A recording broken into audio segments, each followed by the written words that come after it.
Ladies and gentlemen, the main programme will be starting in about 3 minutes, so do please wrap up your conversations and come and grab a seat.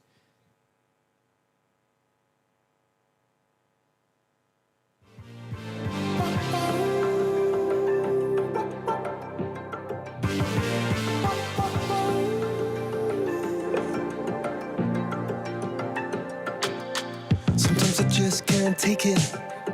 Sometimes I just can't take it, and it isn't alright. I'm not gonna make it, and I think my shoes untied. I'm like a broken record.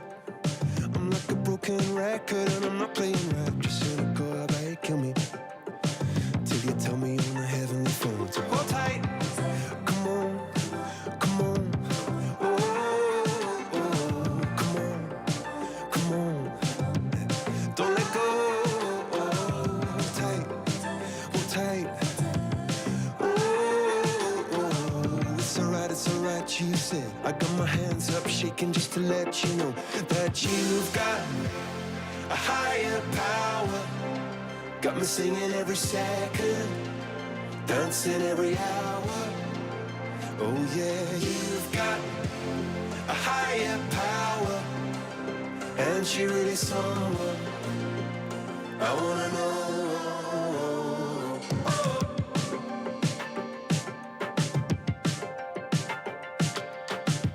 This boy is electric. This boy is electric, and you're sparkling like the universe connected. And I'm buzzing night after night after night. This joy is electric. This joy is electric, and you're circuiting through. I'm so happy that I'm alive. Happy I'm alive at the same time as you. 'Cause you've got a higher power. Got me singing every second, dancing every hour. Oh yeah, you've got a higher power, and you're really someone I wanna know.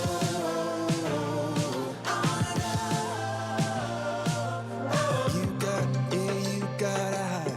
You got, yeah, you got a higher. You got, yeah, you got a high. You got, oh, you got, oh, you got a high. You got, yeah, you got a higher. You've got, oh, you got a high. Put my hands up shaking just to let you know now. You've got a higher power. You got me singing every second, dancing every hour. Oh yeah, you've got a higher power. You once in any lifetime. I'm going a million miles an hour. Went for so long, I've been down on my knees in your love song. Said be over and over for so long. I've been down on my knees to your love song. Floats me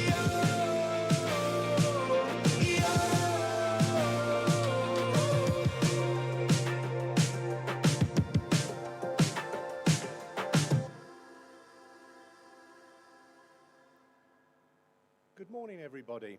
My name's Councillor Andrew Parry. I'm Dorset Council's Cabinet Member responsible for children and education. And a very warm welcome to you all at St Mary's today. And when I say warm welcome, I can say that with every sincerity. We've been very blessed with the weather today. I appreciate for many of you, it's probably your first visit to St Mary's. I do hope you will take the time to look around the grounds and appreciate what we're trying to achieve here. It's part of our bold ambition, and it's part of our project to be as inclusive as we possibly can for the benefit of children and young people across Dorset. I do appreciate that the topic of inclusivity in our schools is a hot topic at the moment in educational circles. The benefits of it are considerable. But I do also appreciate there will be challenges, and I hope during the course of today you'll be able to explain to us what some of those challenges are, and collectively we can find solutions to them. Because inclusivity is a very positive thing. And the benefits to our community are wide, and they go well beyond the academic years of a child's life. So I do hope that we will take these issues very seriously and come up with the solutions we need to help every Dorset child thrive, because that is our aim. I did want to ask the leader, Spencer Flower, who's with us today, I see he's in the room, to just come and say a few words of welcome. And then I know other speakers, including the director, will take us through the course of the day. Thank you.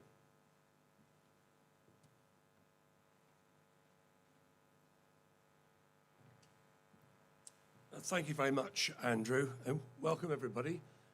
I'm going to be an individual because there was a speaker yesterday that said labels are for jars, etc. So I've got a different colour.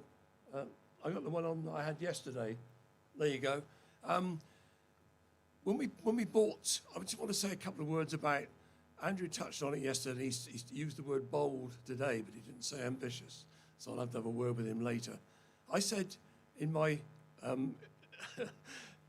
acceptance speech when I became leader of Dorset Council in May 2019, this council, being a new council, was going to be bold and ambitious. And I believe we've shown that we're bold and ambitious.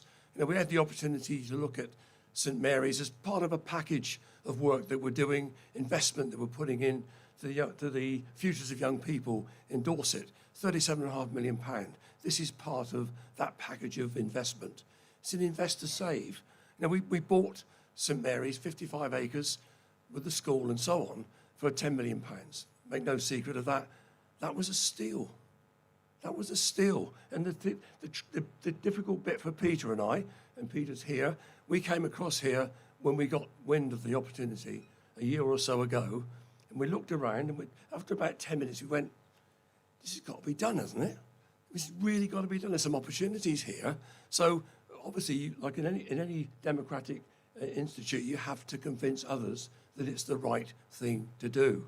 So what we did quite early on, we organised a cross-party member webinar where we shared with all colleagues across all the parties in Dorset what this was about, where we saw the opportunities, and what we thought this could do as an investor save for the benefit of the young people of Dorset. And I have to say, I don't think there was any voices that said, that's not a very good idea, is it? They didn't. They said, what a great idea. Yes, we can see where you want to go with this. And this is a great opportunity. And I'm glad you're all here today to share a little bit about the ambience of the site and the opportunities that it holds for us. So, and I can't sit down without making some comment about Everton Football Club. Because somebody who was speaking yesterday, he's not, look, oh dear, what's he going to say? You got a great goalkeeper, and he plays for England. He saves England. So there you are. Just to let you know, I did listen to you yesterday. There's 2 comments I've made, Mark, and I was very inspired by what you said. And I'm sure others here today will be equally inspired. And I know he likes chocolate brownies as well. So thank you very much, everybody. Enjoy the day. Get the maximum you can out of it. I'm now going to sit down and listen. Thank you.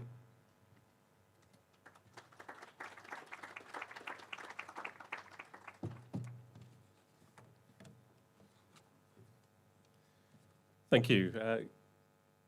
Good morning, colleagues. It's really wonderful to see us all here together. I was just talking to one of our head teachers who was saying that actually as a community he hadn't seen some of his local school head teachers even for the last couple of years. And I'm sure there'll be great opportunities today over the lunch and over the networking time for you to spend some more time together. But it's wonderful to see you all here.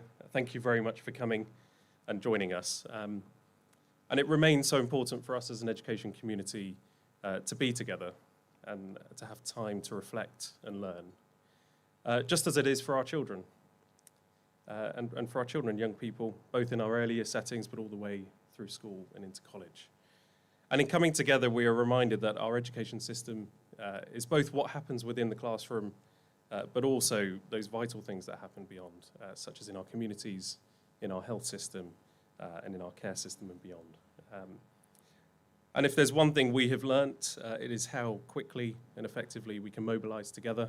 And we did so, during the crisis a year and a half ago, to support our children. But we all know that this crisis for our children is very much not over. And for some, that's very visible, and for others, it's invisible.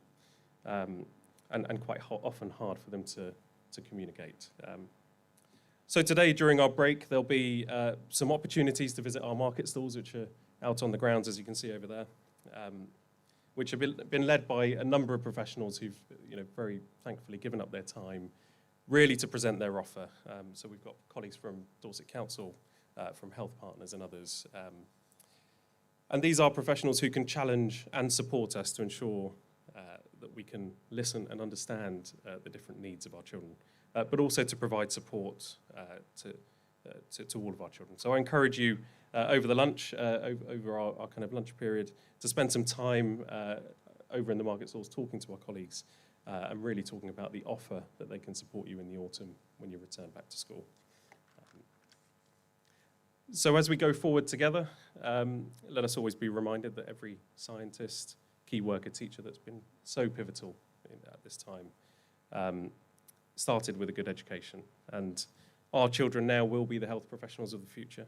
They will be the scientists, the doctors of the future. So if there's one commitment that I ask of you all today, beyond kind of spending time with colleagues and actually spending time with each other, is that togetherness that we mobilised during the pandemic, that we mobilise that into the future, that we challenge and support each other to do our best and to deliver the best education and an inclusive education for all of our children. So on your tables, you'll see a postcard, and there should be a postcard which we'll make sure is around the tables, which is an opportunity for you to make a pledge, which will give you an envelope, and we will post back to you in the autumn.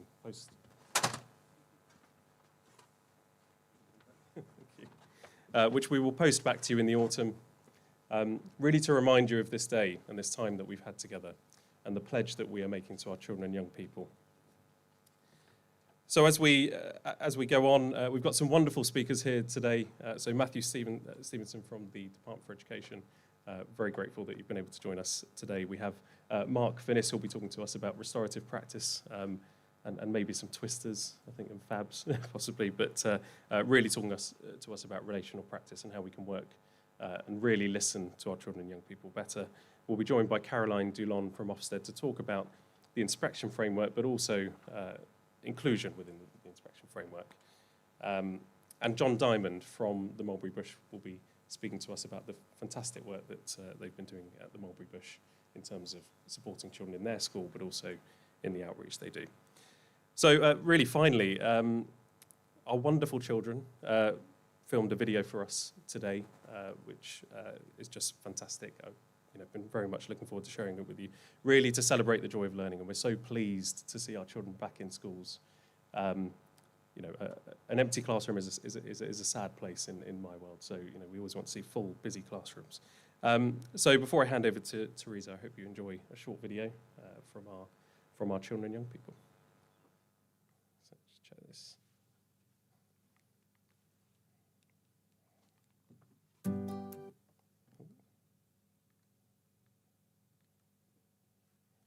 Just like Teams. Right, let's try again. Here we go.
Okay.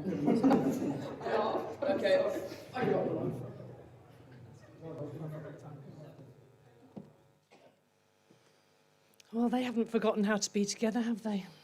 A wonderful, wonderful, joyful video to remind us of the lovely, natural ways in which children are, even under incredible times of pressure.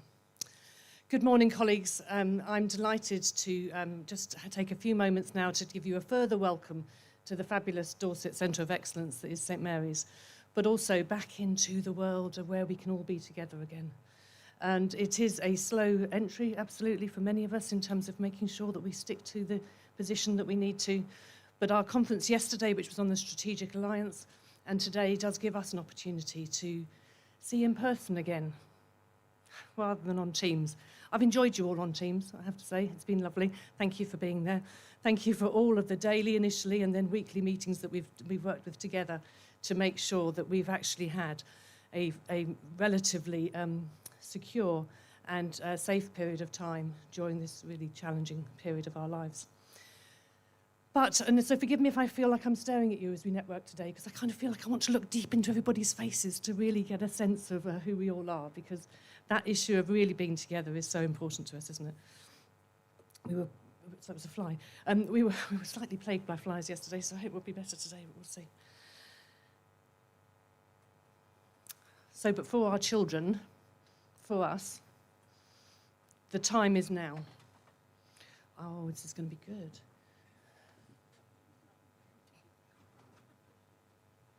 That's the kind of, was that done deliberately, Thomas? Like sort of for poetic effect, yeah? Thank you.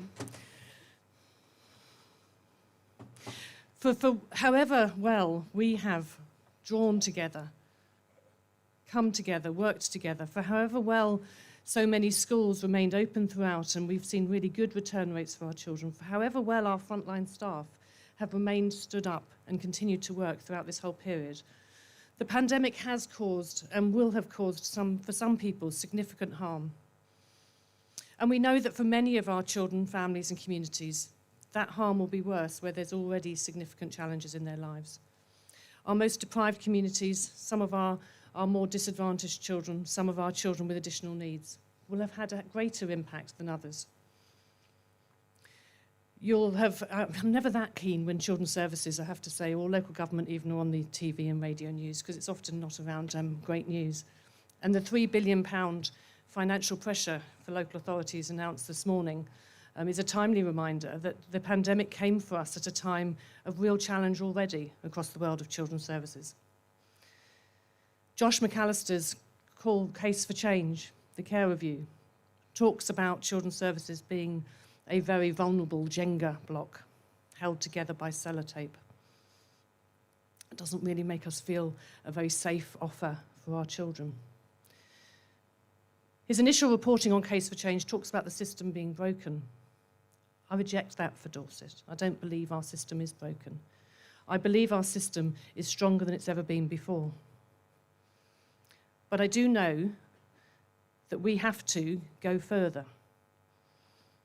The Child Safeguarding Practice Review from last year described a 25 to 30% uptick in the most significant incidents across the country, serious injuries and child deaths, particularly in the most vulnerable, our tiny babies, a really significant increase in harm for those tiny people.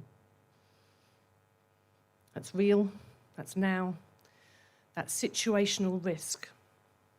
Not for all of our families did it feel like stay home, stay safe. For many, it felt like shoved home, not safe. But I don't subscribe to a lost generation. I absolutely, powerfully reject that concept. Because I do firmly believe that when we work together, as we have done, through this period of time and into the future, we absolutely can support those children, families and communities to not only recover and repair and restore, but to be better and stronger. But to do that, we need to pay attention to the risks that they have been experiencing. And we know that for particular families, particularly our families, and I really am delighted to have our Parent Carer Council representations here today, because particularly our families for children with special educational needs and disabilities, they weren't able to access the support services that they needed. It wasn't possible within that COVID arrangement.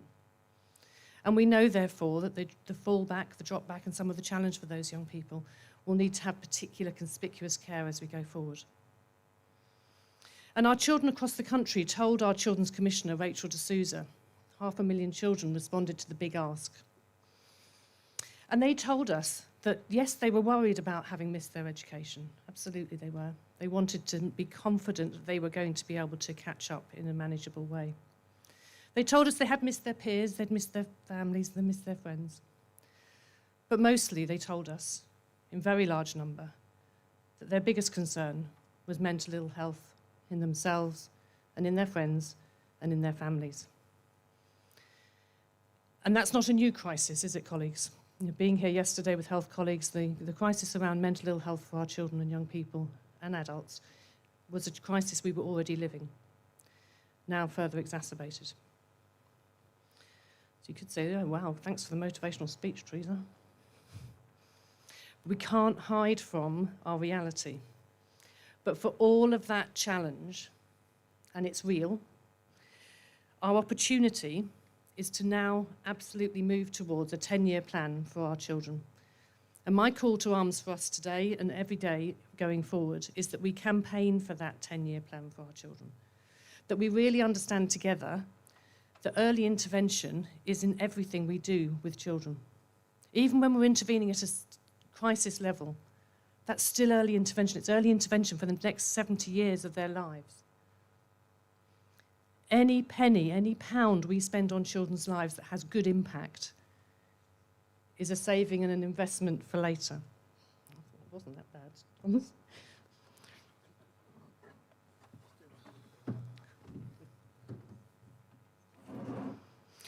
So my request to you is that we work together. We work together because one of the things that's been really clear during this pandemic has been that the local authority has intimate knowledge of its communities. It has intimate connections with all of the partners that need to be drawn together. And we saw that yesterday in the Strategic Alliance Conference. Absolute capacity to pull together those teams and those professionals working around settings, working around families, and working around individuals. We will be looking to fully and further invest in the early years. We know that that's a huge challenge. We know that we've got a lot of work to do to support those, I think they call them coronial babies. Don't know how we feel about that. Those babies born in this time. And we know that everything we do is an early intervention, but we really do want to make sure that we can get the right help to children and families at the earliest possible time. And I think we're beginning to see the impact of our locality model delivering that, and we'll go further and we'll go faster with our other partners too, to make sure that we're wrapping around our children in their communities, working with them, not doing to them. So the glue that was the pandemic brought us together, and I am immensely grateful to those of you who stepped up, lent in, and we all went forward together trying to work out how we were going to do that. We could be worried about that. We could think, will that glue come away? I'd like to replace it with some cement. The cement that absolutely keeps us together as one partnership, one education partnership across the whole of the county, delivering inclusive education for all of our children and families. Thank you.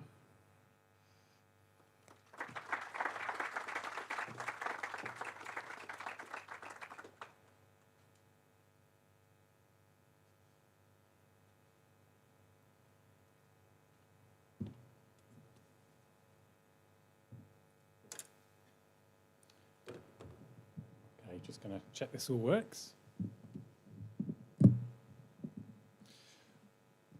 Hello, everyone. It's fantastic to be here today, and I mean, I'm sure, like you all, I've been completely blown away by the facilities here, by the buildings, by the grounds, and you know, what an amazing opportunity this is for Dorset in terms of coming together, in terms of what this site I think will represent for Dorset, with inclusion at its heart.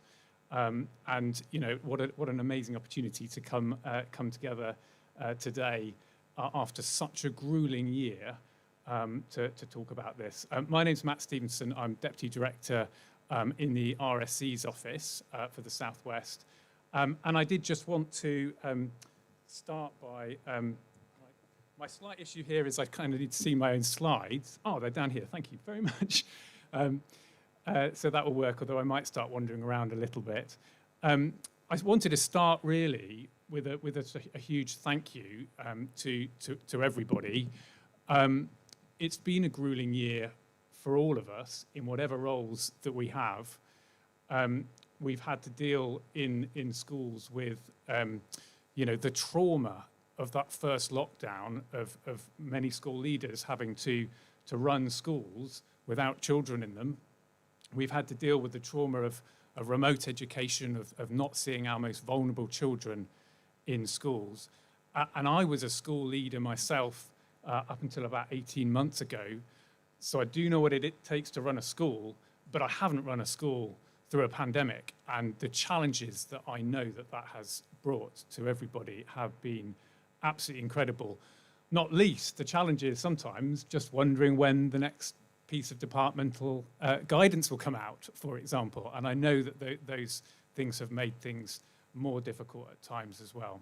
So I just wanted to start by kind of acknowledging that and recognizing it. I wanted to kind of think about a little bit, to start with, why we're all here.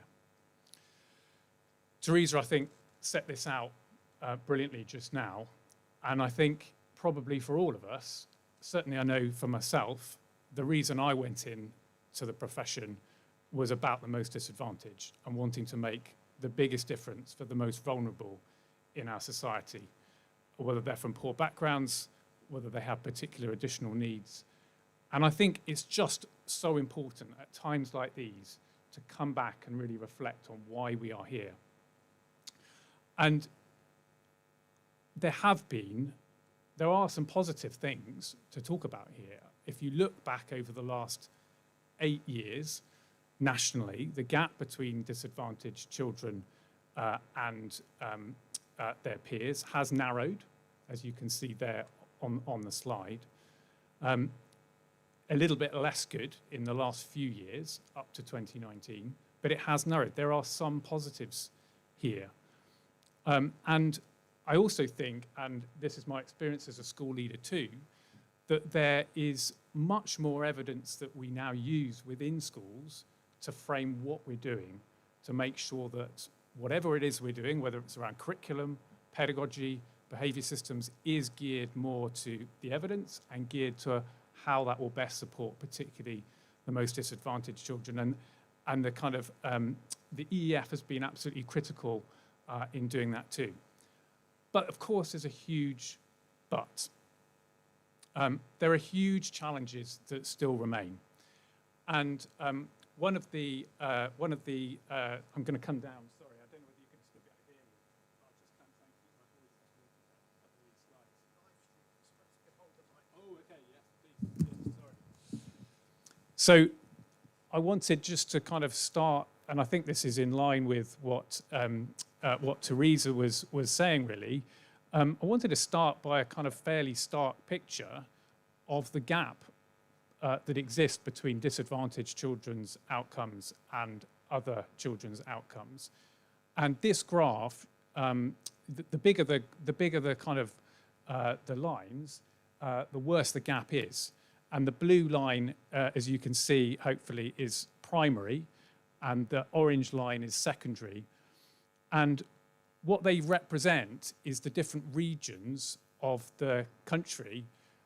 And what makes me feel, what keeps me awake at night, working in the southwest region, is that if you just remove the regions there, that the southwest is almost as, almost completely on the left-hand side of that graph. So the gap between disadvantaged children and others in terms of outcomes, and I know it's not only about outcomes at Key Stage 2 and Key Stage 4, I know it's not only about that, it's about all sorts of other things too, but it is also hugely about this, and we all know that. That's not something that any of us can accept. And it's actually got worse over time. So within the Southwest, the gap has increased there. The Southwest is the top line, the orange line, and the grey line is the England average in terms of the gap. There is a slight glimmer of hope here within Dorset. I actually went and looked specifically at the Dorset data here, and it does show a slight narrowing of the gap in those last 3 years that we have data that we can obviously use up until 2019 at primary there, and also at secondary, taking it below the national average gap, which is, of course, testament to all the work that all of you will be doing in this, this room, this marquee, and of course, all the staff that work with you. And that's incredible. But of course, there's still a huge gap. And I think none of us would be happy to see that continue. And of course, we've seen a significant rise in the number of children eligible for free school meals over recent years. And some of that is driven by changes in the counting and how children are deemed to be eligible in 2018 around universal credit. So that's one of the reasons for the rise there. But we have, of course, also seen increases through the pandemic. And I know that there's a whole issue about the counting of the census and the pupil premium funding, and there's a big debate that's happened about that, and I want to acknowledge that. I'm happy to take questions, of course, at the end on that as well. I wanted to just take a step back for a second, and maybe I'll try and retreat back here a second because I'm slightly conscious I might be mucking up the live stream. I wanted to take a step back and think a little bit about. Snaps in. Thank you. Thank you. And just think a little bit about the wider context here. And we'll have all heard of the Secretary of State's speech at the CST conference at the end of April. And I think this is actually a really, really important moment for all those of us that work in education, regardless of our politics. Because I think what the Secretary of State said was to really set out a different direction of travel than there has been to date. I don't think any of us should underestimate that this is quite a marked shift in direction. There weren't any specific targets around academisation rates or anything like that. But I think this is quite significant, and I think there are two things just particularly to bring out. The first is that rather than talking about academisation as something about autonomy and breaking away from the local authority or breaking away from local authority control, very much the emphasis on families of schools coming together and collaborating within a multi-academy trust for the benefit of all the children in that trust. And I think there's a really powerful message there, because by being able to come together, by being able to collaborate together, it should ensure that no child, no school is left behind, and that you don't have vulnerable children, you don't have vulnerable schools outside of that system, and everyone can support each other. So I think there are those two strands here. There's a strand around coming together within a strong trust, and also a strand about supporting the most vulnerable schools and how we can do that. And I think the other things that the Secretary of State said, and I'll go through this bit fairly quickly, but great trusts do lots of things really, really well, but they have the opportunity, because of their scale, to do some things perhaps that schools in isolation can't. So around curriculum, being able to bring the very best specialists together to kind of create the absolutely best curriculum for a huge number of children across a trust. To be able to bring the very best professional development for all staff, and those progression routes for staff, so that you don't feel trapped in an individual school, but you've got those opportunities to spread. And you've got the opportunity to match capacity and strength across a trust from one school to another school that really needs it, or has children in that school that really needs that additional support. And I think creating a culture where both good behaviour and inclusive practice go hand in hand is also what great trusts do. And trusts have a really important role in school improvement, both within the trust itself, so both within, for the schools within the trust, in terms of the ethos, in terms of the people and that development that I was talking about, in terms of matching capacity to need, but also across trusts, and also supporting schools beyond the trust. And I think more and more we are seeing strong trusts reaching out and supporting schools outside of trusts where that's needed. That happened a lot during the pandemic over the last year, and I no doubt will continue, but has been really, really important. And I think the last thing anyone wants is to kind of create a new multi-academy trust system where everybody in multi-academy trust just focus on their own and don't look outwards. That looking outwards, that mat-to-mat collaboration and supporting other schools, vulnerable schools, is absolutely critical. And the announcement also talked about a trust and school improvement offer, which will start from September, precisely about supporting vulnerable schools outside often of trusts, and being able to support them in the short term, both either through the support of a MAT CEO or from a national lead of education, and potentially in the long term actually joining a strong trust too. And there's additional support that goes with that in terms of trust partnerships, and in terms of national leader of governance support and NPQEL support as well for some of the trusts involved. I'm going through this fairly quickly. I appreciate I could talk about any one of these things in more detail, and happy to at the end, but I'm also conscious that a number of us in this room will have heard about a lot of these things already, so I don't want to dwell too much. There's also trust partnerships that were announced at the same time, which is a sort of try before you buy. So for those schools who aren't confident about joining a multi-academy trust straight away, an opportunity to work with a multi-academy trust before they sort of formally join. And I think this is a real potential, particularly as we know, there are sometimes schools that have absolutely great capacity, real potential to be able to support others, but maybe as a standalone school currently, but the ability to kind of potentially work with a multi-academy trust to bring their expertise to bear on a greater number of schools is hugely powerful, I think. There's some examples here on the slides, and I think these slides will probably be circulated afterwards so people can have a look at those. And the Trust Capacity Fund, a new £24 million fund to support trust to grow into some of the areas in the country where there's perhaps lower trust capacity, some where standards are lower, where there is difficulty, where there are vulnerable schools, to support growth into those areas too.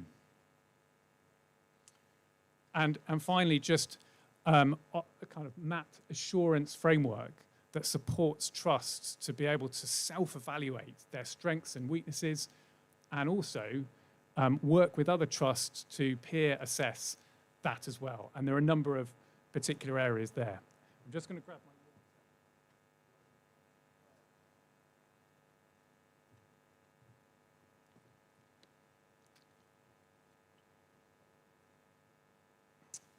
So, but I wanted to turn to, I think, what is absolutely the heart of this conference,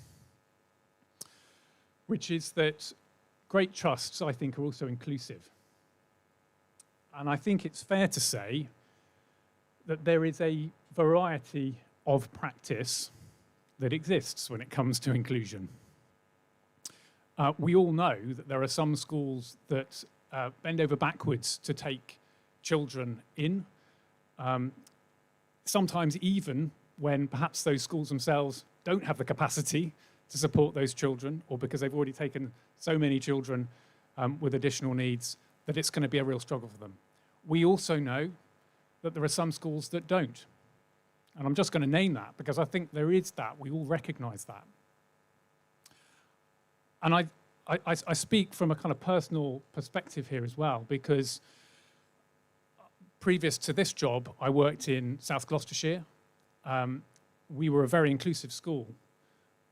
I actually think the only way we could be as inclusive as we were was because we actually had also very high expectations of students. And I think sometimes the debate here can become really polarized between a sort of high expectations culture, this is what we need to do on the one hand, versus inclusion, and these things are kind of mutually contradictory. I do not believe that to be the case. I think fundamentally they are in support of one another. And we could not have been as inclusive as we were as a school without having high expectations. We had a resource base on site in the school, largely for children with ASC. And by having a really calm, orderly school environment, it allowed those children in that resource base to participate far more fully in the functioning of the school than would otherwise have been the case. So I think that's absolutely critical to get that balance between those two things right. And not all students will, of course, be able to meet those high expectations, but the critical thing is being able to support those students to meet those higher expectations. And I think Mark looked a little bit at your work, Mark, and I think it echoes some of the things that you perhaps might say a bit later on, just about that high challenge plus high support. You need to have both. You've got to have, we all have the very highest expectations of all children. We're not going to lower expectations, certainly not going to lower expectations just because a child's from a poor background. On the contrary, we're going to have our expectations up here. It's about how we support children to get there. So, critical to this is, of course, collaboration. No one teacher, no one school, no one SENCO or SEND department within a school can do this alone. It's about collaboration. It's about collaboration between schools in terms of managed moves, in terms of temporary placements between schools, making sure they are really well organised and developed. It's about working with the local authority to make sure that, that everybody's expertise across all settings is brought to bear on all the issues that children face across a local authority or across a given area. And I know that the local authority will be working with everybody in this room, is now and will continue to do so, on how best to do that, how best to get that sort of joint commissioning right, how best to make sure that the resource bases that exist are being used effectively to support not just the children in that school, but across more widely across the authority. And other areas of practice too, in terms of strong behaviour management in schools and all the other bits that kind of make up the jigsaw. And I just wanted to talk a bit more explicitly just about SEND in mainstream schools. Ofsted published a report, many of you will have seen it recently, that just talked about some of the challenges of supporting children with SEND in mainstream school, and they're kind of listed there below. And I think the critical thing is how we go about supporting SEND, children with SEND in mainstream school cannot be seen as a bolt-on to what we otherwise do. It has to be built in. We know that excellent teaching, excellent provision for children with SEND is also very likely to be excellent teaching and excellent provision for all children. And so that's fundamental, I think, to certainly what that Ofsted review says, and obviously countless other publications and evidence as well. And the evidence of the positive effects of inclusion in mainstream education are really, really strong. So again, you can look at the evidence that's cited here in a bit more detail, but clearly gains in terms of literacy and numeracy for children with SEND, and also just really strong evidence about the positive impact on the social and emotional development of non-disabled peers or children without SEND, demonstrating less discriminating attitudes. And how important is that? When we live in a world that can so often feel so divided, so divisive, something that brings people together around a set of shared values. So huge evidence there, I think, about the importance of inclusion. And I just wanted to mention briefly the SEND review that is going on within government at the moment. There's likely to be a green paper published probably at some point in the autumn, although, as you know, these things don't always happen as planned. But it's identified 3 key areas of focus, which I'm sure we would all be able to kind of back. High quality outcomes, backing mainstream schools to better meet the needs of the majority of children with SEND. And of course, that's a dialogue, right? So I'm not, that needs to be a dialogue. If a school's struggling with managing children with SEND, there needs to be a dialogue about how that school is then supported. So it's about coming back to that collaboration piece as well. And making sure that the EHCP process is streamlined, consistent, and of course, huge challenges there across the country. It wouldn't be right if I didn't talk about the impact of the pandemic. And Teresa and Vic have talked about this already. We do know that it has led to learning loss, and we know that from national studies. You will know it viscerally and really because you are looking at the children in front of you every day, and you'll have seen the impact that the pandemic has had on them. We know that there's been learning losses in reading. We know that there have been particular learning losses in maths, it seems. And perhaps most worryingly, we know that schools with high levels of disadvantage seem to have experienced greater levels of learning loss than others. And a gap seems to be widening. There are some studies that suggest it might not be quite so bad. Obviously, the evidence base is changing constantly at the moment, and it's constantly being evaluated. And it very much does depend on where you do draw your starting points and where you draw your end points. We know that there was, quite an acute period of learning loss during the first lockdown last summer, some of which, gains were made in the autumn term last year as the vast majority of pupils returned to school, but then further losses subsequently. We don't know the whole picture yet, is the honest truth. But I think, intuitively, there is quite a bit of learning loss, and disadvantaged children will be affected more than others. And I mean, this is a call to arms. I think they were the words you used, Teresa. This is the burning platform for us. We know these kind of gaps existed before the pandemic. Let's not pretend that they didn't. We all know that, and it's probably, as I said at the start, why we came into the work that we're doing. But this is a key moment, a critical moment for us to come together and think, right, how can we overcome what's just happened, but also build back better and build back stronger so that we, get better even than we were before. And on that, there's a whole debate about recovery, of course, about the amount of money that the government has or hasn't contributed on recovery. There has been, obviously, money as it's set out there, 3.1 billion, in terms of things like national tutoring programme and other things, including summer schools this summer, that will, of course, be happening in lots of your schools quite soon. We've had a huge, just a transformation in through remote education in terms of the access that children are able to kind of have from home. That hasn't, of course, just come from the government. There have been 1.3 million laptops, as it says there, but I know that schools have done that, charities have done that. People have just come together to make this happen, and we could talk about preschool meals as well, of course, and all of the efforts that people have done there.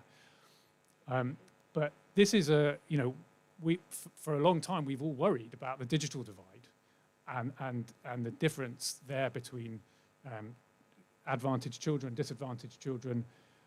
And some of this has gone some way to trying to remedy that. Of course, it hasn't completely eliminated digital divide. Of course, it hasn't eliminated those things. But we cannot let some of those gains that have happened, slip back. And surely that must be a priority for us going forward. And again, happy to talk about funding as well, if necessary, although sometimes that can just kind of get us into a spiral. But having taught in a school and led in a school where funding was a huge issue for us over many, many years, it is a good thing, I think, that funding levels in aggregate are going up now, and they are going up in per pupil terms, and that is not something that's happened for many, many years. Is it enough? Of course, we can always argue it's not enough. Of course, within the Department for Education, we're always arguing with the Treasury through spending reviews and everything else that there should be more money. So we all get that completely, of course. But I think we are hopefully in a slightly different place with some of that funding, notwithstanding some of the controversies around free school meals and other things that have happened recently. But I wanted to finish on that, that sort of sense of recovery has got to be our priority now. But let's not just try and recover from the pandemic. Let's use this opportunity. Let's use this opportunity as a call to arms to try and improve some of the things that weren't right about the system before the pandemic too. Thank you. And I'm very happy to take questions now. I could just ask that questions are, if you've got questions, that I'll wait till I get to you with the microphone, would be fantastic. We have got a live stream, which you can find on YouTube by searching Dorset Council UK. So if you wave at me, I will come to you.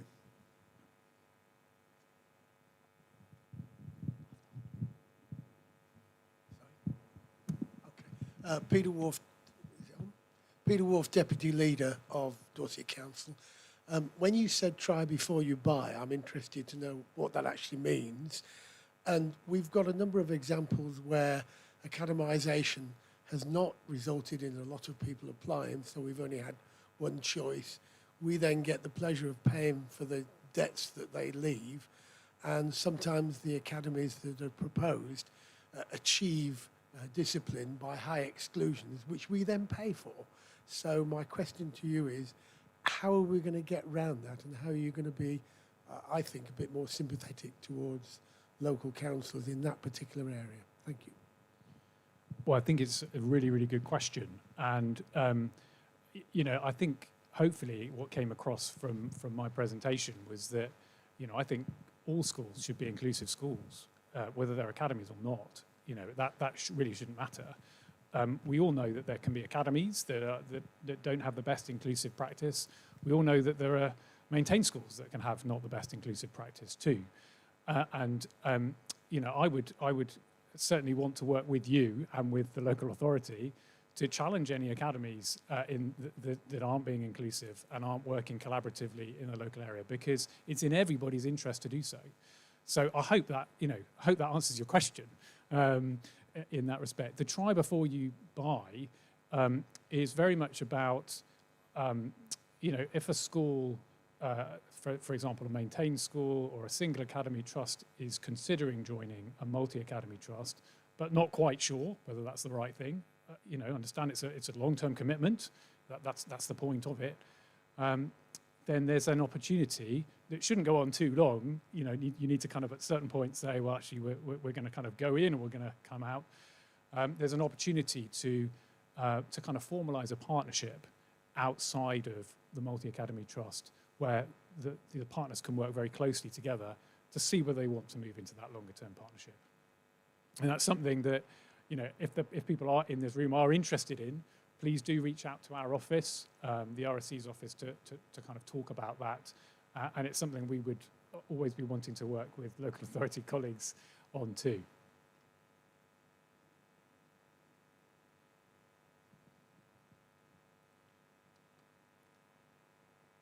happy to take any other questions.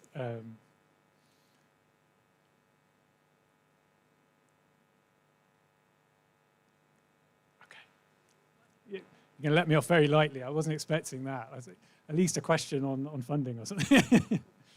Thank you.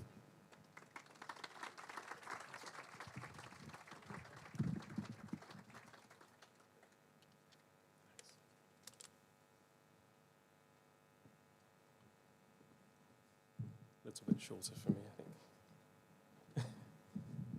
Thank you. Thank you, Matthew. It's really grateful for you to have been with us here today, and obviously some key messages there around the mutual inclusiveness of inclusion and high standards, and they're not mutually exclusive. And we can do that together across our partners. And also that reminder that some of the challenges that we are facing now are, were brought into the pandemic. They were there before and were magnified by it, so very helpful.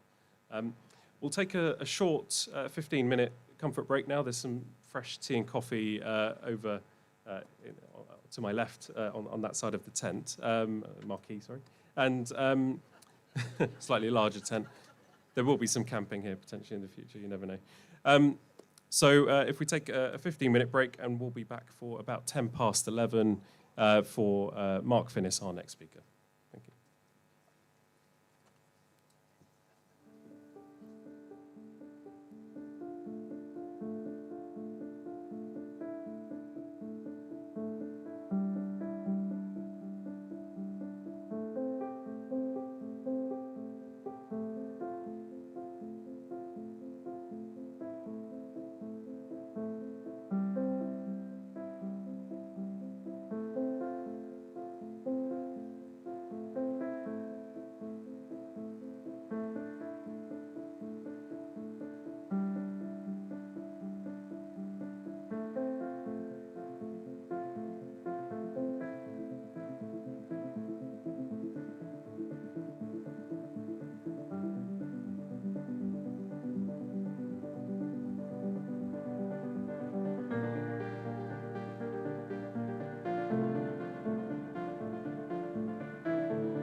Good afternoon, colleagues. If I can encourage you to take your seats, we'll get going with our next speaker.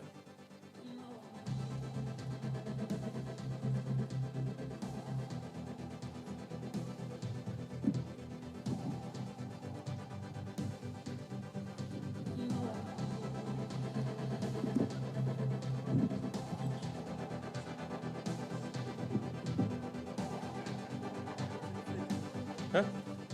Oh, sorry. Yeah, it's, no, that's fine. I think they're slowly arriving. Oh, is that Mark's? Is that your phone? Oh. Yeah, sure. No, I thought it was Matthew's.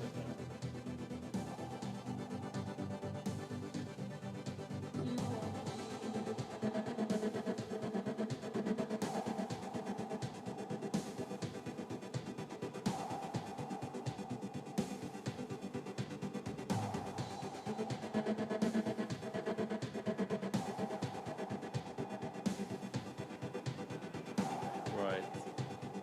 Okay. Thank you, colleagues. So if I can introduce our next speaker, I'll just give you a moment to grab a seat. So Mark Finnis, who's been doing some fantastic work with us in Children's Services, but also is a leading practitioner of restorative practice, and also has a book out about restorative practice, which I would encourage you to read. It's excellent. So I'll hand over to Mark. If we can give him a warm welcome, and we'll get going with our next speaker. Thank you, Mark. Did anyone see the shift in agenda? I was up at 11, wasn't I? Do you think Vic needs to do a forfeit, like 100 press-ups? Breakdancing routine, what are we thinking? Moonwalk across the stage? Can we have a show of hands for that, please? Okay, it's looking good, but I'll pass it back 2 or 3 minutes. You think we're joking? Do you know, yesterday I nagged for one of these badges. And Vic said, when you have one of these badges, you're in my crew. You're in my gang, so put it on. What colour badges you got on this morning? A blue one. Now, I'm thinking that's because I'm from Liverpool, and he's thinking, don't be associated with him. Swap the badge. See, blue would have fitted Everton rather than Liverpool over there. Are we all right? You sure? It's Friday, you know. Is anyone drinking already? Your schools colleagues, when I worked in schools, there was always a site manager with a Stella in the fridge. Anyone else? You're all very shy, aren't you? I'm going to talk to you now. I know there's a stage and a microphone, and I put a suit on. I've even put hairspray on. A lot. I haven't been out for a year. I rang my wife, and last night, second night away, I rang her, and I said, are you missing me? And she said, no. She said, I've watched 3 episodes of Handmaid's Tale. Anyone else watching that? Yeah, my wife loves that more than me. Has anyone got a dog in the room? Yeah? Do you let your dog lick your face? Who said no? No. I always say to people, I lick my dog's face. Yeah, that's where the boundaries are off. The reason I mention my dog is it really bad? We're not being filmed, are we? Damn, I'm going to have to edit this bit out, but I'm missing my dog more than my own family. Is that really bad? I've got 5 children as well. I got a text off one of them this morning and said, what time are you back? So I said, are you missing me? He said, no, Mum's cooking rubbish. Are you cooking tea? Honestly, how bad's this? Should I get started, Miriam? You sure? I mean, Vic's already stole 10 minutes of my hard preparation time for this session. But I'm not going to keep going on about it because that'd be bitter, wouldn't it? Don't nod like that over there. Can I just say your sunglasses were immense? Can you just put those back on for us? The lady with the blonde hair, yeah, that's you. I spotted you coming in before. They're like holiday sunglasses there, aren't they? The ones you buy in the airport. Should I get going, Miriam? See, you know me well.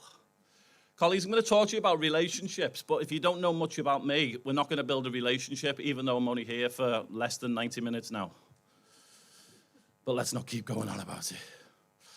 I'm also jealous of your hat. You did say to me when I said it was a lovely hat, you'd have to brush your hair, and I thought that was another reason to get a hat. But you do look good. Okay, I'm going to talk to you about restorative practice. Some people have a preconceived idea of what restorative practice is, so I just want to clear that up from the off. If you've Googled it, you know a little bit about it. I first got trained in restorative justice in '97 as a behaviour management strategy when I worked in schools in Liverpool. And to be really honest with you, I love restorative justice, and it's evidence-based, it works, there's no question. We were part of one of the first pilots through the Youth Justice Board, and it was proven to do the things like reduce exclusions, raise attendance, and all that stuff. But I got really frustrated. So the first little phrase I'd love to put in your heads, colleagues, is what would happen if we got involved earlier in the life of a problem or earlier in the journey of a child's life. Now, whether that's early years or whether we're talking about Sure Start many years ago or all those things, what I really mean is how many times do you know when students, children arrive that something's going to go wrong today? But we don't get involved early enough, and some of you will, so please don't hear these as generalisms. But what I mean by that is, what I really got interested in is what would happen if we were less reactive or responsive and more proactive? What if we really invested in relationships? So if you think about relationships, I would love you to think about 3 strands there: the build, the maintain, and the repair. Because just in terms of those 3 phrases, the first one I want to just focus on with you is the building. Now, please, hopefully you're going to at least non-verbally talk to me, but how important are relationships in the work you do? That was a weak murmur, by the way. Yeah, the most important. Who said that? I'm going to look at you for the rest of my session because me and you are on the same mission. There was a voice over there. The reason I ask it, though, but how many times does the system not focus on relationships? Does it not give credit to the 10 or 15 hours you invest in one student, one child to keep them in your school? How do you count that stuff? So I always start with a phrase, and I wish it was my quote, but it's not. It's an Einstein quote. But Einstein said, not everything we count counts. And not everything that counts can be easily counted. There's no subtitles available, so if you can't understand me, just give me a nod and I'll repeat it a second time. That's what my nan used to do. She was from Stratford-upon-Avon, by the way. She was posh. She used to eat a tea with a knife and fork, by the way. Seriously, there was a table in her house. We didn't know what it was. Apparently, it was we eat meals around. We had trays. But on a really serious note around that phrase, not everything we count counts.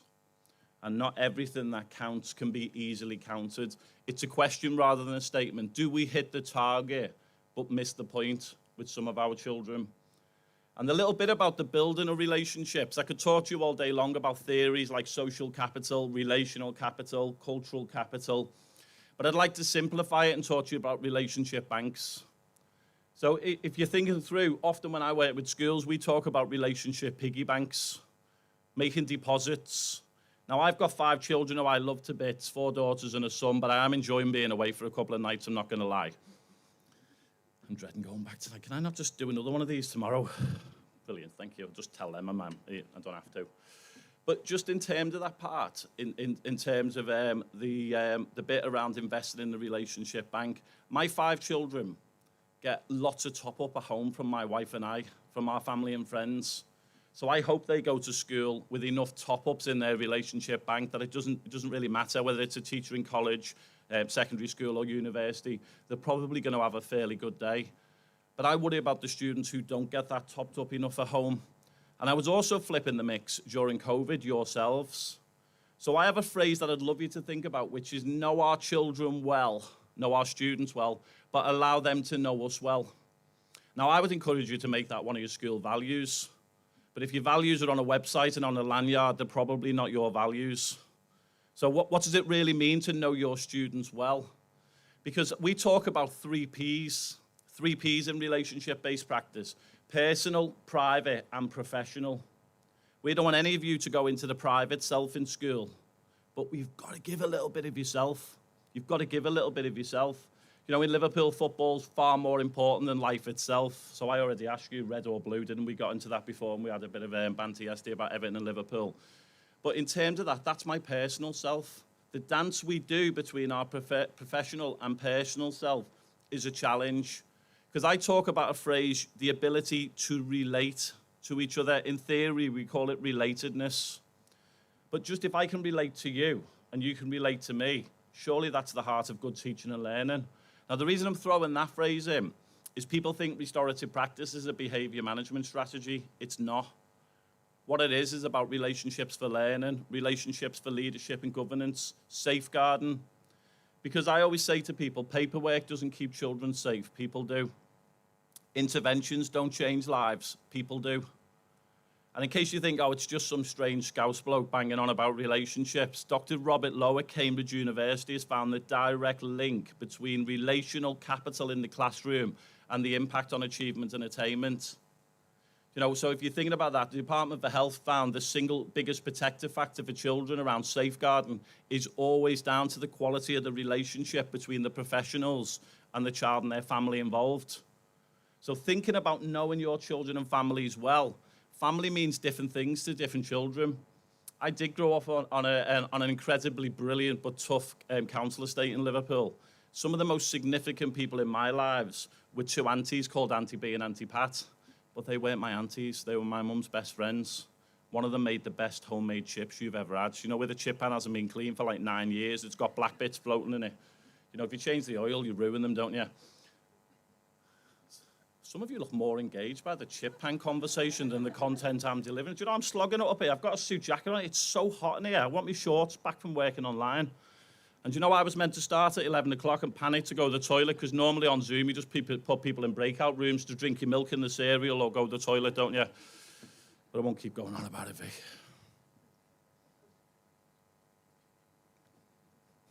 He's never going to invite me back again. I did this yesterday, didn't I? You see the way he's looking at me? I'm going to look at you now. The key bit here is building up those relationships. Now, I said the 3 Ps, personal, private, and professional. I'd like it, if some of you are jotting notes down or in your head, the other phrase behind that is right time, right place, to the right degree. Because there's times when you shouldn't share your personal self. There's times when you should stay in the professional box. But just thinking about the maintenance of relationships, Another phrase for you to think about is relationships aren't built in a day, they're built daily. I worry sometimes that we do huge investment on a Monday morning, but what does it look like by Tuesday, Wednesday? We do huge investment on a school gate at 9 o'clock. The school I worked in, and I did work for the pupil referral unit, and I would love them to just be called schools, by the way. Why the units where we place children? Surely it's just a school. So thinking about that, we used to wait outside when taxis arrived and parents dropped off and children walked in. But we also made a point of standing on the gates when they left to say good night, goodbye. Great day today, can't wait to see you in the morning. Because Mayor Angelou said people don't always remember what you say or what you do, but they'll always remember how you made them feel. And I think some of this relational stuff is not about asking you to do things 100% better, because you do it already, have worked in schools, this is your bread and butter. What I'd like you to consider is how do you move implicit practice to become a little more explicit? How do you move the invisible to be visible? And another little phrase to think about is I wouldn't encourage people to think about doing relationships 100% better because you're doing them already. But the building and maintaining, I would love you to think about doing 100 things 1% better. What's the 1% marginal gain with student X who arrives 5 minutes late with white trainers on and your school rule says black shoes and be on time? How do you navigate that conversation and still stick to your high expectations, which I'll talk to a little bit later on? Because I have two phrases. I think consistency is key, but you've got to know your children well. And I think you've got to be flexible with that consistency. I also think around that bit is I get really frustrated with one-size-fits-all approaches. Another little phrase for you to think about is one size fits one. One size fits one. You know, I love a conversation about football because I'm obsessed, but my wife would leave the conversation. Does anyone else like swearing in the room? I'm not going to ask you what your favourite swear word is yet. I love swearing. But my nan wouldn't stay in a conversation if I said, you know, something. I nearly swore then, but I'm being filmed, aren't I? But in terms of that bit, what I'm saying is one size fits all in relationships in terms of that part. And that little bit is about how do you maintain those relationships when the going gets tough. For me, if you don't make the investment in a relationship bank, you've got nothing to draw on when things go wrong in terms of repairing those relationships. So if I challenge you about a uniform or about the way you've spoken to me or a piece of homework missing or not having a PE kit or not having a blazer, I'm going to take a couple of deposits out. But if you've got enough in there in the first place, the relationship doesn't break down. And two little phrases to think about is that it takes two sides to build a bridge. So if something goes wrong and you have a student or a staff member who's unwilling to have a conversation with the other, you're in trouble. And it doesn't matter how many times you put them on detention or you exclude them. If you don't repair the relationship, you won't re-engage them back in learning for me. And I think everything we do is relational. Now, just to drill down a little bit more, just around these three phrases, is you'll notice the word connection, belonging, and communities come up on there. I often think about the importance of connection. So two phrases people seem to like yesterday, I'm going to share them again now, is connect before content. Connect before content. What does it look like to connect with people on a parents' evening, carers' evening? What does connection look like for the first couple of seconds? If you didn't figure me out at the beginning, I was trying to connect with you before I've got into my content. If you haven't realised, I'm flitting between certain things because I want you to see me as a dad, an Everton supporter, someone who likes swearing. I know you do, mean you will have lunch together. See your favourite swear word is. You like swearing, Teresa. I've heard you a few times in private.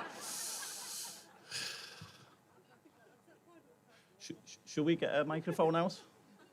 Nope. You said yes then.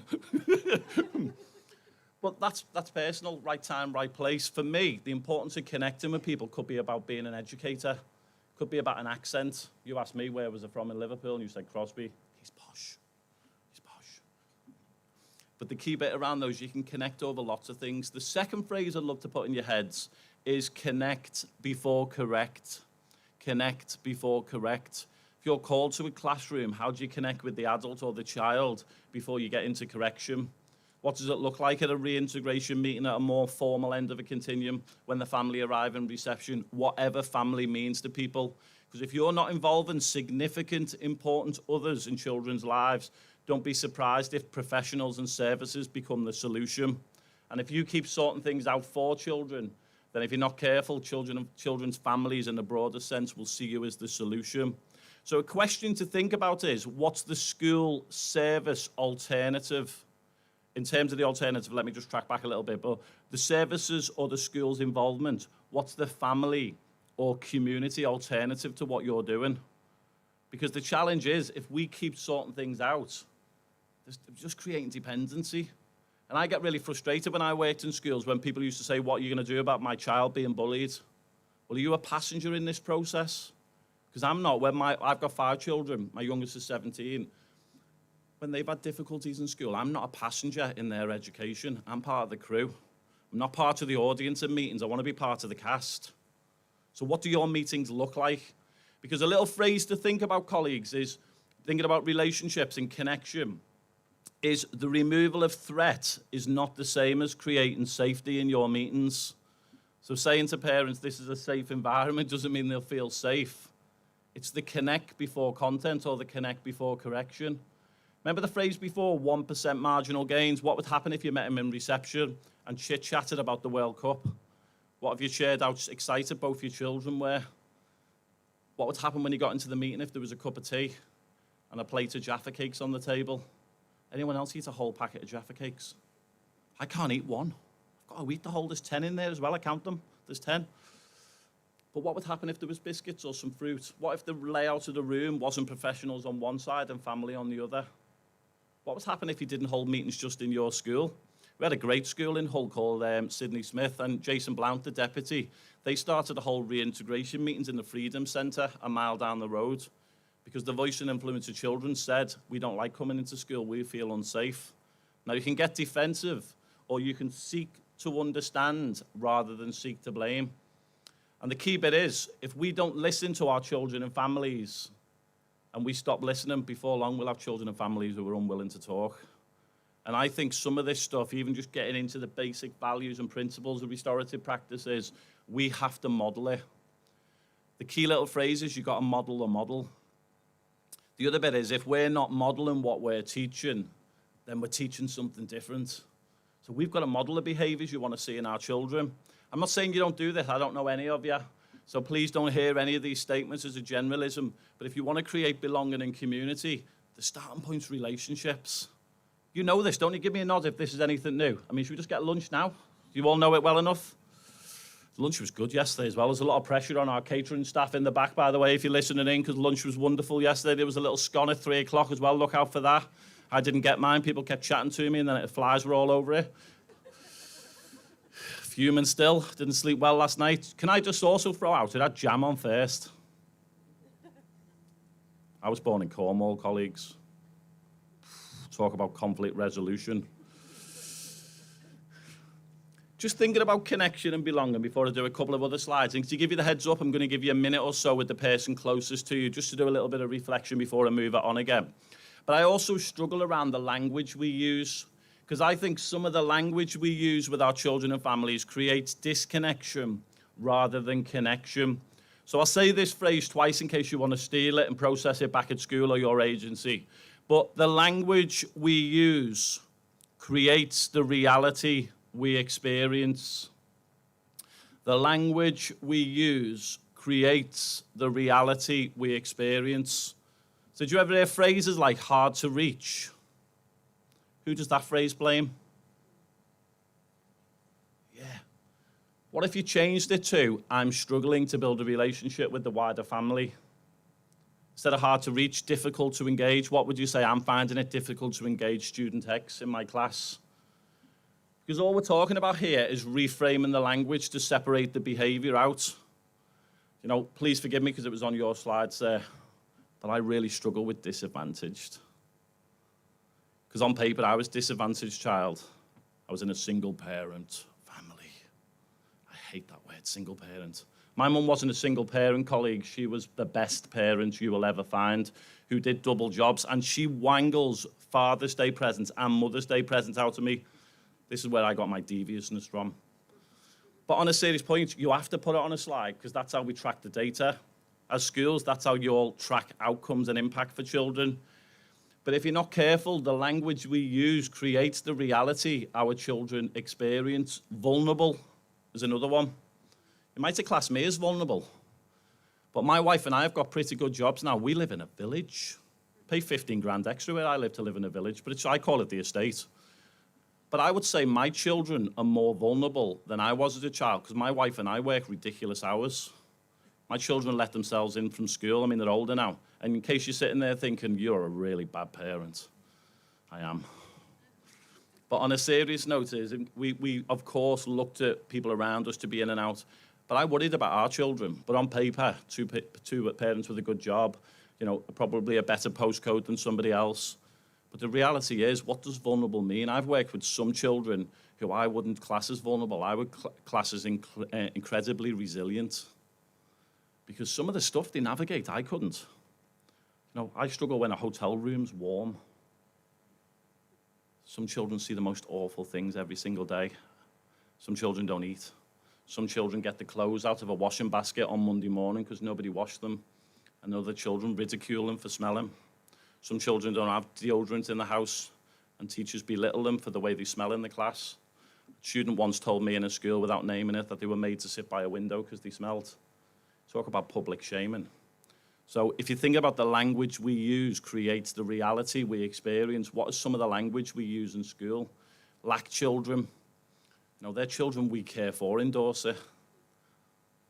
Abbreviations and acronyms bind professionals together and push children and families out. So starting to think about some of the language we use creates the reality we experience. For anyone in secondaries and colleges and older, and hopefully it's not happening in primaries where you are, but children who are being exploited in some way, whether it's sexually or criminally, contextual safeguarding. I worked in a school where a child's attendance dropped off, but some of the local authority didn't seek to understand, they seek to blame. The child had stopped coming to school because somebody had been waiting for him every morning with knives, waiting for him to do something that you can imagine. He stopped coming to school because he was scared. So if you really know your children well, how do we navigate some of those really sensitive things that are happening? Well, thinking about the importance of connect before content and knowing our children well is absolutely crucial. People okay so far? Anyone else thinking about chips? Swearing? Can't wait to hear your words. Don't forget, you do swear a lot, Teresa. I'm going to escape later. I'm going to mention the L words, and you can frown at me all you want, colleagues. You can roll your eyes. You can go, oh, here we go. Here's the restorative guy banging on about love in schools. I do not mean how I love my family and friends, and if you got distracted by a Nutella, you can change it to Biscoff, because that's taken over for me, but I can't change the slide. Or spread love as thick as my mum used to spread butter. My mum used to slice butter, colleagues. We had nothing in our house sometimes, but there was always butter. My mates used to like coming to ours because they have flora. That's not butter, is it? But this word about love is really crucial to us. And I don't mean how we love our family and friends, our dogs, our sports, our hobbies. I mean words like nurture, encouragement, compassion, empathy, kindness. Now, again, I want to back it up just in case you think it's me on a philosophical mission. Dr. Andrew Curran at Alderhay Children's Hospital, he's a neuroscientist, neurosurgeon, wrote a great book, colleagues, called The Little Book of the Brain. He talks about 7 steps to healthy brain development in children. His book also makes the links to teaching and learning. He says the 6th step is children must experience the wider sense of love. Now, a few years ago, I used to bang Maslow's hierarchy of needs up now, but I got fed up with the challenging conversations about whether you invert the triangle or where does self-actualization sit and, where's Wi-Fi sit in coffee and all that stuff.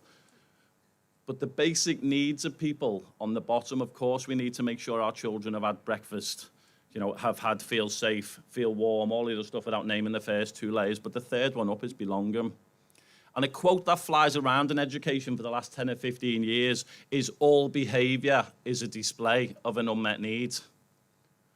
Now, I wrestle with that, and you might think, well, you're restorative, relational, sure, that's a cut. But if you've got that continuum of punitive and restorative, if you want to put that in your heads at this stage, I don't think there is a continuum. I think we're both on the same mission. And we'll talk about that around the framework of expectations and support or rules and relationships and all of those words. But I just think some of this stuff in there is, if one of your children's unmet need is to feel love, how do you welcome them in the morning? What would a Monday morning look like if you were serious about connection before content? We do a lot of work with schools who do check-in on a Monday morning with children, primaries, secondaries.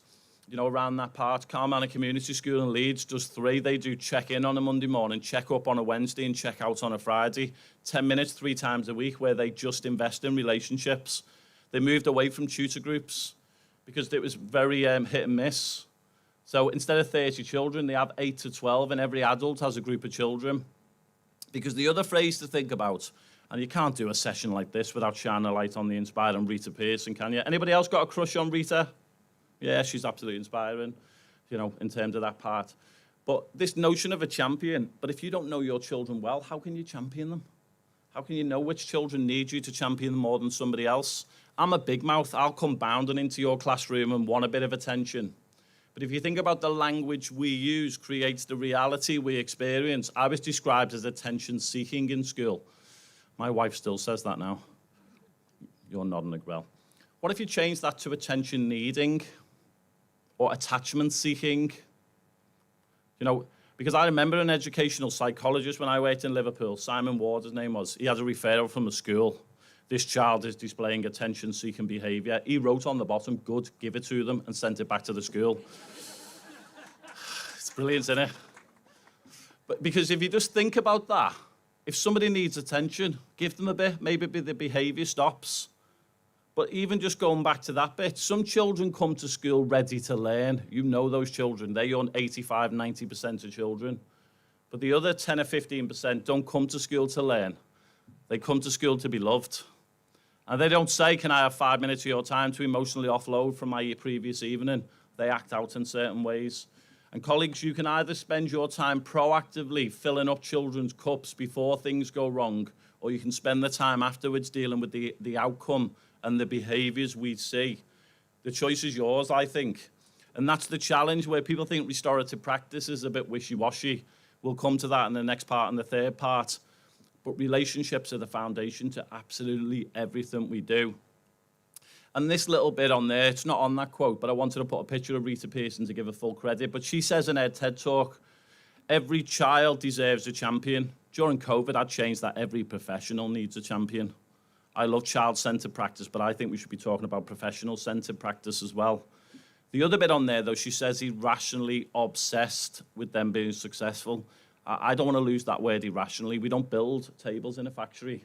We work with children. Every day you have an opportunity to humanise them or dehumanise them. You can be a tool of inspiration or a tool of torture. And I would hope that what we're talking about here is culture. So this is a question rather than a statement. As you're sitting there, whether you're from early years or whether parent partnership or other professionals, secondary school, colleges, the key bit around this is culture exists in every classroom, in every school, in every service, in every family. The question I always say to people is, would you rather it was by design or by default? Because I want practice by design. I remember working in a school and I thought there'd be a welcoming committee for children, but there wasn't. There was a posse of adults growling at them. For me, connect before content on the school gate. Let the tutors pick up the uniform. I just want to make them feel welcome when they arrive. Now, that's back to one size fits one. You might be thinking that's what we do on the school gate. We ask people to take the coats off. That doesn't mean I don't do it, but I'm not battling. I want to make people feel welcome. We had a phrase in our school, smile at children, it's good for you both. Because actually, when it's really tough, you forget to do the 1% marginal gains. And that's the key bit about, the bit I said about I would force the issue of being noticed. But how many children in your school might not get noticed? And I never underestimate the power of noticing children, you know, in terms of those parts. Now, I would hope the first part is just common sense. But common sense isn't always common practice. So what I'd like to do just so far is, if you'd be willing to, just a minute or two with the person next to you. If you end up in a group, big mouths like me take over. So I'd love you to just do it with one other person or a 3. And if it works out more, it's absolutely fine. But, you know, I really struggle with sessions like I'm delivering now because it's input. And what will happen at the end is it produces an output. So Vic might say, oh, we've exposed a number of people to restorative practice, but that's only an input and an output. What I'm really interested in is outcomes and impact. So what I'd really like you to think about is what's even just one thing so far that's resonated with you that you might take away, and just share it with another. When we come back, I'm going to move it on again and give you some more stuff. Is that all right? Just 1 or 2 minutes. Person next to you. Off you go.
Just 30 seconds, colleagues. Just 30 seconds.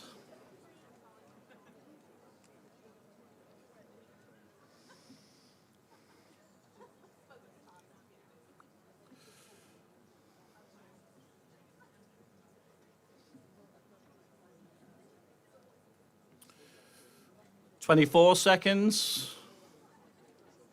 I'm a bit bored up here by myself.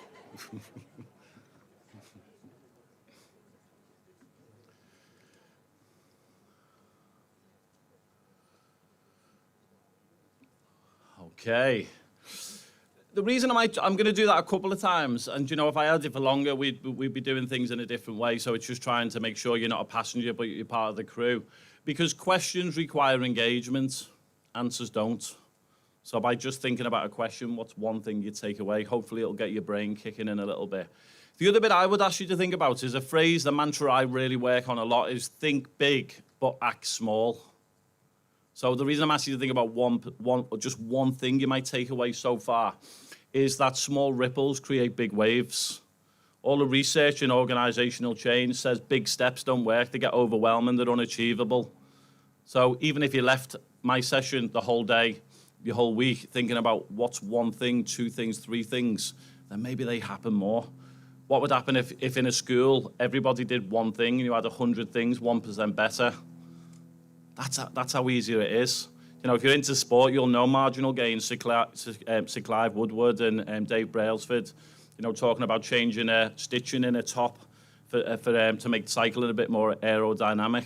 It's changing the headset by 1 millimetre, transferring the mattresses all around the world so they sleep in their own bed every night, weighing the food out. You know, Gareth Southgate, the detail he's gone into, because I'm picking apart his leadership style. I don't know what anybody else is, apart from Sunday, and I'm just going to get really drunk and eat pizzas. I've got children. I'm saying, are we all getting drunk? And my children are 5, 6, and 7, by the way. Then they're not. 8, 9, and 10. They're not. They're all adults. It's great. But they don't buy any drinks when you go out, do they? Has anyone else got children? Mine keep coming home. So no one's got children who left and you changed the bedroom and then they came back and he said, there's no way for you to stay. And he said, I'll just put it in that room. So no one's got a favourite child? You well have. You could tell. Have you got a least favourite child? No, okay, neither have I. You? Have you? Least favourite or most favourite? Ah, I like that philosophy. My favourite is the one that isn't in. I'm getting text here. There's a text, that'll be about something. Can you transfer me £10? I'm like, no, you're 43. Transfer me £10. Can I just say I haven't got a clue what I'm doing now because I'm just thinking about my children and getting drunk on Sunday. The key bit around this is the world's not changed by your opinion, it's changed by your behaviour. And Martin Luther King said you don't have to be able to see the whole staircase, you just need to be willing to take the first step. And Brené Brown, if you haven't looked at any Brené Brown's work, Professor Brené Brown, she talks about vulnerability and courage. Working restoratively requires vulnerability and courage. I've worked in schools, it's easier to exclude a child for 3 days because they don't have to think about them. Because be really honest with yourself, if you ever looked at the school gate as a child walks through it and thought, oh no, they're in. And I don't mean that through a lens of blame, but I know my day is going to be tough. I know this week's going to take me at least 10 more hours every day of investment just to maintain his ability to stay in a lesson. Because I shared this yesterday, and it's only because I've just seen the lovely colleague over there, but I'm going to share it again. I talked about a boy yesterday, changed his name to David. But, you know, David did come into school every day late. David came in white trainers every single day. And I can remember David like it was yesterday. David used to come in late because his mum didn't get up in the morning. When I shared before that children get the uniform out of a washing bin on a Sunday night, that was David.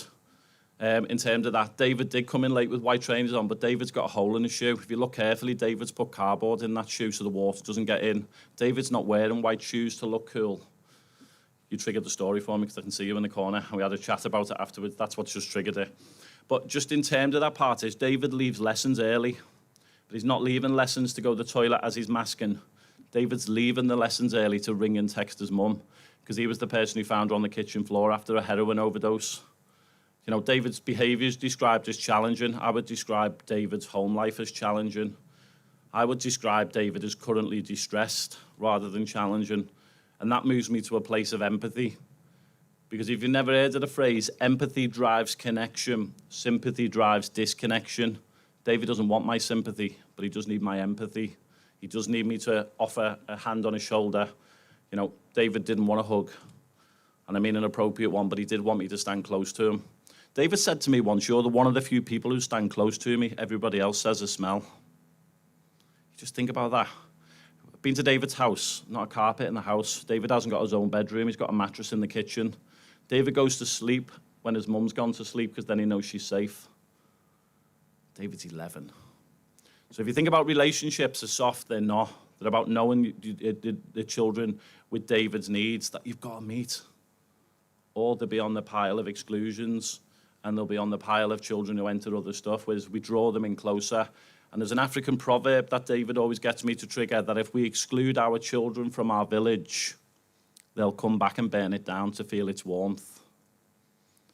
And yes, we did exclude David sometimes, but he was outside the school at 3:50 on a bike. He told us he didn't want to be there, but he did. He was found to be, we couldn't get him into school, but when he was excluded, he used to try and climb back in the school. It was rather weird. But you've all got a David, haven't you? It might be not hard to reach, but it might be hard to connect with on sometimes.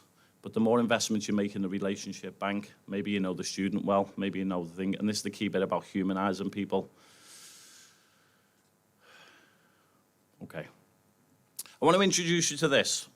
And obviously I've got a lot of less time because of Vic, but I'm not going to keep going on about it, obviously. Can you kill me afterwards? Yeah. Do you want your badge back? Okay. Has anyone seen this before?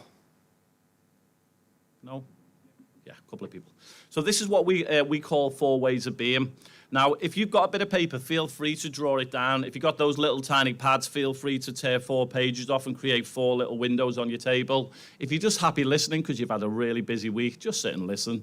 The key bit here is we call this 4 ways. You can overlay this leadership, teaching and learning, behaviour, inclusion, governance.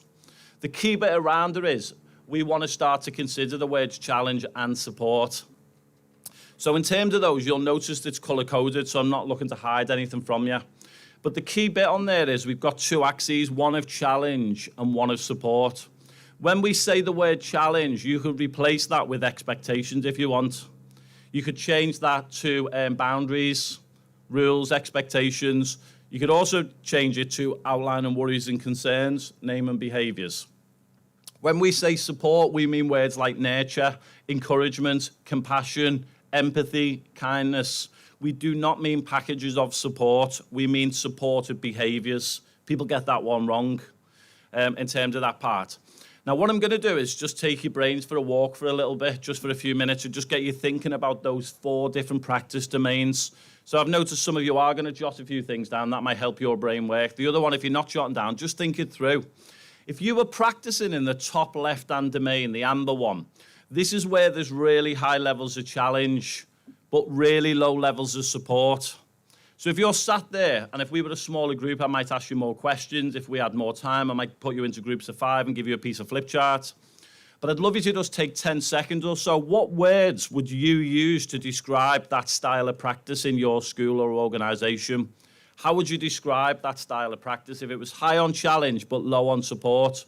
The original version's got the word punitive, authoritarian, and cold. But what words would you use? Just take a couple of seconds. You don't have to do, it's not necessarily a group exercise, just a bit of reflection. You can chat to the person next to you, but I'm only giving you a second or two, by the way, so don't move into a group thing or anything. I'm just taking your brains for a walk a little bit. So hopefully you're looking through that lens. Please don't name anybody, by the way. We do this on course. Somebody say, this is a little bit like so-and-so, and you're like, no, that's not what we're looking to do in terms of those parts. The key bit is, if I give you a second question, colleagues, in the same window, what words would your children and young people, your students, use to describe adults who work in that way? How would they describe coming to school or college? How would they describe that experience? How would parents describe that experience? Because I've done this work with children, and they use words like scary, strict, not interested in us, don't listen. I had a child recently describe bullied. They felt bullied by professionals. And this isn't just education. You do that exercise with children as part of leave and care work, and they'll describe social workers in the same way. So just to be clear, in terms of those, if you just considered the third question, what would the outcomes and impact be in your school if we worked in that top left-hand way? What would the outcomes be in a classroom where a teacher was operating in that way? What would the outcomes be if a school's behaviour policy was sitting in that top left-hand window? Because even if you're connecting the word behaviour and relationships, what would happen if you were brave enough to rewrite your behaviour management policy to become a relationship policy to enhance learning and achievement? Because then you might catch children getting it right more than you catch them getting it wrong. Maybe you might highlight the gifts you want to see rather than the deficits, the strengths rather than the weaknesses. But that, for me, is what we call the 2 box in terms of those parts. The original's got the word punitive and authoritarian. Now, in case you think, why is he introducing us to this? Remember the phrase, culture exists in every organisation and every school, but is it by design or default? You could change that word culture to practice. Practice exists in every classroom and every school, but is it by design? So I've worked in schools where people will identify they're in that box. I can go there as a parent. If I've done 10 hours online and I go downstairs and 2 of my children have left crumbs by the toaster and a glass in the dishwasher, you think that they committed murder the way I carry on for 30 seconds? You lazy sods. They're not lazy, it's just a bit of crumbs by the toaster. What I'm trying to say is when we become reactive as an organisation, we become emotional. And when I become reactive, I can go to the 2 box really quick because it's quick and easier to send a child out of a lesson, to take golden time off a child in year 3. But where'd you go for the rest of the week? The key bit there is this is the 2 box. Now, if you're not picking up, it's in amber. We'll come back to that in a moment or two. The bottom right-hand window, colleagues, this is high support but low challenge. Again, just take a few seconds by yourself. If you're jotting them down, feel free. What words would you use to describe somebody who's high on support but low on challenge? Loads of nurture encouragement but couldn't set a boundary for toffee. The original version's got the word permissive, rescue, and make excuses for children. But what words would you use? Just take a few seconds, have a think, jot a few words down. Some of you are thinking, I hate audience participation. Where's the death bow PowerPoint? Because I can do my emails then. Just if you're moving it on, what words would your children use? Your parents, your carers? What words would they use to describe adults? I've done it with children. They describe them as lovely. They care, but they're a pushover. One that stuck with me is I had a child describe that bottom right-hand window as unsafe. Students aren't challenged, they get away with stuff. Now, I remember that when I was in school, and I went to school at a whole different era, but I remember being in a science lesson and a girl got her hair set on fire with a Bunsen burner. It was a very unsafe classroom. There was no boundaries, there was no rules. You know, equally, I've been in a classroom that might be in the top left box, the 2 box when I was there, board duster flying across the room. But just because we stopped doing some of that stuff doesn't mean the behaviours don't tease out in other ways. The other bit is, if you were in the 4 box, the bottom right-hand window, what would the outcomes and impact be? What would the outcomes be for your school? Academically, behaviour, safeguarding? What would happen if an adult was in that bottom right-hand box in a year 6 class? What would their results look like? What would happen in the transition? The key bit around this stuff, if you're just sitting there, I'm not introducing you to this to just fill 15, 20 minutes. I'm introducing you because it will start to give you a framework. I think what restorative practice does is it gives you a framework to hang practice on. You can do it more on purpose, more deliberately, more creatively. But if you can't identify the other ways of working, you'll struggle. We call this the 4 box. But in terms of doing things for people, have a think of your school. Do you do a lot of things for parents and carers and they see you as the solution? Do some staff do a lot of things for students or to them, and they're the classrooms that require the most time and energy, whether it's a year 3 class or a maths lesson in year 8 or, you know, in terms of college? The bottom left-hand box, colleagues, this is where there's low challenge, low support. How would you describe that style of practice? If somebody's not doing much of either, how would you describe that? Because you might think that doesn't exist. I've worked with some people in the last 24 years who I would describe as salary stealers. I don't mean that derogatory, I mean that as the truth. You know, I've worked with some people who are equally overwhelmed, tired and stretched who are practicing that box. They're not lazy, incompetent salary stealers. They're people who need more support and more challenge. So the key bit is, what words would students use, children, if they were in those classrooms? What would that experience be like? Especially at primary, if you were in one of those classes for a year. You know, I had a maths teacher who practiced in that box. I was obsessed with maths in school. I still got a really high grade with that because I was, you know, I used to self-manage myself in terms of learning. But the lesson was in that box. It wasn't inspiring, it wasn't challenging, it didn't stretch me. I wasn't given the support to do extra things. And we describe that style of practice as the not box. And that's where it's thinking through what outcomes those 3 different practice domains get you. Because if your exclusions are high, you've got to own it. You're in the top left box, you're in the 2 box.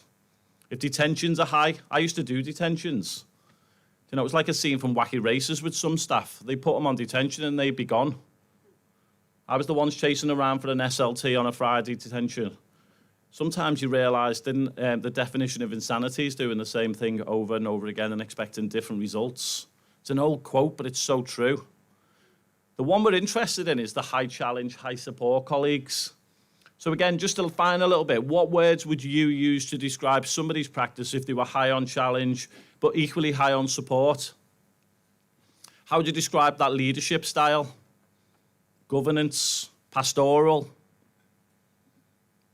Because the original version has words like relational, collaborative, gets alongside. It also has the word restorative practice, if you didn't figure me out at the very beginning of this exercise. But what words would students use? How would they feel about going in those lessons? If there was high expectations and they knew what those were, they knew they had to have the right footwear on, and if they didn't, they knew they had to seek out a form tutor to have a conversation with if they didn't have the right equipment. Because nobody's buying David a voucher for W.H. Smith's to fill his pencil case up in September. So if I know that, why wouldn't I populate a pencil case for David so that he doesn't get into trouble in lesson 1? But I don't want to go in the 4 box and do that every day because David lost it. There needs to be some accountability. I work with a school in Barnsley, a secondary school. They buy every single student all the equipment because then there's not a divide about who can have it and who they can't. But they're incredibly challenging if their equipment then goes missing. Because this is the bit about restorative practices. It's high on challenge and high on support. We call this the with box. The other question to think about is, what would the outcomes and impact be if you did things with students, with their families, with the local authority? Yesterday, we talked about the strategic alliance. I've worked in schools and felt isolated around exclusions. I want to know, what are you going to do to help us? I need your support. This child's on a child protection plan. If I exclude them, the level of risk will go through the roof because they're now at home for 3 days. We know there's contextual safeguarding concerns because of county lines, but we don't know what else to do. The key bit about working in the with box is nothing done to children without them, nothing done for them without them, and certainly not the not box. The cornerstone of healthy relationships for us is high challenge and high support. Now, I don't know whether anybody else knows anything about restorative practice when they came, but people often have a light bulb go on. They think restorative practice is in the 4 box. Because when we train people, we do a lot of stuff in circles. We talk less about punishment, because for me, punishment creates resentment without reflection. How many of you got sent to your bedroom as a child? I got sent quite regularly. I used to stomp up the stairs, slam the door. If I got no response, I would open it and slam it a second time, just to try and get the response I was looking for. And then I'd play on my Atari on asteroids until my mum came up the stairs, and then I'd pretend I was sorry. Anyone else have an Atari? I only had one game. They were expensive, weren't they? But just in terms of this point is, the key bit around these 4 boxes, and I'm going to give you a little bit of reflection. I'm going to introduce you to a different one today. If you work in the 2 box, colleagues, it will create compliance with children. Some of them will do as they're told, but there will be others who will disguise their compliance. They will do everything in their powers to not get caught. What do you see people do as they approach speed cameras in Dorset? Come on. Yes. What do you see them do when they pass the speed cameras? Yeah. Why do they slow down for speed cameras? They don't want to get caught. If you have a system in school that's in the 2 box, what will children do? Louder. Yeah. To not get caught. It's what you do. Well, not you do personally, sorry. It's what would. But it's what we do in our cars. We don't want to get caught. That's the power. I'm not against high challenge. You can see it. It's part of working in the with box. But you create compliance with ownership. I'll do it because you tell me. You know, no intrinsic motivation whatsoever. Do things for people. It might create ownership, but they won't comply because there's no boundaries and so on without me taking it through you. The third one to show you, and then I want to give you a couple of minutes again, is if you struggle with the word challenge and support, think about it in terms of rules and relationships. We need rules. People get it wrong with restorative practice. Rules are important. I want David, even though he's got the toughest home life you can imagine, I still want him to realise being on time is important, otherwise he'll never keep a job. I want him to realise you can't call someone to see you next Tuesday outside because somebody might smack you or somebody might sack you. The key bit is we still need to have those rules and expectations. I would argue David needs them more than lots of others because he hasn't got them at home. But David needs more relationships than other children because he also doesn't get that stuff at home. The key bit as well as about rules and relationships is in terms of those parts is the word safety again. Remember the quote before, the removal of threat is not the same as the creation of safety. You can have the rules, the compliance, the challenge, but if you don't have the other axes, then you'll get the outcomes you started to describe. What I'd like to do is just give you a minute or two with the person next to you again, if you will. Now, the easy question would be, what do you think of that? That's too easy. The question I would like you to pose to each other is, when things aren't going your way in school or in your practice, you're short of time or you're under pressure, which of those 4 boxes do you default to? Where do you default to? With some students, when things go wrong, the 2 box, the with box, the 4 box? Because I can go the 4 box. That's the box where you do things for people because at least you know it's been done. Or at least you know it's been done properly. So, a couple of minutes, bit of reflection. When things aren't going your way, you're short of time, you're under pressure, which of those 4 boxes do you default to?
Just give you another minute or so.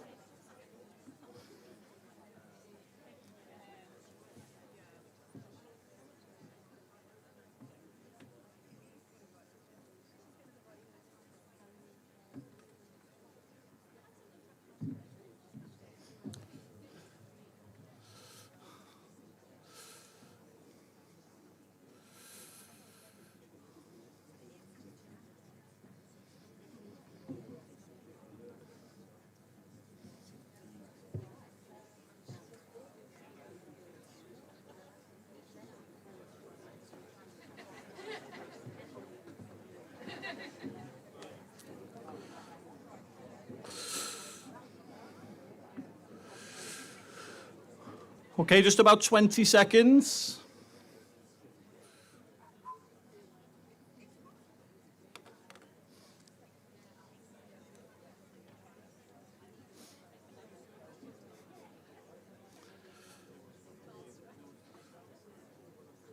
Okay, just want to gently interrupt if I can.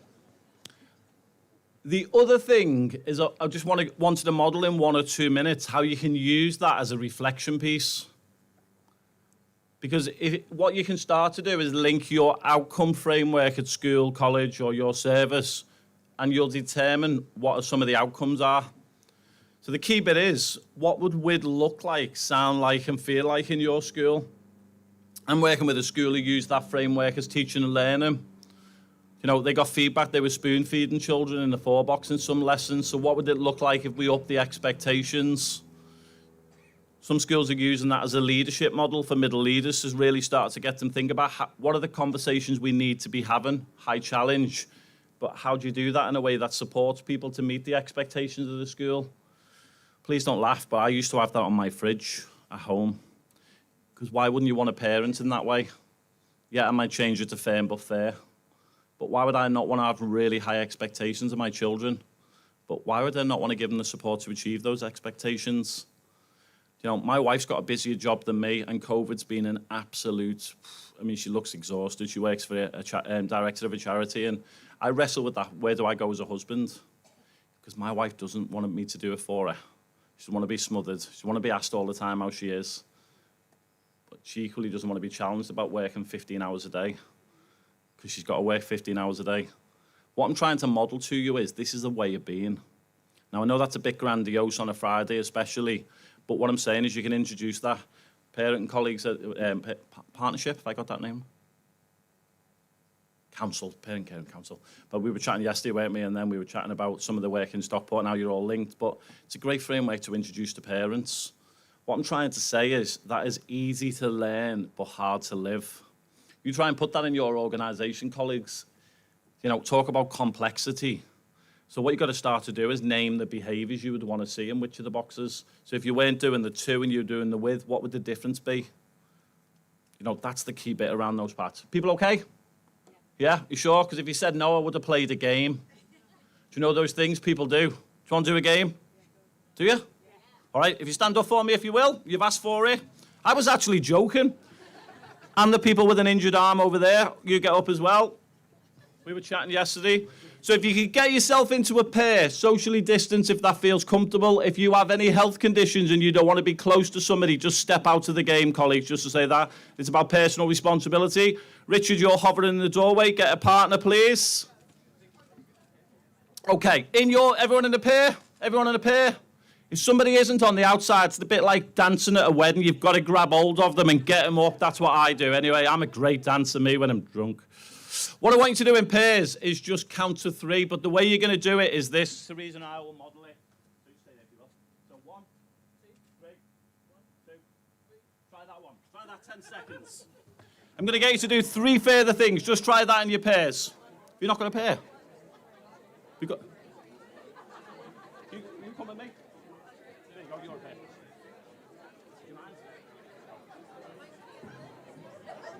Okay, stop you there. That was the warm-up. I'm going to get you to do 3 further things. What you're going to do is replace 1 with a clap, okay? And we're going to model it, aren't we? So you're going to replace 1 with a clap, so we'll model it. 2, 3. 1. No.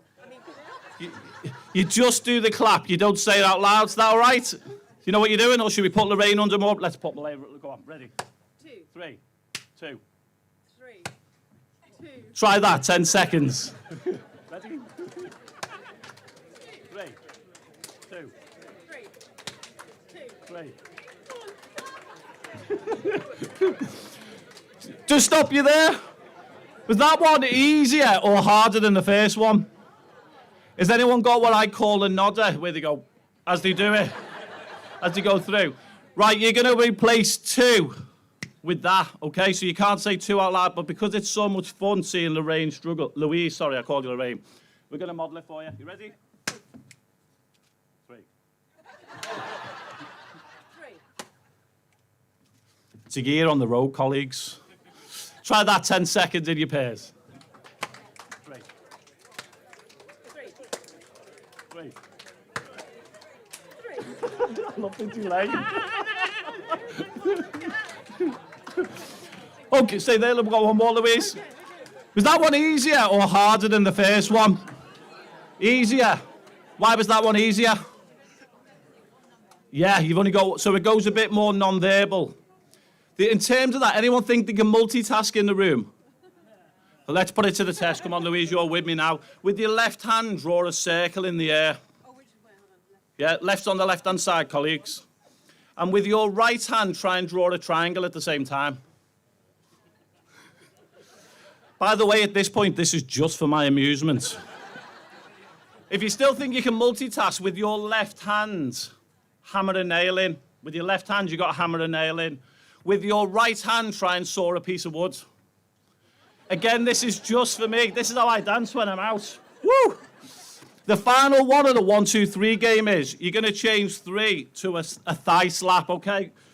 We're looking for the proper one, okay? No weak efforts, okay, or you don't get lunch. So it's all non-verbal. That's 1, that's 2, and that's 3. Have a go.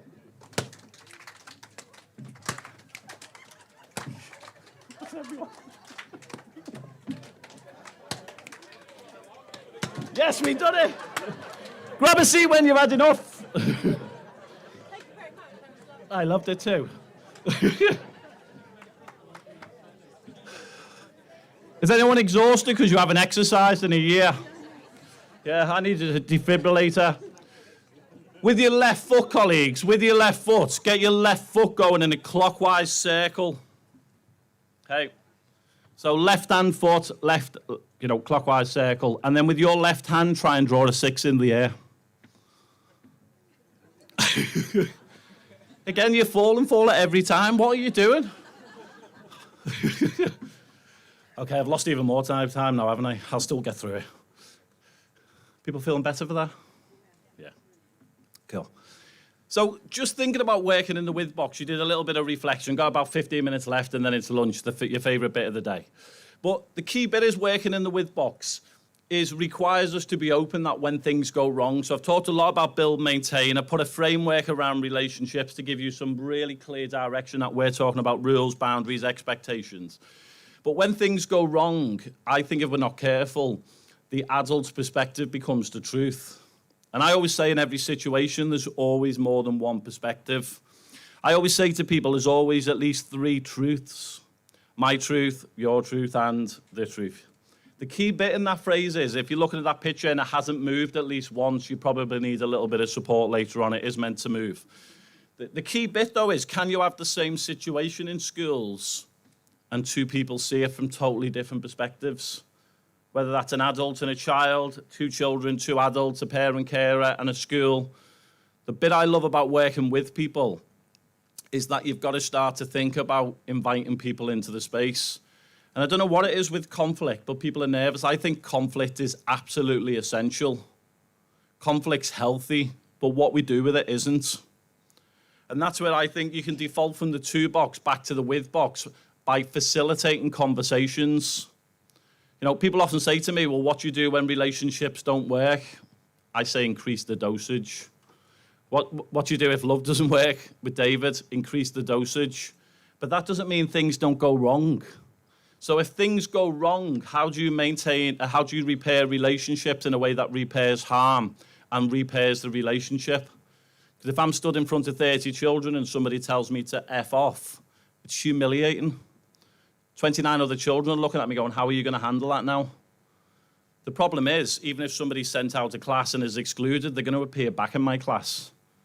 Now, I really struggle, and I like social media, but I struggle with some of the perceptions of restorative practice that adults are made to sit in front of children. It's the with box, nothing done to people, nothing done for people. And this lovely little simple structure will help you out. You know, 3 little bubbles. Yes, you need to prepare people sensitively. But if you get involved earlier in the life of the problem, earlier in the journey of the child, it needs very little preparation. If I know you both really well in my class, and I've got enough social capital, I can say, can we sit down this afternoon and unpick what happened between the two of you? It's more likely to go yes than if I had less. But if you both had a fight and you're both in year 10, the temptation is to keep them separate. Now, I might keep them separate for the rest of the day, but the problem is you both live in the same community. You'll bump into each other on the bus or on the way home. So for me, I've got to manage it in some way, but something like that might require more sensitive preparation. Now, I'm not training you here. I'm just introducing you to stuff. So the key bit around that is you might need to set it up to succeed. What are the risks, but what are the benefits? You know, a phrase to think about, and you could potentially do a 20,000-word essay on this question, but do we manage risk or do we suppress opportunity? And I think some of the stuff like getting into a fight is much easier to manage than low-level conflict, somebody not bringing the right equipment over and over again. So the key bit around these 3 bubbles can be used for very informal conversations, right up to the really complex, sensitive, and tougher stuff to navigate. The key bit on there is we want to put 3 stages to a conversation. So if I was facilitating over there, you would both have a different view of what happened. So why I wouldn't ask you to share with each other your view of what's happened? I might ask you to think about some thinking and feeling questions. So when he said that about you, what were your thoughts? How did it feel to see that picture posted from the party on Instagram without your permission? The second bubble is about when you drop that pebble in the pond and the ripples go out much further, what's the impact? I often think lots of children don't understand their behaviour has impact on adults in schools. I know it's an old phrase, this, but I still believe some children think we're wheeled into storerooms at 3:30 and wheeled back out again in the morning. They forget that we have feelings. Now, this is not about people being overly vulnerable with children, because I've worked with some children. If I said to them, when you called me a Scouse TWAT, it left me feeling really embarrassed. Some of them would greet me every morning with that phrase just to try and wind me up. This is not about being overly vulnerable. What it is about is exploring the impact it has on each other. But can you change the past? Give me a nod or a shake, or I'll play another game. I've got more, you know, and the worse. Is it, you know, in terms of that, can you change the past? But can you change the present and the future? So in your schools, in your organisations, how much time do you spend in bubble 1 and 2, and how much do you spend in bubble 3? Because bubble 3 on there is asking you both, what do you need from each other for this to move forwards? Well, I want him to do X, Y, and Z. I'm not doing that. That's not fair. Okay, if you can't do that, what could you do? This is all about working in the with box, negotiation. But we're not lowering your school's expectations or lowering the support we're going to give them both. In fact, we're going to increase it. So that might mean we have a head of year in there. We have a pastoral worker. You live with your nan's there, and you live with your dad's there. So it might become a broader meeting. Because remember the phrase, what's the family solution? Who's the family resource or community resource to the services we offer? I want to be involved in my children's decision making. The challenge is, in bubble 2, who are the significant others? For some children I've worked with, it's not mum or dad. It's Auntie Julie. You know, it's whoever. David Auntie was Julie, by the way, in terms of those parts. Bubble 3 is all about solutions. How many times in school do you focus on problems or solutions? Is there some staff in your schools who have a problem for every solution? Like a lemon sucker in a meeting, fun sponge, energy vampire, mood hoover. Shall I stop? Is that a bit unfair? Don't forget the quote, all behaviour is a display of an unmet need. That's unmet needs in staff, in families, communities. The key bit with those 3 bubbles is we don't want to get stuck in the past. Let's get focused on the present and the future. Because if you change the way you look at things, the things you look at start to change.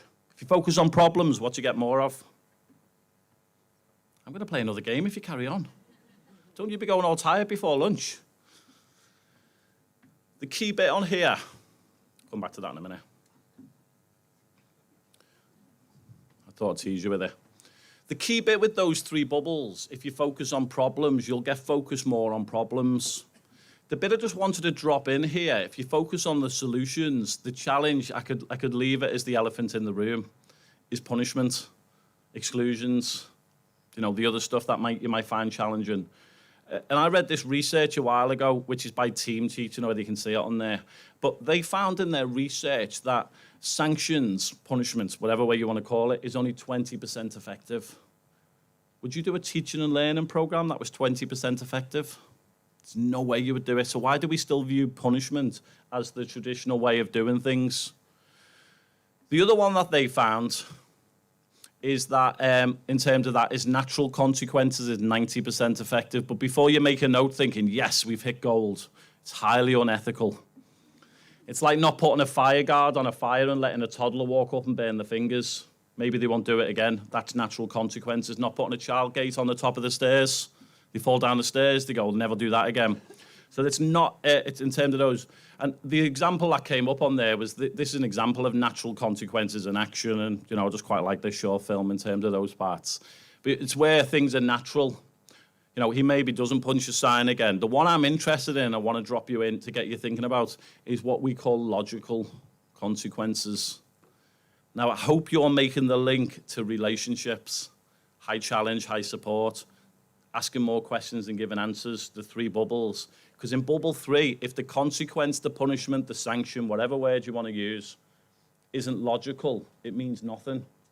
If you tell me to F off but spend an hour detention with Vic, it's not logical. So the key bit around this stuff is, in bubble 3, we're not afraid people get restorative practice wrong. It's high on challenge. There's times over the years I parent restoratively. My wife does say sometimes, when you're packed in with that restorative stuff, will you just tell them off? And I'm like, I'm nearly there, just give me 2 more minutes. But on a serious note is, I really struggle with punishment because I know it doesn't work. Send my children to the bedroom, it creates disconnection, not connection. Take a mobile phone off them from a safety perspective, which I've done with one of mine, is very different to taking it off as a sanction. So what I'm trying to say here is, no one's saying today that we shouldn't hold children or adults account for their behaviour. But let's make sure it's logical and let's give them the support to achieve our expectations in terms of those parts. A couple of little things I just wanted to finish on, we're on 25 past, is just, if you're not careful, people talk to me all the time, we've got a really strong vision for restorative practice, we've got a really good strategy for relationships. But a vision without any action, colleagues, is just hallucination. The same with a goal without a plan is just a wish. So if you're serious about relationships, people often think, oh, we can just get more staff on the school gate. We'll give staff a free lunch on a Friday so they sit in the canteen with children. Yes, that will encourage people to build relationships. It certainly did in our school because it's fish and chips on a Friday. So you get a free lunch just to go in there. The offshoot of that was people spent more connections. They stayed longer than they anticipated, but nobody was made to do it. But what I just wanted to mention was that if you're serious about restorative practice, I use this a lot with schools and organisations. If you look across the top, you've got to have a vision. And I would make sure that is as simple as possible, easy to communicate and easy to over-communicate. But you've got to give staff the skills. So part of the challenge if I worked in your school was to get me in the classroom, because I quite like building relationships, spinning a rope with year 5. What's the incentive? People want to know what's in this for me. They want the resources, whether that's a quiet space, a room, to be off timetable, to have an extra 15 minutes in the morning to do check-in. They also need action plans. The key bit, if you haven't seen this model before, if you have any of those things missing, it leads to the parts down the right-hand side. If you don't have a vision, it leads to confusion. You don't have the skills, staff get anxious. I see it in schools. We want you to facilitate a restorative conversation. Oh, I can't do that. Give them skills, give them training, give them the time. Do peer reflection, create champions in school. And I won't read through the rest, but I just think today is an opportunity just to think about that, to think about restorative practice, or call it what you want. And I would encourage you that when we do this work with schools, the danger is you focus on the last 20% who might never get this way of working, or who might need high challenge or high support. We say focus on the first 20, they'll get the next 60% on board, and then you'll have a critical mass. If you focus on the people who might not be up for this way of working, it'll drain resources and time. The key bit for us is focus on the 20% of people in your schools who already do this. They don't need to call it restorative practice. It's nothing new. In fact, they could probably deliver your training. The key bit around this is, I would say, just to finish on, I hope none of what I've talked about is nothing new. But when you're under pressure, short of time, I think we default to different places. And just in terms of this, I'd like to offer a shameless plug. If you're interested in reading a little bit more, I asked Teresa, she's got a copy in front of her. Hoping there'd be a lot more post-it notes sticking out, but you got the thing. My wife told me she's ready, and I put a car washer in her boot last week. Where's my book? In her boot. She hasn't read it whatsoever. The slide I thought was going to come up was that one. I haven't shared it to be polite. If you like the 4 ways and you like the 3 bubbles, drop me an email. I'll ping them back to you. I'll share them with Vic and colleagues so you can offer them centrally. But we're talking about relationships and connections. If you want some stuff, you want a little blog to read, you want a couple of little things, you want some articles. I got challenged on a training, tell me 10 things you do to build relationships with children, so I told them 10. He said, I bet you can't come up with 20, so I told them 20. He said, I bet you can't email me 50 tonight, so I emailed them 99. So I've got a poster with 99 things to build relationship with students or 99 things to build with families. If little simple things would help, just drop me an email. The final thing I just wanted to say as we hit past is the website on there. The reason I'm pointing that out is there's some really short clips of me talking through some of the principles. If you're interested in sharing it with others, because I know Teresa's committed to pushing, it was in your morning bit about working with rather than doing 2. And it might frame some conversations this afternoon. There's also a great film, 10 minutes long, from Carmanor Community School in Leeds. The best bit is there's a lot of students on there talking about the power. They reduced exclusions from 268 to 3 and no permanence. Attendance is up by nearly 4%. Ofsted said that behaviour is truly outstanding in their school. And the quote I loved the most was that Carmanor is a truly harmonious community. So, you know, in terms of this stuff, it works, but it's got to be one size fits one, not one size fits all. We're bang on past, aren't we?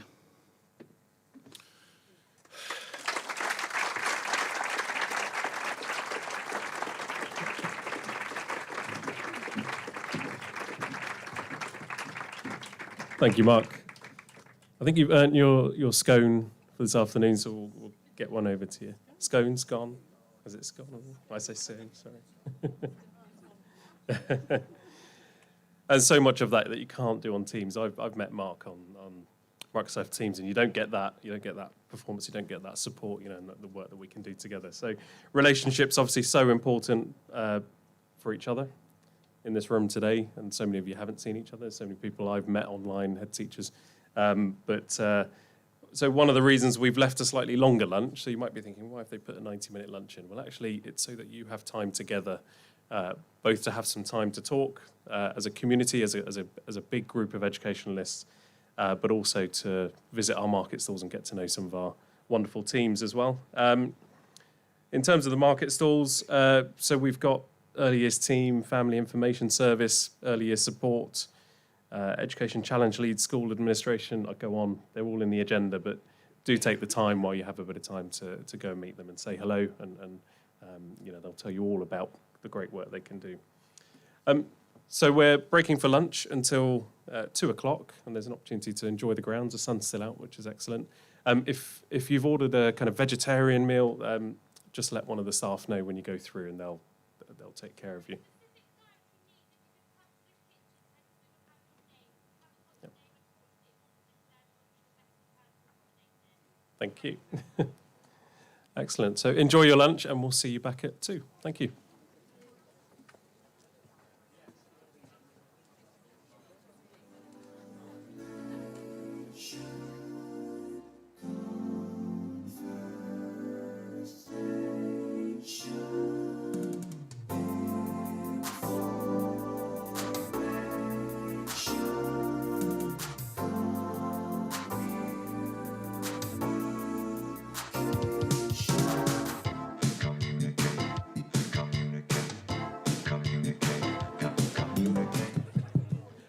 Sorry, and I should have remembered to say, if you would like a tour, a short tour of the grounds at 1:15, if you congregate round here, Mark Blackman will give a quick tour around the grounds.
into the night like a flash in the dark. See the tears in our eyes fall like glittering stars in American cars. I let go of the wheel and take hold of my heart. So before we crash, kiss me under the stars in American cars. Going into the night like a flash in the dark. See the tears in our eyes fall like glittering stars in American cars. I let go of the wheel and take hold of my heart. So before we crash, kiss me under the stars in American cars.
I feel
can't see.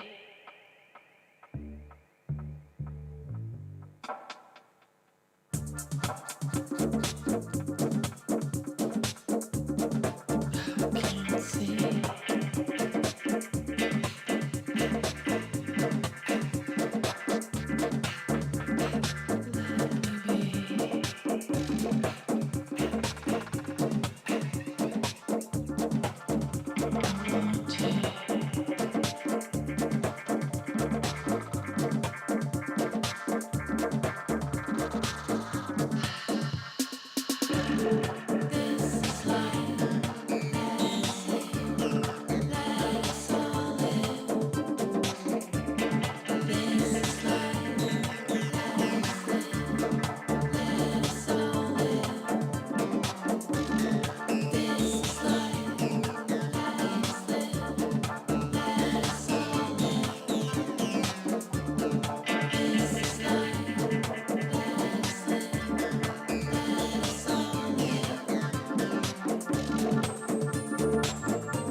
Things go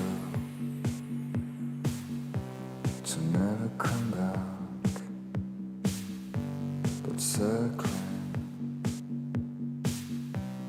restless in time. Rest in your eyes so I can see. Flashing lights and memories.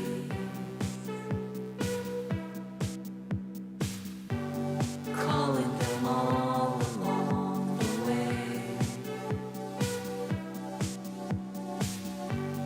Calling them all along the way.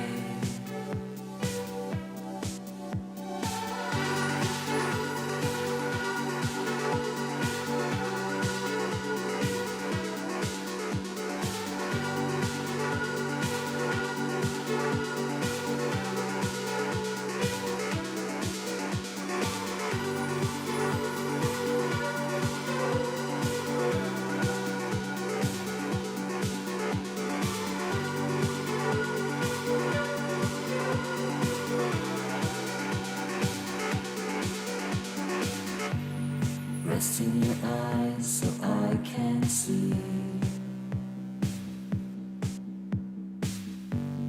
Flashing lights and memories.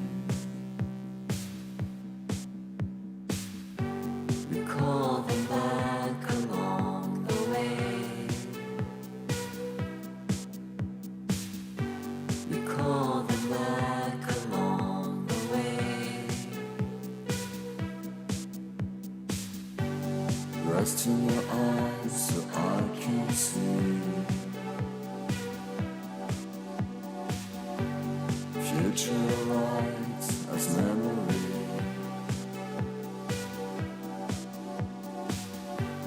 Calling them all along the way.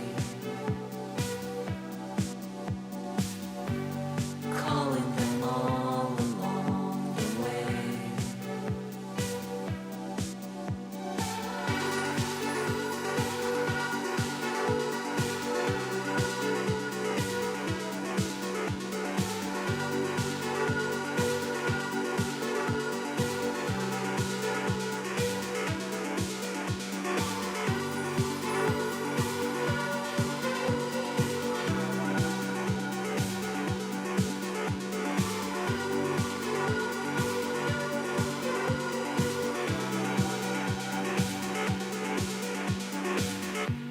Things go to never come back, but circling, restless in time. Rest in your eyes so I can see. Future lights as memory.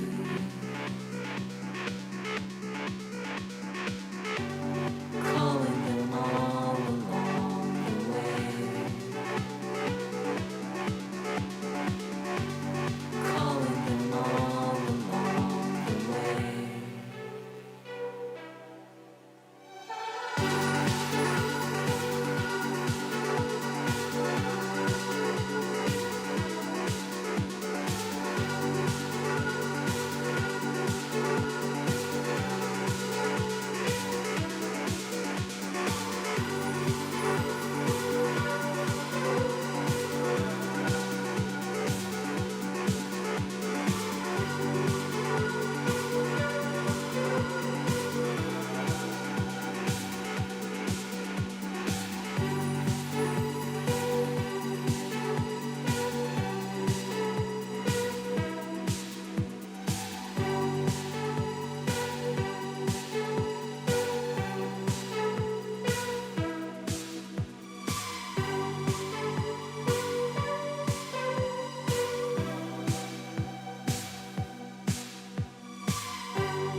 Don't fall in love with the man on stage. I'll be on in a minute, I'm just sharpening my blade.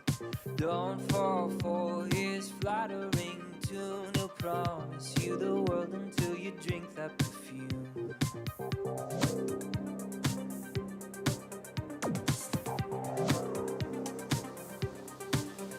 It's a highway, highway to the door, and a neon Medusa's got your heart. Sweet canyon lullaby, don't look straight into its eyes. It's a highway, highway to the door.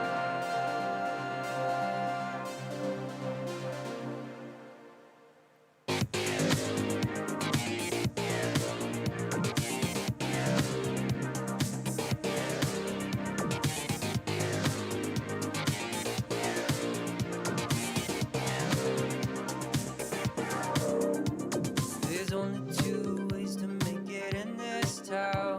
One is to be brilliant, the other is to drown. But don't take both drugs all in one go. You can't reach the heavens passed out on the floor.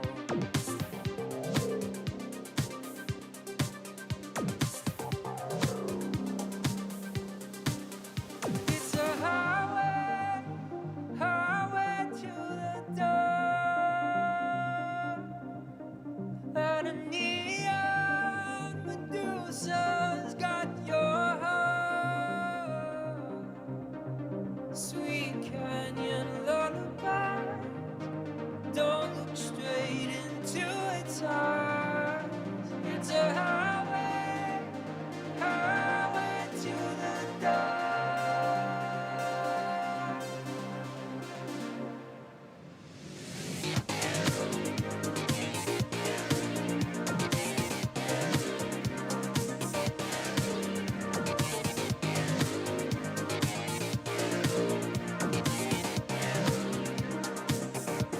If your mama could see you now, if your mama could see you now, topless and upside down, spinning around.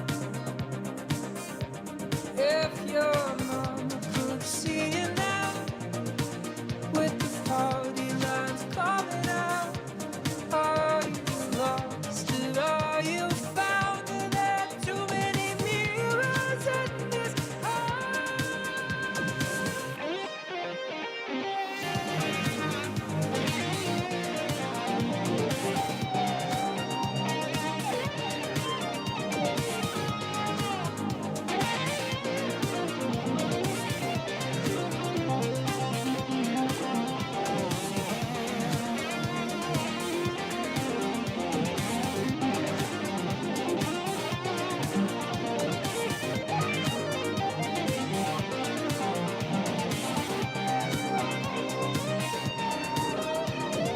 Don't fall in love with the man on stage. I'll be on in a minute, then I'll sweep you away.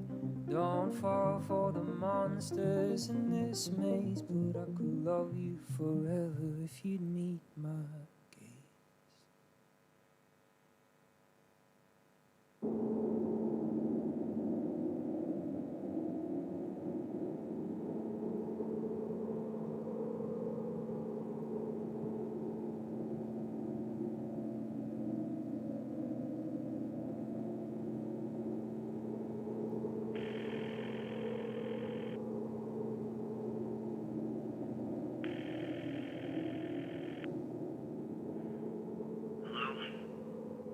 It's me.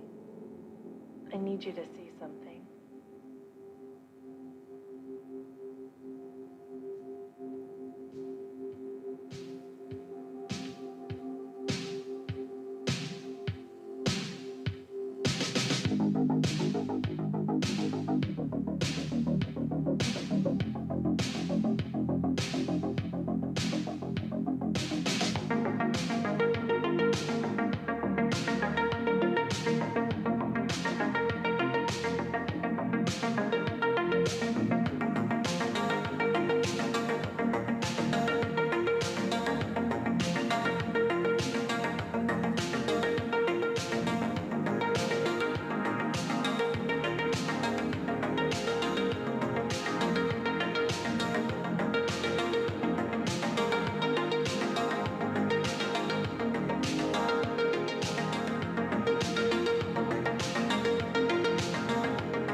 Just to let you know that if you are interested in having a tour of the St Mary's site, then that will be leaving from the just outside the marquee very shortly. So do make your way over there. Look out for Mark Blackman. He'll take you around. He's promised us that you will return and not get lost. I want to remember So tours of St Mary's another time. site kicking off shortly at the back of the marquee.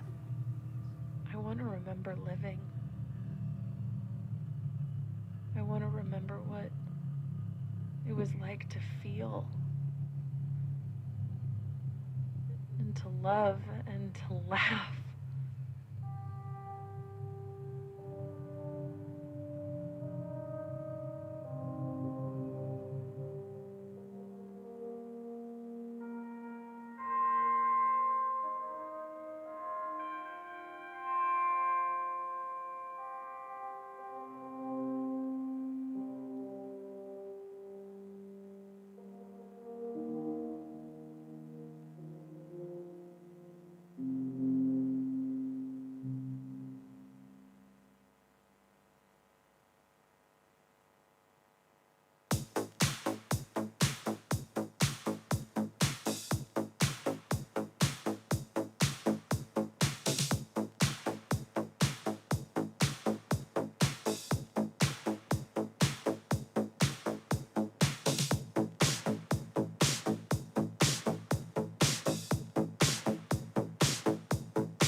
But secondly, I would love to be married. You know, I think I'll marry the cameraman over there.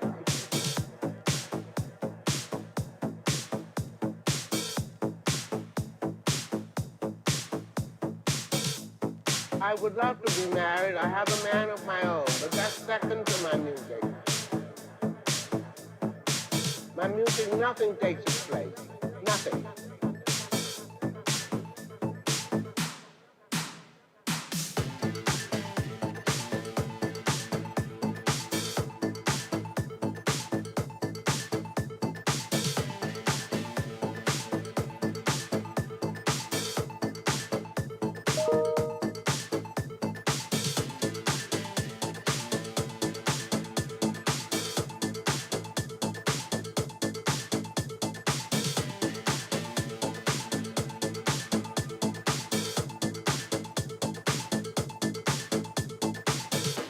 But secondly, I would love to be married.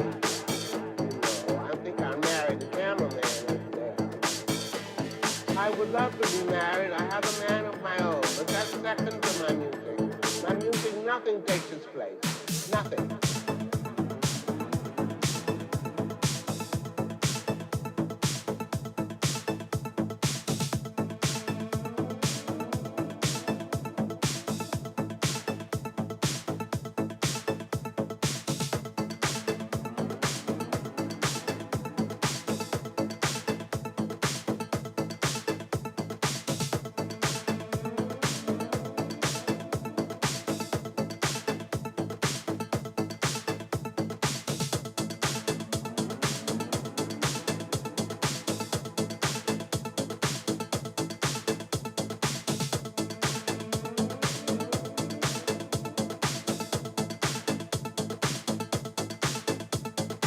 Music is first in my life.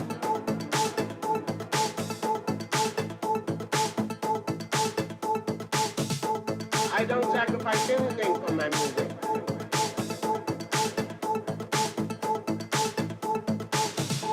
But secondly, I would love to be married. You know, I think I'll marry the cameraman over there. I would love to be married. I have a man of my own, but that's second to my music. My music, nothing takes its place. Nothing.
Telemetry and launch condition. Missile and internal DC. Pressurization complete. Ready, command to internal. 5, 4,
Do you need the mic? So good to see you. We'll have to talk after. Yes. Okay. Okay, good afternoon, colleagues. So if I could ask you to come back to your seats, and we're ready to start the afternoon session.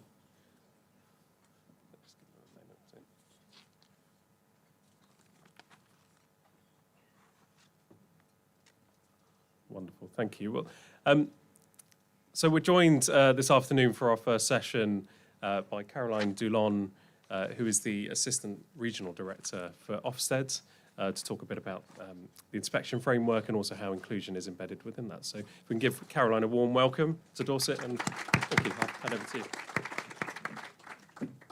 Thanks, Vic. It's really lovely to be here today. It's just so nice to present to real people, face to face. We've done presentations online quite a lot through the pandemic, but it just makes such a difference to see faces in the room. So really, really pleased to be here. Just in terms of me being here, why am I here? Why is it me presenting to you today? Well, firstly, I've been the Link Senior HMI for Dorset for some time, and it's part of our ongoing relationship. It's really important to me that I'm here at this event because it really matters and it's a really important issue. I'll be talking to you today about how the education inspection framework really focuses on inclusion, how it's embedded in it, and I'll talk to you about some of the practicalities of that. So I hope it's useful to those of you who lead schools just to get that information. Just in terms of inclusion, though, that's a theme that's really, really close to my own heart. I was a Senko in a school for some time. I had parents coming in saying, "I'm not having it. Can you help?" So I experienced that on a day-to-day basis. When I became head teacher of a school that had a resource base for children with autism. And that was really, really enlightening. And I'll tell you a bit about that before I begin. And also then through that work, I became part of the local authorities inclusion panel. So I would attend that regularly and be involved in the decision making there. And then moving to Ofsted as one of Her Majesty's inspectors, I started inspecting special schools and places with specialist provision. And then being promoted, I started to oversee the local area SEND inspections. And so I've continued to feel that strong commitment to the most vulnerable children and learners that we have, and the value in the important work that you do to help them day by day. As a new head teacher, as I said, it was a real learning curve for me. I started on my first day with Alistair. Alistair was 5 and I was 35, so there was a big difference. Alistair was joining our autism resource base and I was head teacher. Alistair was one of 10 children in our local authority who was lucky enough to be given a place at the autistic resource base. Many didn't get places like that and were placed in other places, and that was just how it was. Alistair was non-verbal, so he couldn't speak at all. And as a result, his communication was via his behaviour. So he'd show us how he was feeling and the way that he behaved. And I learnt about Alistair on his second day, on my second day, when I was told by a member of staff really firmly that he didn't belong in our school. It wasn't the right place for him. And over the next few weeks and months, Alistair's challenging behaviours continued and escalated and changed and came back and all of those things. I had meetings with the local authority, with the parents. Numerous members of staff came to speak to me. We worked really hard with the advisor linked to our school whose specialism was autism. And she worked really to provide special training for us. And it was through that I learned so much about inclusion. And I'll tell you more about that at the end. But I just wanted to share that with you as a start, really, so you can see exactly why it is that it's really important for me to be here today.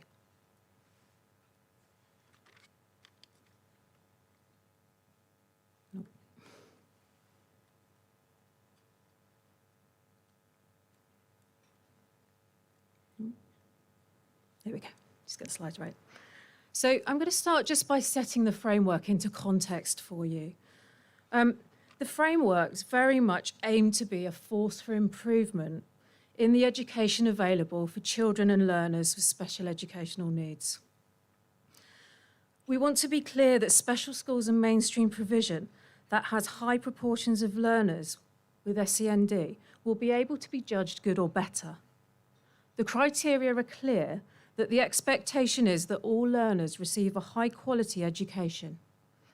Inspectors will assess whether or when it's appropriate for the curriculum for learners with SEND to be amended to meet their age, aptitude and ability. We're emphasising the importance of the curriculum that's designed for learners with SEND being ambitious and meeting their aspirations. So all of our remit-specific handbooks, so that's the handbooks for further education and skills, for early years and school, those set out the ways in which provision for learners with SEND will be taken into account within those inspections. So the school inspection handbook explains how the EIF applies to special schools and SEND provision in mainstream schools, so like the resource base that I ran. We've really acknowledged within this framework that it's very clear in the Equality Act that you must make reasonable adjustments for learners with special educational needs.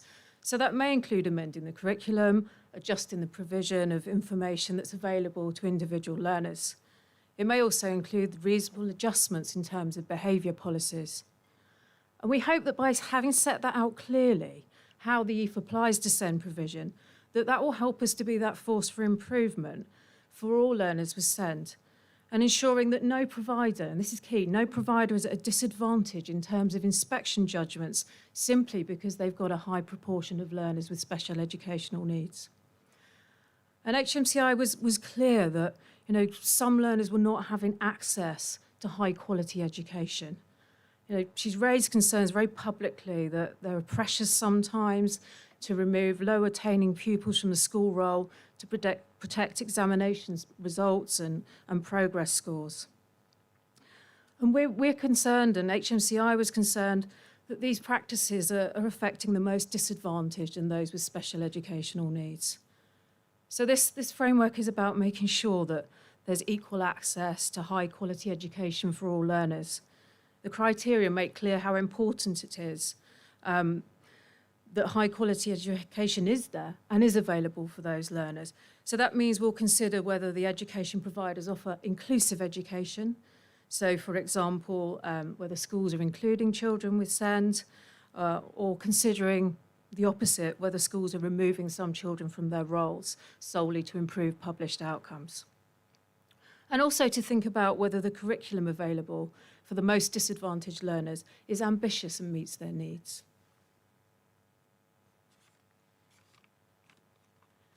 So I'm just going to talk to you some more now about the framework and how it fits within that.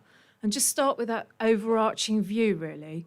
So you've got two statements on this slide, and if I sum them up, what are we thinking about in Ofsted when we inspect? What's important? Well, what's important to us is what's important to you. Providing children and young people with a good and high quality education, and also safety, safeguarding, making sure that they're safe. So the real purpose in terms of EIF is about bringing about improvement in education provision. So we need to think quite carefully about how children and young people are helped and protected so that they're kept safe. And also thinking about the experience of children and young people with SEND and their families.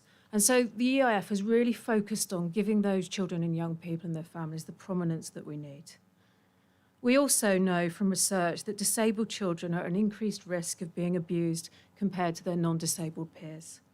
They're also less likely to receive the protection and support that they need when they've been abused.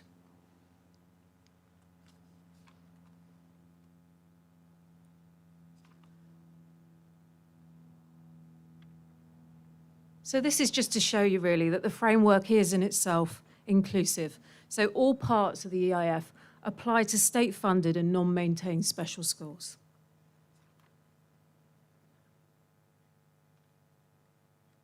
And as I said, within the framework, it sets out really clearly in Part 3 how it applies to special schools and mainstream schools provision for SEND. It talks about applying it in pupil referral units and alternative provision-free schools and academies. So there are some key points in this guidance. One is that pupils with SEND have widely different needs and starting points. So we're not therefore going to treat them as a homogenous group of pupils. or compare the outcomes achieved by one group of pupils with SEND with those achieved by other pupils with SEND in the school locally or nationally. The quality of education construct, the model that we look at the quality of education, applies equally to all pupils. When we do that, we consider the extent to which the school's curriculum sets out the knowledge and skills that pupils will gain at each stage, and we call that bit the intent, and also consider the way that the curriculum is developed or adopted by the school, and also how it's taught and assessed to support pupils to build their knowledge and to apply that knowledge as skills. So we call that bit the implementation. And then inspectors consider the outcomes that pupils achieve as a result of the education they've received. So that's the impact part. And when inspectors evaluate the impact of the education provided by the school, their focus is primarily on what pupils have learned. So it can apply very equally to pupils with SEND. So I'm just going to talk to you now about our model in terms of looking at the quality of education. And this model applies to all schools, including special schools. So we found that we really needed to get to the heart of the quality of education and have joined up thinking, an ongoing dialogue, if you like, with schools about the provision of education in their schools. And so we look at it on these three levels, but they're not separate. We connect everything that we do to help us to reach that rounded judgment. So the first thing that we look at is what we'd say is the top level view. So the model starts with that, and that's where we're having high-level discussions with school leaders about their curriculum, what's on offer to who and when, and there's a great opportunity to think about inclusion, and why those choices are made. We then also have the deep dive, and inspectors will carry out a number of deep dives looking at subjects or topics to see how the curriculum is being implemented, think about the impact of that, through a range of subjects. They'll gather a broad range of evidence in that process, and then the bringing it together part is where they start to see what that's telling them and telling them about what's happening in the curriculum. So they'll sit down at the end of the first day and talk about what the deep dives have shown them so far. So when they're talking about school, they might say, do you know what, I've seen some really strong curriculum plans, or I've had a really good discussion with curriculum leaders about what they want children to learn at each stage in science, for example. So in year one, these are the things that they absolutely must learn, those non-negotiables. And then another inspector might say, do you know what, in history, I've seen exactly the same thing. They've set out really clearly what should be learnt in each year group. And through those discussions, they might then think, well, here's something that is an emerging area of strength. And for day two, then, they'll look to test that out to see if it's something systematic across the whole of the school's curriculum. So it enables them to start with a focus group of subjects or topic areas, and then the bringing it together enables them to broaden it out and look at the curriculum. And the SEND methodology, if you like, is the same. And I've put that here really just to illustrate to you. As I said, the model applies to everyone. But if we're in a mainstream school, how are we looking at provision for children with SEND? So we've got exactly the same structure here. We've got the top level view, and that's where the discussions really need to begin. That's where, as a school leader, you'll need to say to the inspector in your first telephone call, this is our school. These are the children that make it up. These are the challenges we face. These are the barriers to their education. And you'll be able to articulate, in terms of your curriculum, what it is that you're doing there to help to make the difference, to break down those barriers. We then also will make sure that we're focusing on a sample of pupils with SEND in at least 2 of the deep dives. And we'll do that in conjunction with the systems and processes you've got in place to support them. So we may well select a child with an education, health and care plan. So we may look at that plan, and we may look at any other plan or structure you've got in place to support them. And that just helps us to understand, the context of that child, their needs, and to see how well the curriculum is being adapted for them. For deep dives, that's where we're thinking about if the curriculum is being implemented for pupils with SEND. What are they learning? Are they learning the same as others? Is the school striving to help them achieve that? If that's not appropriate, what is? And what's available for them, and is it ambitious so that they can achieve the best possible outcomes that they can? But it's also making sure that they're involved in school life, having that sense that, you know, they're part of the school and they're able to work alongside their classmates and access education as everybody else does. And for the bringing it together, we'll be thinking then about the provision that we've seen for pupils with SEND. And again, are there strengths? Are there things that we need to think about? Is there an opportunity as well for to identify an area for improvement? And in discussion with school leaders at the end of day one, we'll talk about the evidence that we've gathered in relation to these pupils, and we'll make sure that we are able to see any evidence that the school's got to offer us. And also important things like a conversation with the school's SENCO, perhaps look at some provision if the school's doing something particular that they want us to see, discussing with a sample group of pupils as well. So we really then look to bring that about and be very clear about what's going on for these children.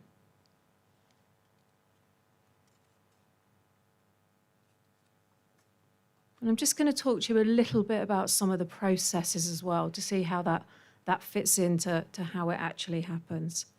This slide is always a bit tedious. It's a little bit like Dad's Army if you're old enough to know what I'm talking about. You have to wait for the arrow at the top to do it what it needs to. So, I mean, this just sets out, if you like, what happens before an inspector arrives in your school. So the Dad's Army one that came in at the top, the other preparation, is the work that they do in the background.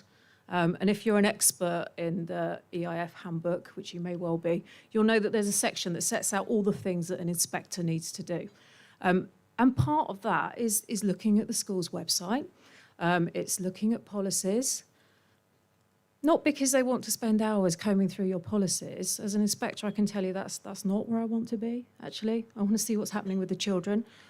But what it's about is understanding, you know, what, as leaders, are you setting out to achieve for these children and young people, so that when I'm there and I'm there on the ground, does it feel like it's set out to be? Is it doing what it needs to do? So there's that aspect. There's also the previous inspection report, so they'll look at that so they can pick up any themes that may have come out in the previous inspection. But then we've also got telephone calls. So there's 2 telephone calls, but it very much depends on the school leader. So when we phone up, if they'd rather have one's okay. We also say to them if they want to bring in a team, that's okay. You know, we're happy to talk to who needs to be there. So we have that shorter planning conversation. And that really, in terms of special needs, is where we might ask if there's a resource-based provision, much like the one I ran. You know, we have records on that, but we always like to double-check that that's the case and make sure that our records are correct. So, for example, sometimes we might find that that's closed or moved to another school. So we'll have that check and conversation. And we'll also ask about whether the school's using any alternative providers, and I'll talk to you about that a bit as I get towards the end of the presentation in terms of what we do with that bit.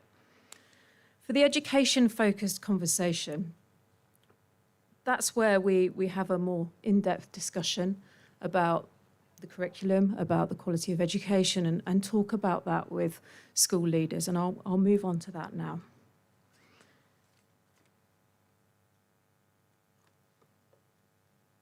So I'm not going to say this enough, really, but there's a box at the top, the rectangle that stretches across the top there about context. As a school leader, this is a real opportunity to talk about your school, to talk about the children that you have, to give that view on, you know, inclusion in your school and why it matters and how that looks for you. So it's a real opportunity to be clear about what you're doing.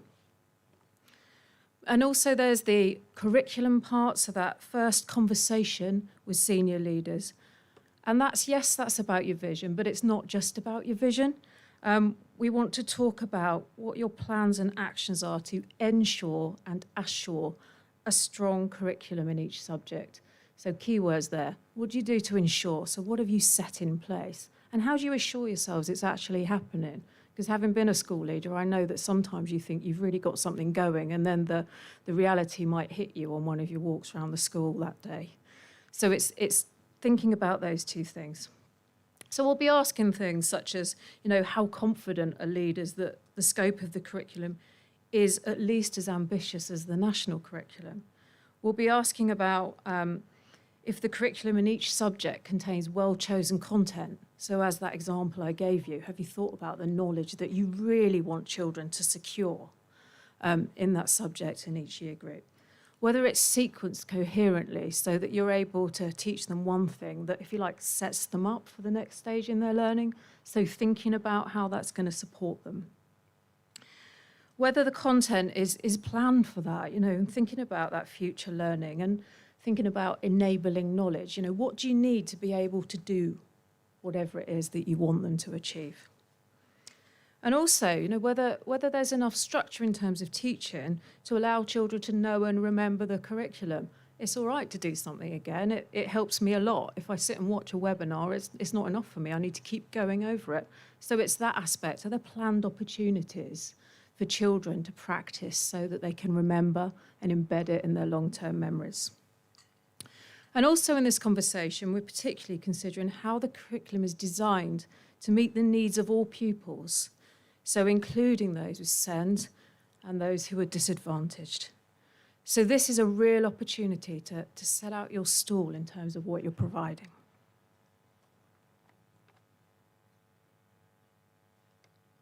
And as part of that educationally focused conversation, that's where the lead inspector will have a discussion with school leaders about the deep dives. So this slide tells you a bit more about those deep dives. Prior to this conversation, as I said, there's that preparation work that the inspector does. They'll look at any information we hold, and obviously at the moment that's not the most current in terms of your school's achievement. And they'll use that to generate some questions, and I'd say that very much about data. And one thing to take away about this framework is it isn't really about data. We might look at data to ask some questions, but that's all data can do. It doesn't tell us enough about the school. So the lead inspector will have a discussion with the head teacher about the quality of education, about the subjects that are stronger, and about the areas that you're working on, because let's face it, you're always working on something. That's just how it is in a school. It's a constant cycle of improvement. And then they'll work out which subjects will be the deep dives. And the criteria here really set that out. So at least 4 deep dives if we're doing a Section 5 inspection, or if you're an independent school, a standard inspection. In a primary school, reading will always be a deep dive. Deep dives will always contain one foundation subject. And these must be subjects that are on the curriculum, so not personal development or careers. We look at those under the personal development judgment. As I said, we will use published validated data to identify what might be strong or weak, but as I said, at the moment, that's not particularly current, but it enables us to ask some questions. We also really try to identify subjects where lessons are being taught during the inspection, but we know that that isn't always the case because of the timing of inspection, and in small schools it's particularly difficult in terms of how things are organised. So if we're not able to do that, when I come to talk about what a deep dive is and how it works, what we do then is look at the other aspects within the deep dive and strengthen the evidence through our discussion with curriculum leaders and what we see on the ground. When we're in a specialist setting, we'll always look at reading and or communication. So the same thing applies. We're particularly thinking about, in these deep dives, how senior leaders' intent for the curriculum is set out and their understanding of its implementation and impact. We'll think about long and medium-term thinking and the rationale for content choice and curriculum sequencing. We'll visit a deliberately and explicitly connected sample of lessons and carry out work scrutiny or look at work, because it's not always in books. It might be artwork, it might be going to see PE outside, but we'll take a look at work as well. And just to talk about reading in particular at this point, if you were to say what 2 things really matter to me, one's inclusion and 2 is reading.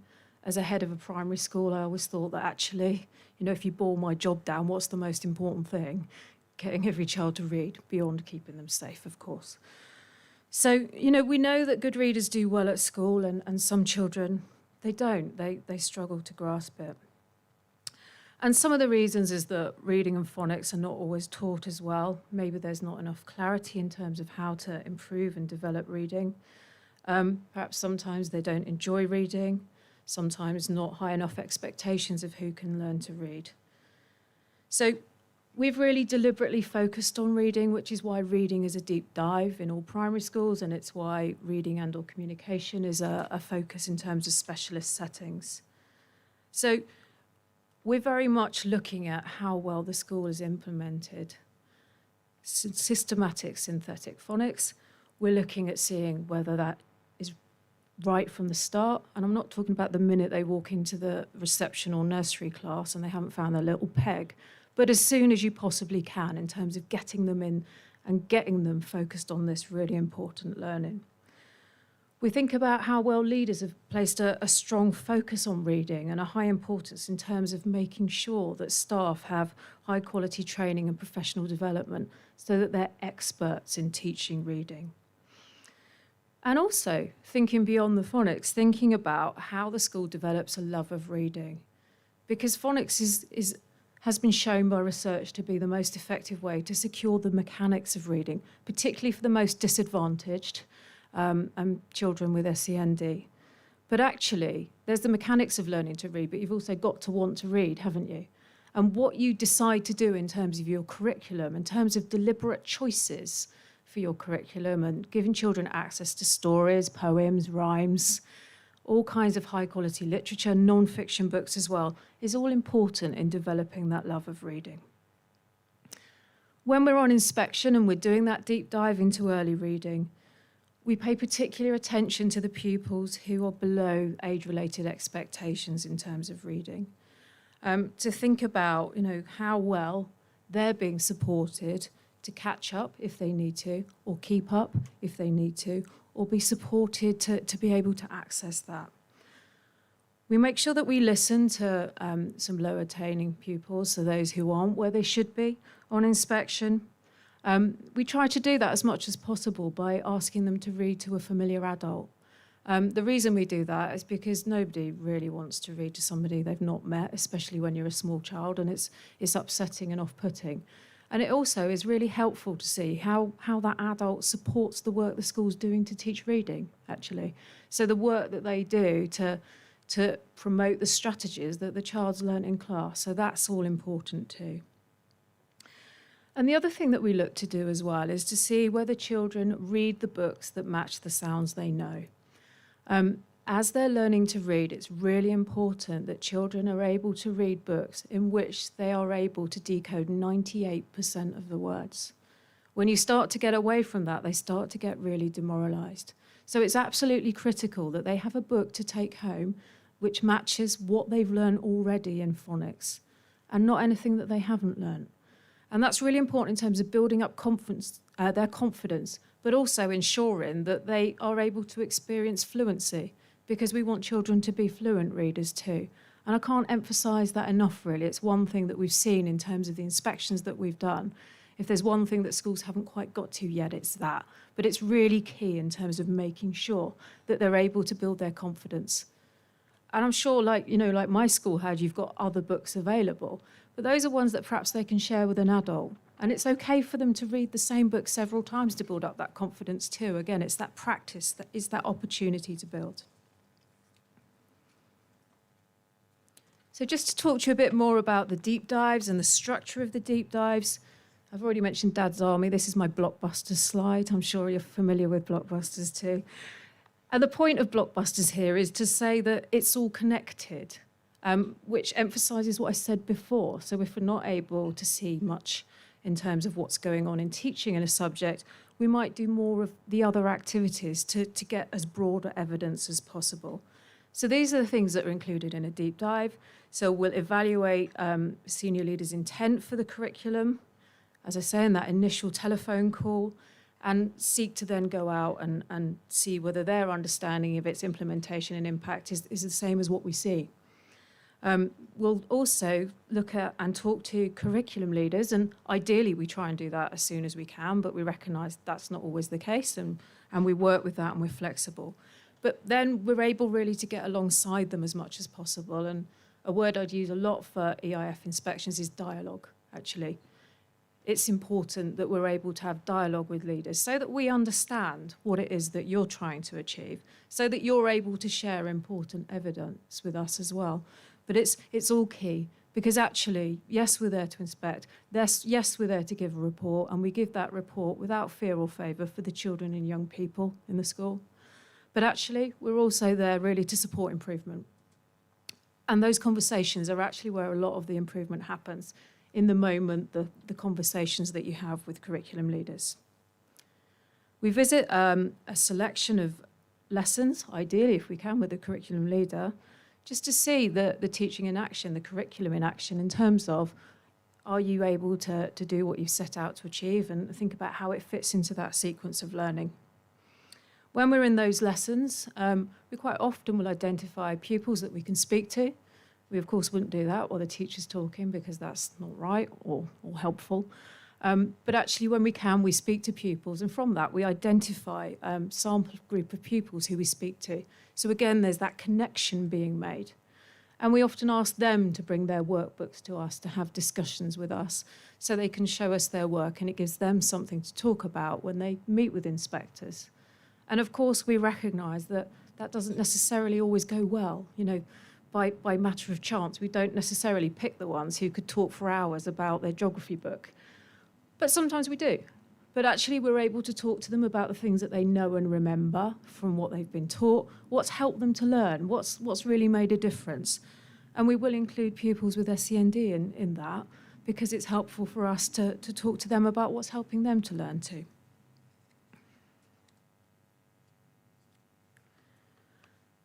And this is really just to really emphasise the point about the connectedness in terms of this activity.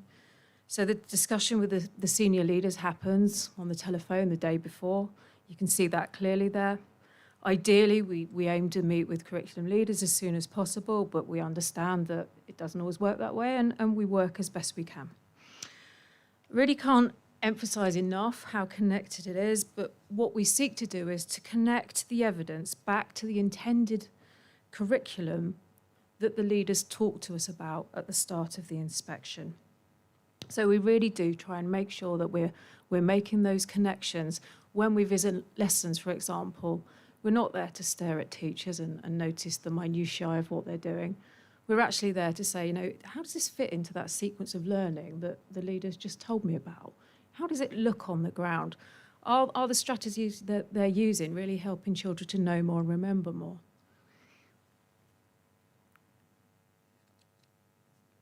So just to show you really, you know, how it fits together, this is a nice visual model, if you like, to give you that sense. So what you haven't got on there is the day before inspection, where those conversations happen, as I say, when you'll be able to talk about the context of your school and your commitment to inclusion and all that you're doing to support that. But on day one, we'd get straight into two key things, the first of which is safeguarding, because that's really, really important. If we can start looking at safeguarding, we can help to relax leaders, hopefully as soon as possible, by saying, right, I've seen that. I can see what you're doing there. I'm confident, for example, your single central record is okay. Or if there are a couple of minor things, you go and sort that. Let me carry on and do this. So we focus on safeguarding first. We also focus on those deep dives. So inspectors will get straight into those, which means that they're out there doing all those things that you just saw on the blockbuster slide. And through that, as you've seen from a previous model, looking at pupils with SEND, looking at disadvantaged pupils and thinking about how they build into that. So they're not hugely focusing on behaviour and attitudes or personal development on day one, but of course they can't ignore it because they'll see it as they go around. It's what you do. It's those high quality interactions with children and young people that make a big difference to their personal development. It's the expectations around their school that really sets the standard for behaviour, and you can see that in action. So they'll gather that as they go. At the end of day one, they'll meet, as I said, and bring together what they see in terms of those deep dives and think about, you know, what might be the emerging areas of strength, what might be emerging areas for improvement, and think about how they're going to test it out across other subjects on day two. So thinking about, you know, is it systemic or not? And then they'll also think about what evidence they've gathered in the other areas that we inspect and use that really to build on and secure further evidence, because there'll be things they need to do that they haven't done on day one. For example, perhaps looking at records of attendance or looking at records of behaviour and strategies that you have for that. So just thinking really very much about the provision for pupils with SEND. Key part of that, as I've said, is meeting with the SENCO. Why is that important? What are we aiming to do here? Well, firstly, the SENCO is the person who champions these children in your schools. They're a key person. So it gives us an opportunity really to talk to them more about inclusion in your school, to get a sense of the children. They quite often know in very granular detail about the children, their needs, their challenges, and their commitment pretty much always shines through. So that's a real opportunity to have that discussion. We'll talk to them about ambition for these children, you know, what is in place to help them be prepared for the next stage in their education and their future lives. We'll talk to them about identification and assessment, what processes are in place to support them as well with identification, because quite often it can involve other agencies and professionals and be quite complex. The key bit, and it's why it's in bold, is understanding the provision in the school. You know, what's your school's approach to it? How does it link to the curriculum? How does it enable those pupils to achieve and be prepared for the next stage in their lives? And we'll also talk to them about sampling support. So where might we see that happening? You've told me that you've got a really good strategy for supporting pupils who need to really cement some understanding in mathematics with some physical blocks, for example. Show me where that's happening. Let me go and see. So it just enables us to really dig in that little bit more.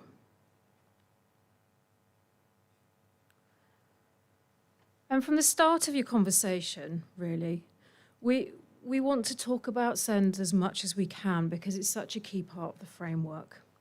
So before we come into the school, obviously, as I say, we do that work to look at the website, we have those conversations. We also look at the outcomes of the local area SEND inspection. So see, you know, how is the local structure, if you like, providing that provision. We really want to know, you know, how well do you identify those children who need that something extra? You know, how well do you identify what that something extra is? We want to think about, you know, what's different about that provision, and how are leaders assuring, so that's the assure bit again, assuring that it's having the impact that they want in terms of those children's lives and the outcomes that they want them to achieve. This is a really important part of work with pupils with special needs, especially. And the key point here really is that anyone who's got a difficulty with learning needs the best thought out and best taught curriculum. They need the very, very best. And also, you know, in terms of the impact that their special needs might have for their knowing more, remembering and being able to do more. You know, you need to think about the dimensions of progress sometimes. You know, so are you helping them to increase their accuracy or their fluency, their confidence, their independence and their ability to transfer and generalise? So we'll explore how carefully leaders have thought about what the endpoints in the curriculum is building towards, what pupils will be able to know and do at the end, and whether the curriculum's been planned accordingly to help them achieve. So that includes considering how the intended curriculum will address the social disadvantage by addressing any gaps in knowledge and skills. Again, we're thinking about how that curriculum's sequenced to enable pupils to build their knowledge and skills to those agreed endpoints. And also thinking about how leaders have ensured that the subject curriculum contains content that's been identified as the most useful and ensured that it's taught in a logical progression, systematically and explicitly enough for all pupils to acquire the intended knowledge and skills. And also how the curriculum's been designed and taught to enable pupils to gather the all-important ability to read.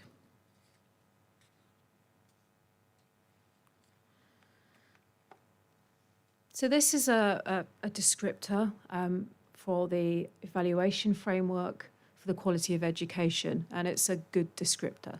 So to be able to achieve good, We need to demonstrate that the curriculum is successfully adapted, designed or developed to be ambitious to meet the needs of pupils with SEND, developing their knowledge, skills and ability to apply what they know and to do so with increasing fluency and independence. And so it's absolutely critical that that is in place for a school to achieve the good judgment. And I've put a question there really for you to consider in terms of the fact of how well are you developing and working together with leaders, SENCOs and teachers and bringing everybody together to develop the curriculum so that you can achieve that end. But of course, it's not just about the quality of education. We're also thinking about how well leaders include disadvantaged pupils and those with SEND in all aspects of school life. So we're very much thinking about the environment for inclusion. Considering the extent to which schools are equipping pupils with the knowledge and cultural capital they need to succeed in life. And our understanding of that knowledge and cultural capital is derived from the national curriculum. So it talks about it being the essential knowledge that pupils need to be educated citizens, introducing them to the best of what's been thought and said, and helping to engender an appreciation of human creativity and achievement. But we're also thinking about that commitment to special educational needs, and that's absolutely critical to be confident that this is a good school that you're in. So thinking about how teachers enable pupils to understand key concepts, how they present information clearly and encourage discussion, how they check pupils' understanding effectively and identify and correct misunderstandings, how they ensure that pupils embed key concepts in their long-term memory and apply them fluently. But there's also thinking about the other aspects of school life, and thinking about how leaders ensure that children and young people with SEND engage in the activities of the school alongside pupils who do not have SEND. So yes, there's the question about whether they're involved in the education provision, but also thinking about how teachers' professional development helps them to understand individual needs, helps them to think about what teachers can do to promote learning for those children, thinking about who's involved in the assessment, the planning, the reviews, and so on. Is it a shared responsibility? That real culture and climate of inclusion. We all own it. We also think about whether everyone's included. Of course, a school is there to educate children and young people. That education is broader than a set of subjects. It's about what goes on in and around the school too. So are children with SEND able to attend school clubs? Are they able to participate fully in break times and lunch times? Does the teaching of the curriculum overcome or create barriers to learning? And thinking about, do children with SEND miss out sometimes because of the work to address gaps in their learning? Because that's key.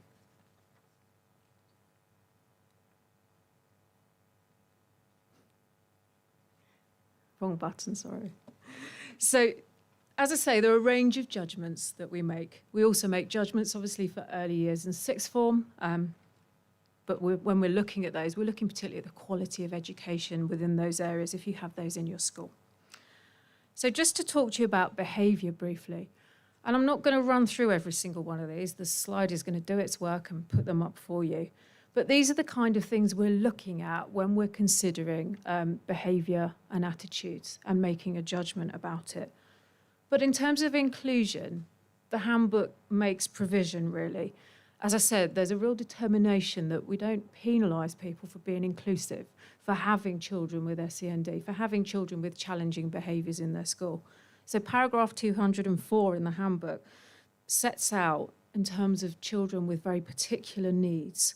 And it says really clearly that we're not there to expect perfection in their behaviour.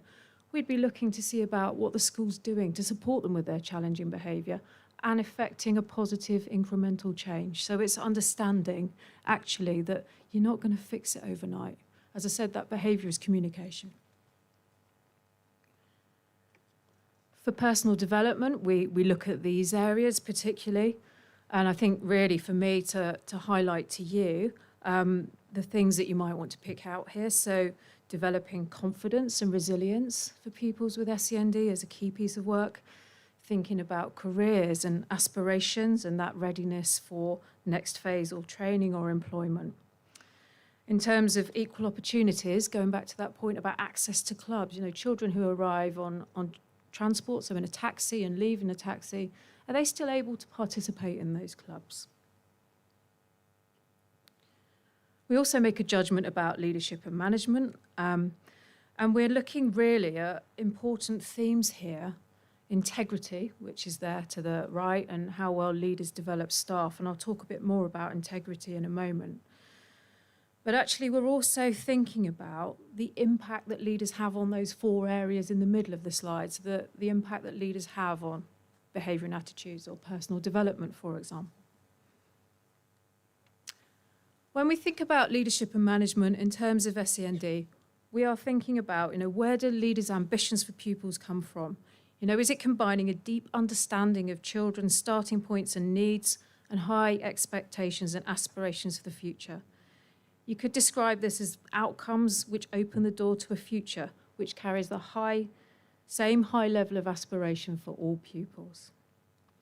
And for leadership and management, really, you're thinking about 3 things: setting a clear strategic direction, developing people, and creating effective ways of working.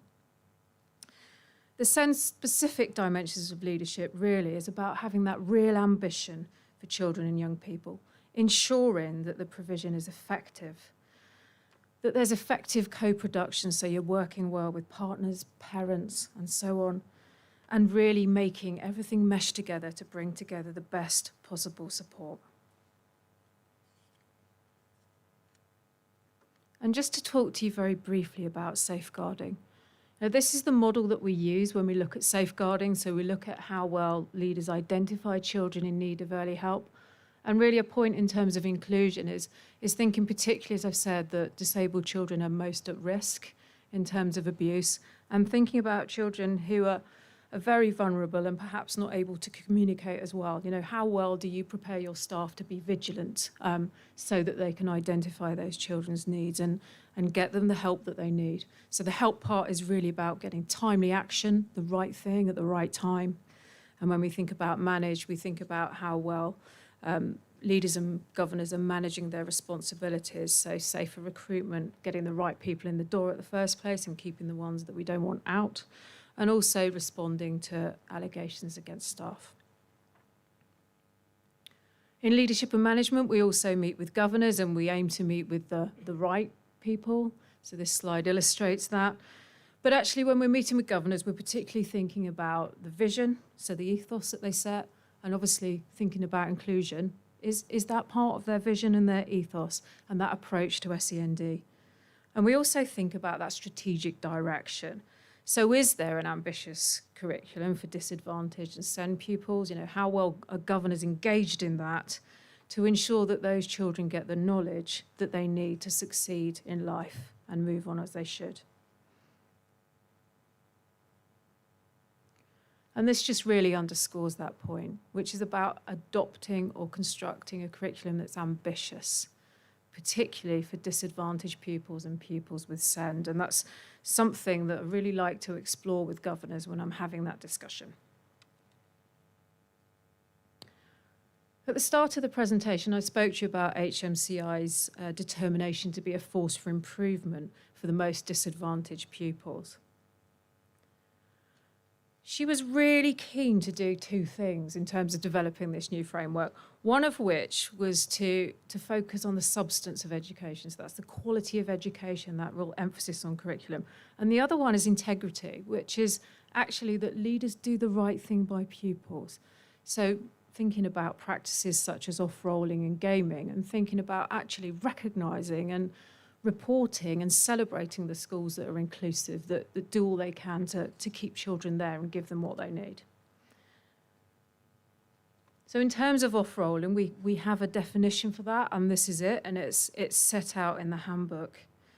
And really, to mitigate against that, it's about having a culture, isn't it, that supports arrangements to identify pupils' needs, to identify pupils who may be disadvantaged or have additional needs or barriers to learning, and enabling them to engage positively in the curriculum.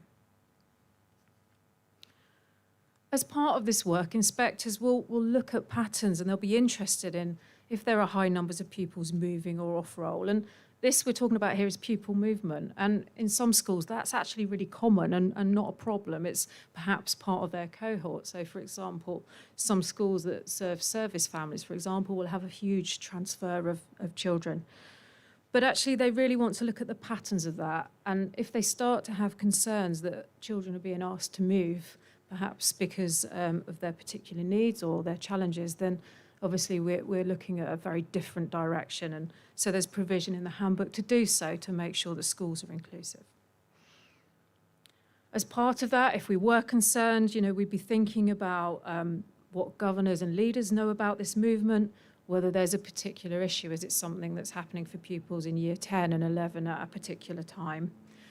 We'll be thinking about whether any groups of pupils have been disproportionately represented, so is there a high proportion of pupils with SEND? And as I mentioned at the beginning, in that initial telephone call, we will talk to leaders and ask them if they use alternative provision. Some schools do, and that's something that some schools do because actually it's right for the child. But actually that's the inspector's job, really, to check out for themselves that that is in the child's best interest, that it provides additional education that they need. And inspectors will certainly do what they need to do to be assured, really, that safeguarding is in place in that provision too. So have leaders checked out that the provision is registered if it needs to be? Have they checked out that pupils are effectively safeguarded when they're there? Are they happy with what's happening there? And also then, do they know about attendance? Do they know about how well pupils are achieving there, how their personal development's being supported? And they'll do that by either making phone calls if it's a registered provider, so the inspector will call the provider and talk to them. If the provider's not registered, inspectors aim to get out there because we don't get any chances really to see them unless our unregistered schools team gets intelligence that they need to visit. So actually it's an opportunity to go out and see for ourselves and provide some checks too. So just before I finish, I'll go back to where I started really, which is to say about Alistair. It was about 4 years later when Alistair first started to speak his first words, and he came bounding up to me to share the picture of him from horse riding. And it was then really that I realised we'd actually gone a really long way to make our school the right place for him and others like him. And what made the difference? Actually, it was leaders working together, saying, do you know what, this is what we want. It's not easy. Yes, we've got these parents coming in screaming about behaviour, but actually, we know we can do this. It was about building the expertise, so training the staff, putting in place an effective curriculum and support, and strong systems really there to plan and monitor the provision. And the member of staff who said to me that it wasn't placed for him, she'd had a different approach by then. And she went to visit, and I'll never forget this, she went to visit a child who was at another school. They'd applied for a place, as many did. We had nearly 30 actually, but still 10 places in the resource base, 30 children with autism in our school by then. So the resource base was full, so were most of our classes. But we always went to see the children and see if our school was the right place for them. And she called me and she said, we really need to take Sonny because Sonny's actually being taught in a corridor. He's not in the classroom because his behaviour upsets the others. And so she said, we've got to take him. And it was an open door she was pushing at really, and Sonny came in. But actually for me, there are some really, I suppose, nice moments that when I think about that part of my work, it's what I'm most proud of. So I wish you well in your work too and in promoting inclusion in your schools. I can't say any more than that, but thank you actually. Thank you for the work that you do with children and young people, and thank you for your commitment to the most vulnerable. It matters.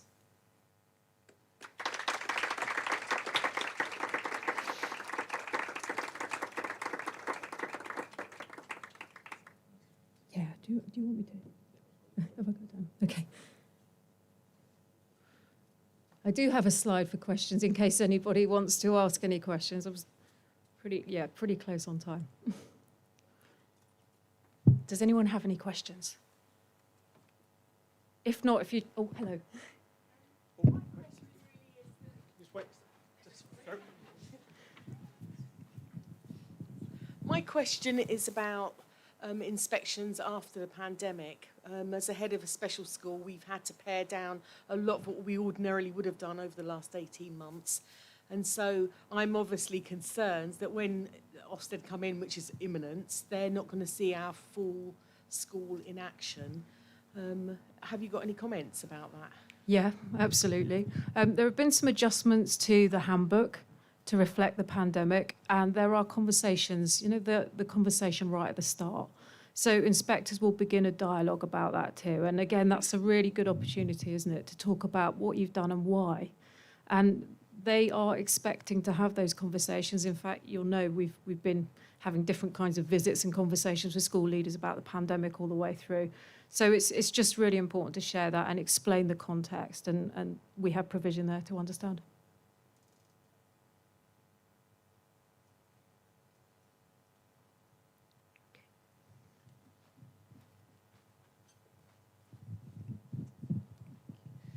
Caroline, thank you. Mine's not really a question, but it's just to say thank you.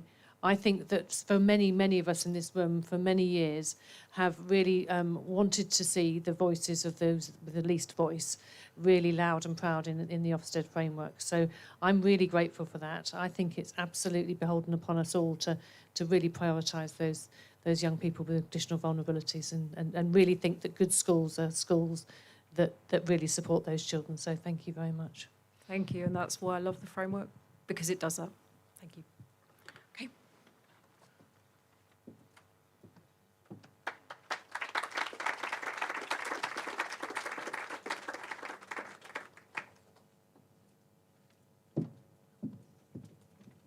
Okay, thank you.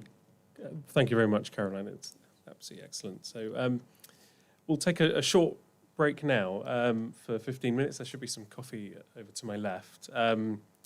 And when we come back, we'll do a short panel. So if you can think of some questions that you have for our panel, which will be myself, Teresa, and John, we may ask you. I'm sorry, in fact, Sona, we're getting my agenda mixed up. Sorry, we'll have a coffee break, and then we'll come back to the Mulberry Bush to give a short presentation, and then our Q&A panel will be at the end. So we'll come back in 15 minutes at 1:15, and I'll see you then. Thank you.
So I think we're ready to do our last session of the day. So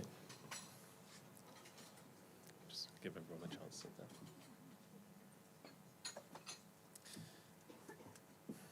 So I do need to get this off my chest. Scone or scone? I'm not sure. I've got a real scone. Scone. Oh, I've got. See, it's a real 50-50 there, isn't it? It's not. Yeah. I think we're clearer on cream and jam. I think cream first and then jam after, but yeah. Wow, honestly. we should have done half one way and half the other, shouldn't we? But oh well. Okay, excellent. Great. Well, I'm delighted to welcome John and Dave, who we've been doing some work with here, both at the council but also in St Mary's. And they're here to talk about the fantastic therapeutic school that they run, but also the outreach work that they do. So if we can give a warm welcome and welcome John and Dave. Thank you.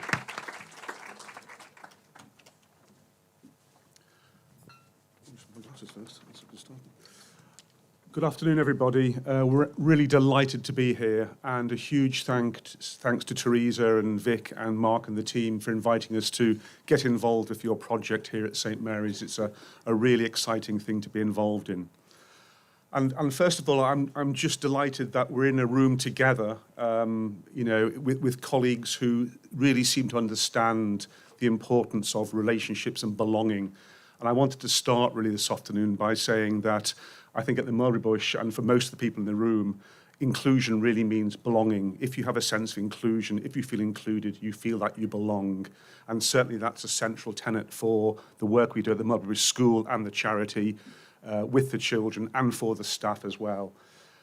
And over the next 45 minutes an hour, Dave and I will talk a bit about our aims for the project working with Dorset. And Dave will talk a bit about the practical work and the training and learning work we'll do as well. And I'm just conscious that we're just emerging out of a period of huge social upheaval with the pandemic. And it's a reminder that the Mulberry Bush itself started in another time of social upheaval. That was during World War I. And during World War II, Barbara Docker Drysdale, our founder, took children evacuated from the London Blitz into her home in Radley in Oxfordshire.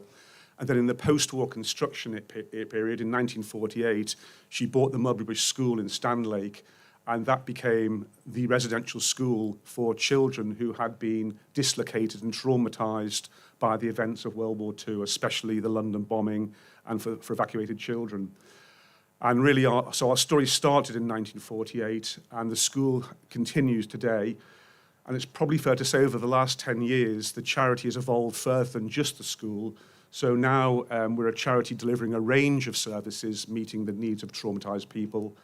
And our vision is to transform troubled lives together using a range of therapeutic specialist services, which include the school, include Dave's outreach team, include our MB3 space, our National Centre for Reflective Practice, and our research department as well. So we're evolving and growing as a charity out of the school, but using the school as a practice base. And I'm really hoping that that concept of growth and evolution will be the same for St Mary's, how we develop a culture together, how the culture grows and evolves over time to really meet the needs of troubled children. And is the slides up? I can't see the slides. Next one, yeah, great, okay. So our first slide is really looking at the underlying three principles that we work from. The first is a psychodynamic approach, and that's very often regarded as a big word and a psychobabble word. But really what it means is acknowledging that we all have an inner world, a world of feelings and emotions. And we know that when the children we work with have had disruptive early life experiences and disruptive relationships, they don't have a vocabulary for those emotions and those feelings, which then get acted out through difficult, dangerous, challenging behaviours. So really, going back to what Teresa and Mark said this morning, the importance of our work in psychodynamic thinking is understanding behaviour as a communication of unmet need. So we don't respond and react to behaviour, we observe it, we think about it, we keep the child safe, but we try and understand the meaning. And that was both reiterated by Teresa and by Mark this morning as well. So it's a really important tenet of our of our work, understanding behaviour as communication. The second tenet is reflective practice, and we know that if we reflect on experience, on day-to-day experience, and we think about it and we learn from it, we can create new meaning from that experience. And certainly at the Mulberry Bush, across all levels of the charity, including the school and myself as role as in the CEO role, that every single member of staff is involved in some sort of reflective practice group. And in those reflective practice groups, we talk and think about the impact of the work on ourselves. What is this child or this parent saying to me? What does that do to me? How does it make me feel? What does it trigger in me? And what we know from our own research into reflective practice at the Mulberry Bush is that if a culture of reflective practice develops and is allowed to evolve and flourish over the years, you get a much greater attention to detail through the relationships of practitioners working together and through creating meaning in the context of the work itself as well. And we know for the children, once they see adults who are involved in reflective practice, it deepens their relationships, it deepens their trust, and it also enables them to reflect on their own feeling and thoughts, and ultimately, like the psychodynamic theory, start to convert disruptive behaviours into active communications of unmet need. So psychodynamic approach, reflective culture, and finally collaborative working. Mark had a similar quote about it takes a village to raise a child. And we know that promoting collaborative working and the sharing of experiences and understanding the dynamic nature of group relationships supports our staff and the children to work with the families of the children, to work with other professionals, and to increase that integration of thinking and systemic work, which ultimately is around the child and for the child, increasing the child's sense of belonging and the child's sense of safety and understanding through the different the work of the adults as well. So really, I'm going to move on to it in a minute. So our organisation has evolved as in a response to different forms of trauma. We use psychodynamic thinking, reflective practice and collaborative working to ensure that we're on task and remain on task, because the more that's thrown at us through traumatic experiences, the more we have to have a sense of being together to anchor down and keep on thinking and keep on working and understand our own triggers and what can be triggered in the organisation by the troubled people we work with. So the next slide, is it up? Okay, is that working? Okay, so a bit about the context we're working in.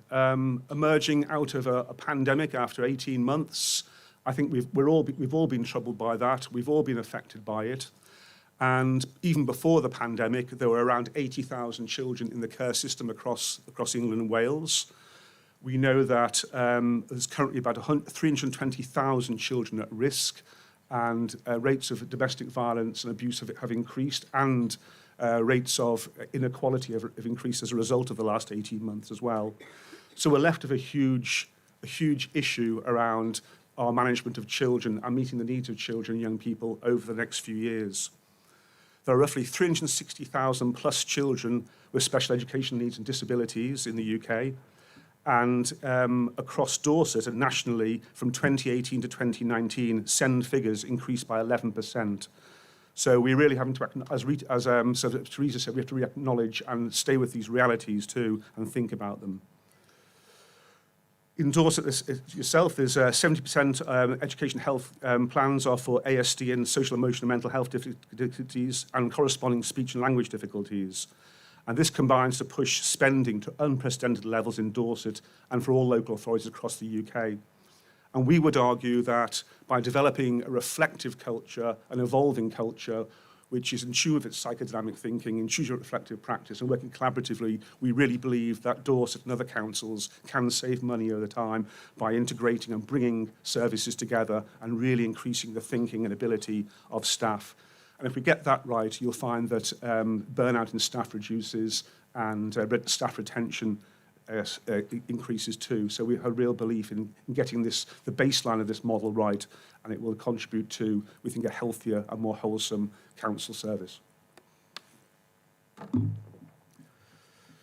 We've heard a lot about fixing problems, and Dave, as head of outreach, will tell you that when outreach was first set up, and even now, from time to time, we'll get schools ringing us and saying, we've got a problem child, can you come out and fix the child?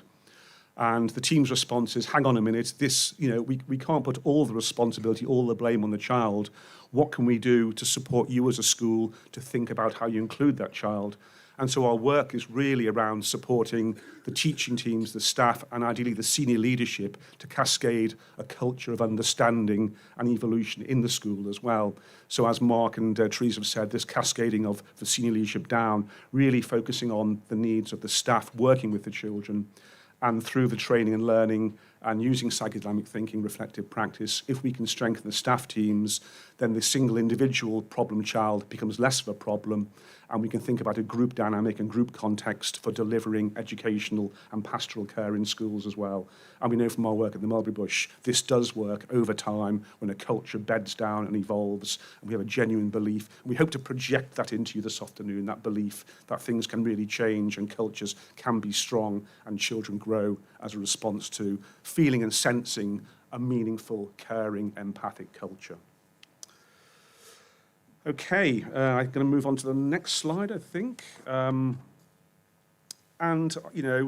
heard Mark and Teresa and Caroline talk about the belonging. And so here's a quote. This is about a lack of sense of belonging, and this is by Pearce and Pickard from 2012. And they write, decreased belongingness is associated with increases in stress and mental health problems, as well as somatic illness such as heart disease. Conversely, increases in belongingness lead to a decrease in health problems and an overall increase in happiness. And for review, see Baumanster and Leary, 1995. And the final comment, a psychotherapeutic approach that is able to promote belongingness is therefore likely to have a range of beneficial effects. And we would argue that a school which has a good quality reflective culture is more psychotherapeutic, it is more empathic, and that linkage between the needs of the staff and the needs of the children with the delivery of the curriculum and the pastoral care increases if we get that sense of belonging. So if we get the inclusion right, people feel they belong, children and staff, and that increases harmonisation within the culture and hopefully an improved outcomes for the children and a better quality of learning. So we have a real belief in a sense of belonging, and without a sense of belonging, you get increases in acting out, disruptive behaviours, and poor school cultures. So belonging and inclusion are essentially linked. And I'm just going to look at a final slide before I hand over to Dave. This is really our offer of a partnership with Dorset, and we're really excited about this. I've tried to put it into a diagram that sort of captures and sums up the key elements. So on the left-hand side, we have the Mulberry Bush offer, which is to build capacity in Dorset, not dependency, and that's important. As a charity working with trauma, our aim is to offer consultation and learning and training which empowers people, creates sustainable cultures, which we can walk away from, leaving people to continue that evolution and their own emotional growth and learning. So it's not about dependency, it's about creating the conditions for learning, which then staff members in St Mary's and Dorset can continue in that evolutionary flow and process. We want to deliver on our charitable mission, which is really to deliver services and training and research which meets the needs of all people who have suffered early years trauma. That's the majority of our client groups are children, young people and their families, but we also work with schools and adults and other childcare organisations as well. And finally, to promote inclusion and ensure all children, young people and their families have their needs met. And I was shown around by Mark before, this site holds such incredible opportunities for a range of services which can meet both the needs of children, young people, their families, and extend into the community. So what a fantastic opportunity to have a site like this, which can be developed and grown as a centre of excellence for Dorset, and we're delighted to be part of that training offer. So in the middle box, how will we achieve that? And Dave will go through this in more detail. We will offer bespoke foundation training in the theory and practice of therapeutic work based on our 73 years of experience at the Mulberry Bush School. All managers will be trained in reflective supervision model and the collaborative work for leaders, which again Dave will talk about in the next section. We will focus on, as Teresa and Mark said, understanding behaviour as communication, embedding those psychodynamic concepts within each part of the work. understanding trauma and attachment as essential to that understanding, as the baseline for all our work, and understanding that it's not just the children who suffer traumas or young people. We have to acknowledge our own traumas, our own resolved issues as well. And so it's a learning process whereby we're all engaged, like the children, in emotional growth and learning. And finally, we want to achieve this by sharing best practice and reducing isolation. Again, our work at the Mulberry Bush is based on working with groups in teams and developing group cultures, understanding group processes and dynamics. And once we understand those and can sort of rise above them rather than get pulled into them, then we know that we can build cohesive and strong teams which will be better able to deliver on the needs of the most traumatized and troubled children we work with. And that'll also include peer reviews, SIP work, and TA and SENCO networks as well. We can offer developing networks across the county which will support and strengthen those and add resilience to those teams based here at St Mary's. And we hope then that all this work will go into the Dorset education and social care. I think we're mainly educationalists in here today, but we also have a vision that education and social care will come closer together. We will develop stronger links, and the same issues apply to across all services, that will strengthen senior leadership, middle management and frontline workers for a range of training opportunities and support. So that's a quick overview of the offer, and Dave will now take us into a bit more of a detail of the different trainings involved. Thank you. Thanks, John. Okay, afternoon, everyone. It's been really sort of reassuring today to hear so many people talking about things like behaviours communication. But at the same time, it's been reassuring. It's been frustrating for me because I think lots of schools, lots of settings, including ourselves, have been talking about behaviours of communication for years. And yet we're still having to sort of talk about it and promote it as if it's something new, and it's not something new. And many of you have been doing and thinking in that way for years. But it still isn't commonplace across the education and social care sectors. So in some ways, I sort of apologise if we're saying things that people are thinking. We've been doing that for 10 years, but actually I'm not really apologising because it's not embedded across our country. For example, teacher training courses, social work courses, health courses. So I'm a bit of a stuck record. I think we're making progress, but there's space to go. I guess picking up one of the things that John was saying about sort of the work of the Mulberry Bush in helping others, we've been a teaching school for about 10 years. I think we've got about 6 weeks left until the teaching schools are removed. And I think one of the strengths of the teaching schools has been about bringing organisations together to share good practice. And I won't pretend that hasn't had struggles with it. Sometimes there's been resistance, sometimes there's been tensions, sometimes there's been ideas about, well, you know, how do you know about how we work? But I think the experience of teaching schools and working together has been really invaluable across education. Certainly the work that we've done in Oxfordshire and surrounding counties has been very well received, but also given us a huge amount of learning about the skills and how we can help facilitate change in other settings. And that change is facilitating an understanding of children, their needs, and making settings more inclusive. So some of the areas, I mean, I could talk at huge length, but we've got, I don't know, 30 minutes or something like that, so I'm going to sort of try and condense it into a nutshell. Some of the key areas that we work with schools are about sort of trauma and attachment and recognising what's happened to children. And I think particularly, it's sort of, you know, I'm really sort of struck standing here. It's the first time I've stood in a room with this many people for a long time.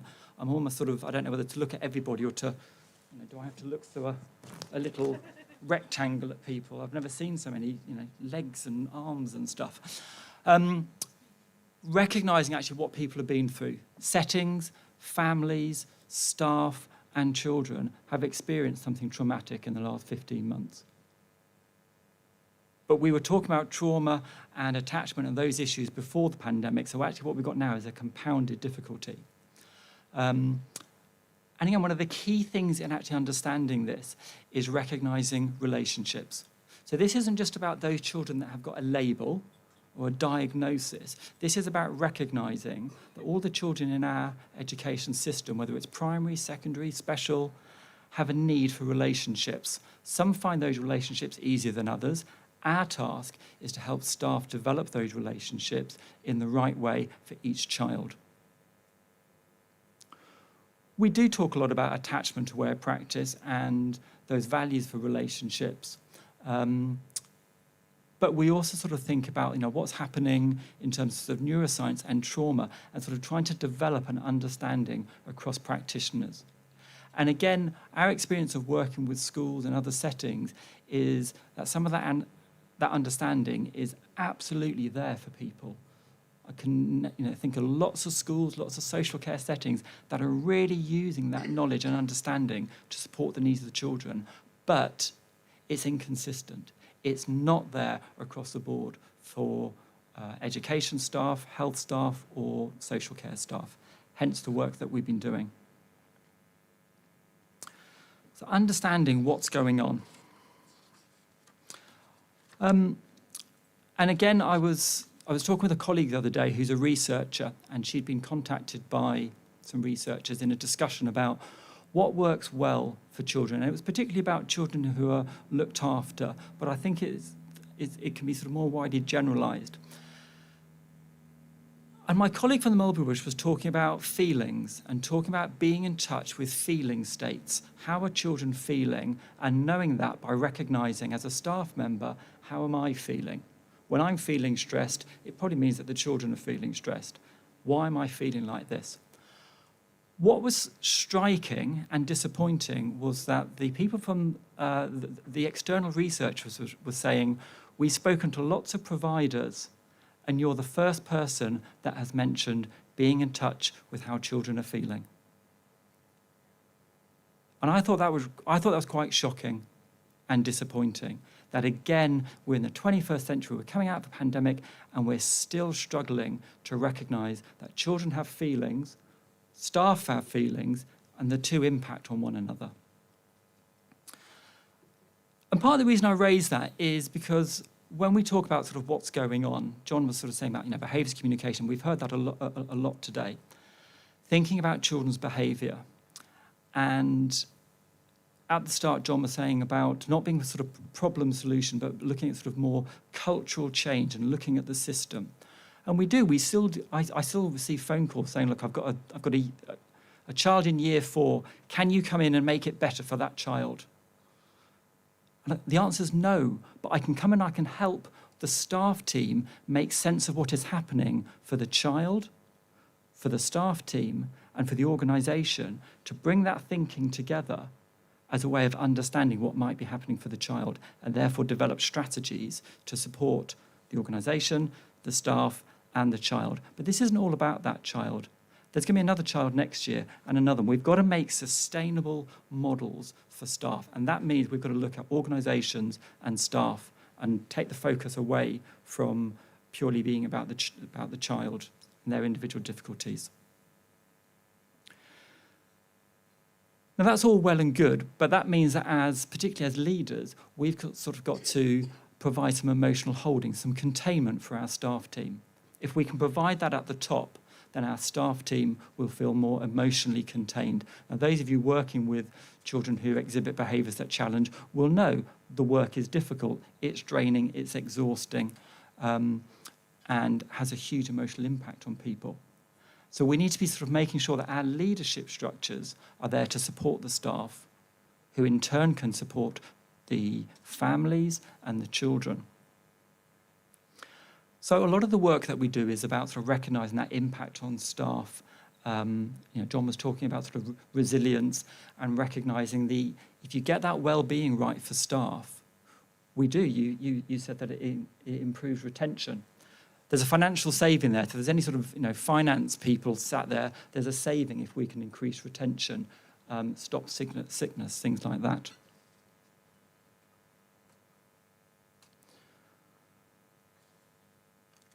Part of what we look at when we're working with organisations is what are the emotional needs of children. Now, I'm not trying to get away from academic needs, but I think there's a huge amount of support and understanding of the academic needs. When we work with universities on teacher training courses, there's a huge focus on understanding the academic needs. But our angle is more about the emotional needs and making sure that we tailor what is provided to the child's emotional needs, and not purely being focused on their chronological age or their year group. I need my glasses. I'm sure when I went into lockdown, I didn't need glasses for everything. I think 15 months of Zoom, and it's destroyed my body in some ways. So the quote on the screen comes from the National Audit Office, pre-COVID, but I think it's quite a powerful statement about what we're working with. So how do we respond to that? Well, within the Mulberry Bush, obviously, like all of you, we've got different models for assessment. Okay, we're not going to get away from models of assessment. But what we've also been able to develop is models that assess children's emotional need. And so we've got a social emotional assessment tool. We're using national models like the Boxall that people will be familiar with. But we've also developed, or are developing, an emotional and social curriculum, which we hope we can share with people maybe next year. And the point of that is trying to identify assessment tools that really focus on that individual child and their emotional needs. We've got all the assessment tools for academic needs, and we know how to work with those, but the emotional ones, which underpin the foundations for each child, that, I think, is where there's often struggles and inconsistent understanding. And I think if we can get those right as foundations, then that academic learning will improve massively. And we know that. Research has told us that for years. That's nothing new. I'm sorry if I'm saying stuff that sounds a bit patronising to people. What we also know is that staff have different experiences of children. I think Mark was talking quite a lot about that. Let's not have a one-size-fits-all sort of thing. So we need to be doing a lot of work about sort of thinking and talking about the different experiences that we have. So part of our model of working is bringing professionals together, not to say what's the collective understanding of this child, but what's your understanding in this lesson, what's your understanding in that, what's the family's understanding, what's the child's understanding of themselves, and bringing that together to offer a much more holistic and rounded package. And in some ways, it's probably sort of very similar to the models that Ed Sykes are using. So again, perhaps not necessarily something new, but I think something that is inconsistent. And I think one of the other things that's really striking is when we've gone into schools and social care settings, they've often sort of said, well, you're the expert, you can do that, you can bring us together. But you're the people working with the children, you know the children, I've never met the child.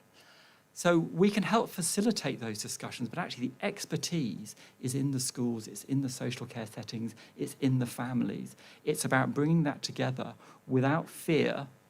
And John, you spoke earlier about sort of collaborative working. And I think there's a lot of great examples of where people come together and work really well. But I think we also have to recognise that sometimes bringing professionals together is tricky. And we have barriers and defences and resistance between professions and settings, and part of it is about part of our work is trying to sort of break that down to actually really focus on what's happening for the child. But maybe also recognising, well, what's happening in the network of staff might actually replicate or represent something in the work for children or families.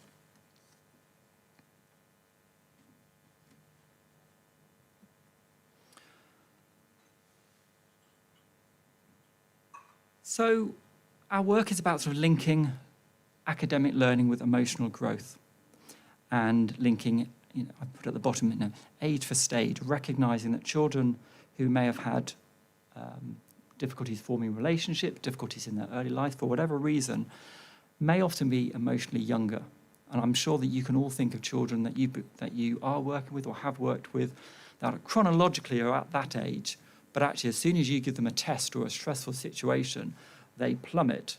I'm thinking of my son who's doing mocks at the moment, tells me I'm 15, but when I present him with some revision, he gets overwhelmed by stress and he's not 15.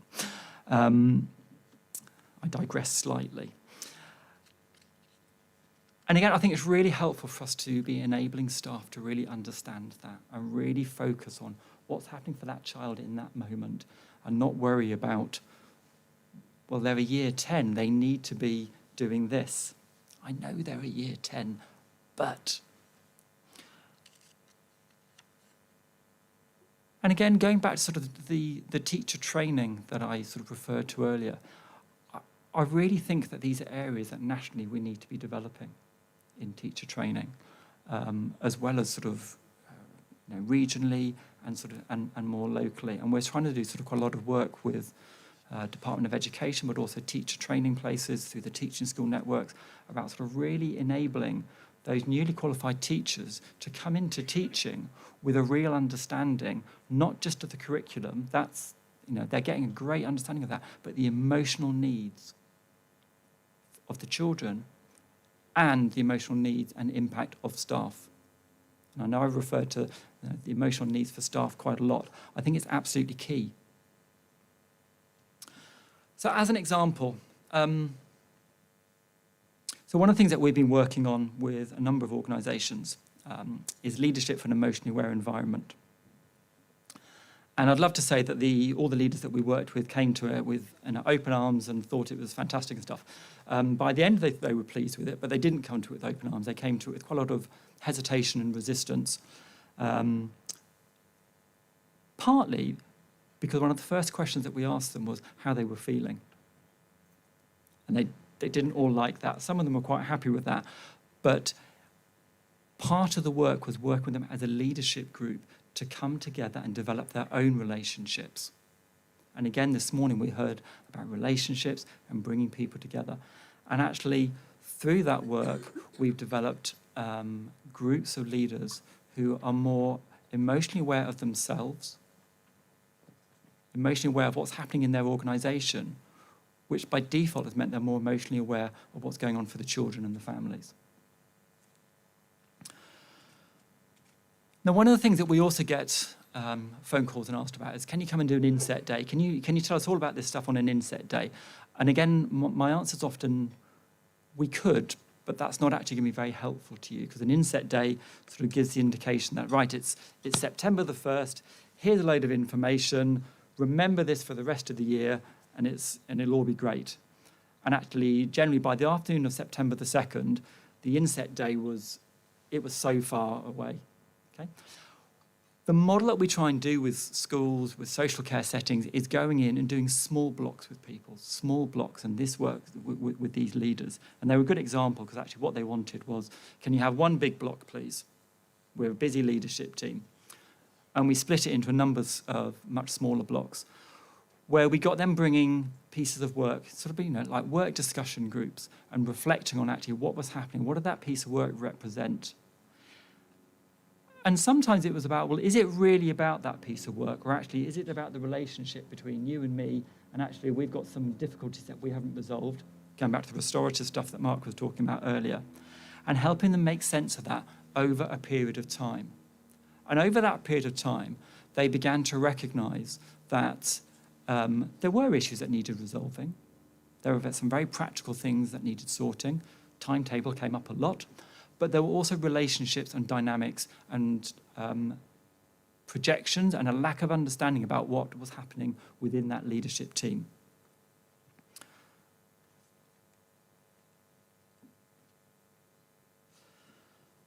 And one of the things that really came out of that leadership course, and I think it links with lots of the pieces of work we do, was about the staff support structures.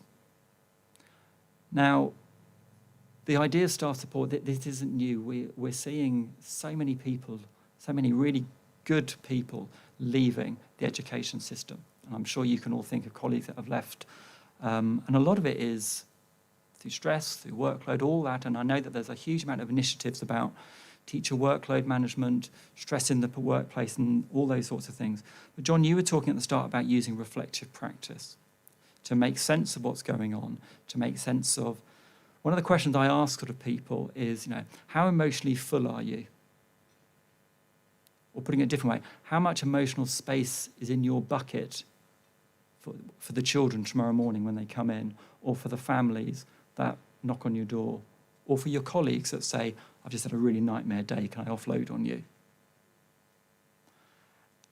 And so a lot of our work is about helping staff recognise, manage and regulate their own emotional bucket. We're all going to get that stuff thrown at us. How we process it and how we manage it and how we share it amongst us collectively so that you're not left with, there you go, you have all of my stuff. My bucket's now empty. John's bucket, he's now overflowing. He's off work sick. So we've been doing a lot of work with schools, social care settings about those support structures. And I think my experience of the last sort of 10 years is that something's really shifted in education, whereby people are much more receptive and open to that.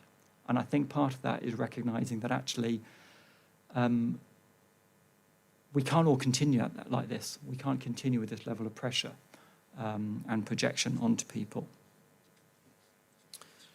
And one of the things that's sort of very striking in education, we talk quite a lot about supervision structures for staff.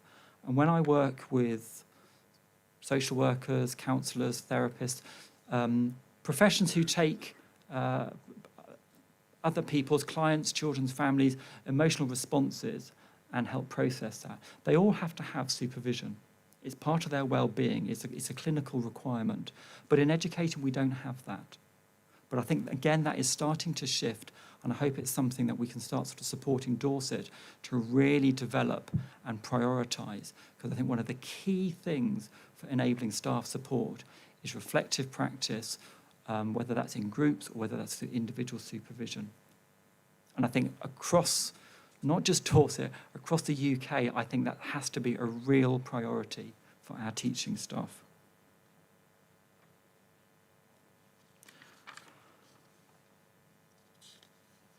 Okay, sort of mindful of time. So I said that when we started working with the leaders, there was resistance. They didn't embrace it all with open arms. Some did. But I think some of the quotes that they gave for us are on the screen for you. But one of the bits I really like was an executive head who, by his own admission, I think found it quite difficult to sit in a room with different levels of leadership teams and talk about what was going on and the pressures and the dynamics and the projections between them. But actually what he spoke about afterwards was the understanding about modelling language and behaviour that will benefit themselves. And he also sort of gave examples of what they were seeing in the classroom about changes in how staff were responding very slowly, not helped by COVID, but you know, these weren't overnight changes. This is about cultural change. This isn't about introduce a strategy and the next week it's all going to be sorted. It's not like that.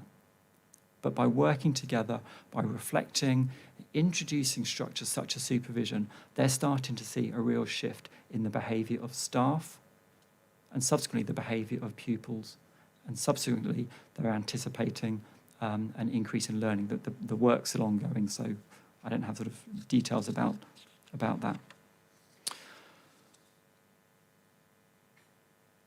I guess just before we sort of start wrapping up and sort of in a whistle-stop sort of talk, I wanted to ask you just to sort of think with the people that you're sat with. So I've spoken a little bit, you know, John and I have spoken about things like reflective practice, understanding behaviour as a communication, working together, and just sort of thinking with the people that you're sat with, just for maybe 2 minutes. So what have you got in your work settings that enable those things?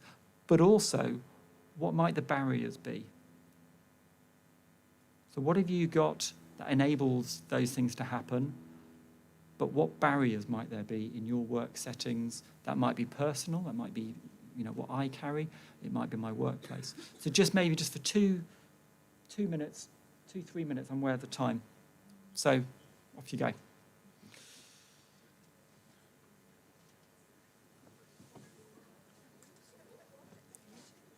Because of time, I'm going to skip. Perfect. What time is it now? About 5 minutes.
Okay, we've literally got a couple of minutes left, so let's just hear a couple of people. It feels really strange not to say go into a breakout room or on a jam board, to actually just talk to people. And I saw people talking.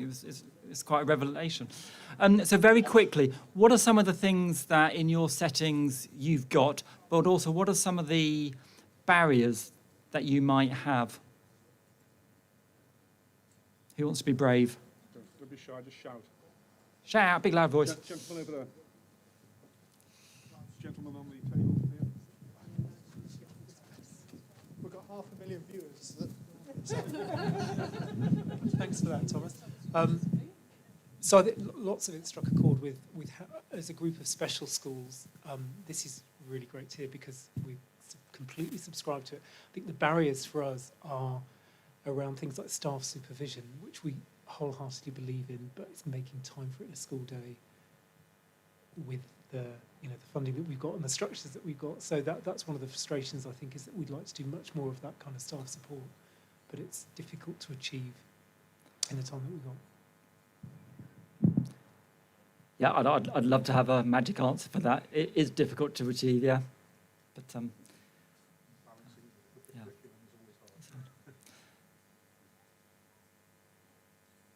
Any other comments? Resistances or barriers or good stuff? Sorry, I just say totally agree with supervision. We've introduced it as part of our trauma-informed school approach. Great. And it has been absolutely brilliant. I think what we're kind of struggling with now is the next phase in terms of staff support. And that when there's been, maybe it's more of a personal issue that's maybe having professional impact, how do you best support that member of staff as an individual, but also knowing that the fitter they are mentally and physically, the better the impacts are going to be for our children and young people.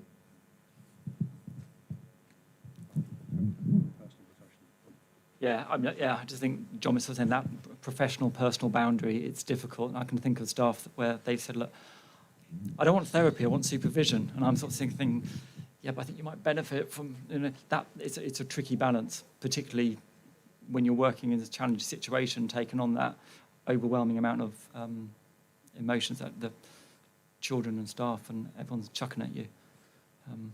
If I had another hour, I'd get into a much bigger conversation with you about it.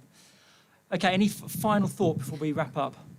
We were having a discussion, this is a double act rather than just me saying this as well, Us but too. about how Yeah. important it is, in particular with sort of leadership roles, to come to a point of acceptance of we're not about perfect, we're not about outstanding, we're not about everything, all things to all people. We're about being at peace with ourselves about that was a good day's work, finished, done. Yeah. I now need to do something else for me in my time or whatever sort of thing. So, so it's a lesson of acceptance. Yeah. And as leaders, that one of those things is that we accept that we are leaders and we do have a pretty full bucket most of the time, and that's the deal. And it sounds like you're pretty good containers of that stuff as well, which is really important in cascading a sense of emotional holding down through the school. Yeah, absolutely. Okay, it's 4 o'clock, so thank you for your time. Thank you for your comments. I'm going to hand back to Vic. If people want to get in touch with either John or myself, please feel free to get in touch via the Mulberry Bush website, or we're here. So, Vic, am I handing over to you? Thank you.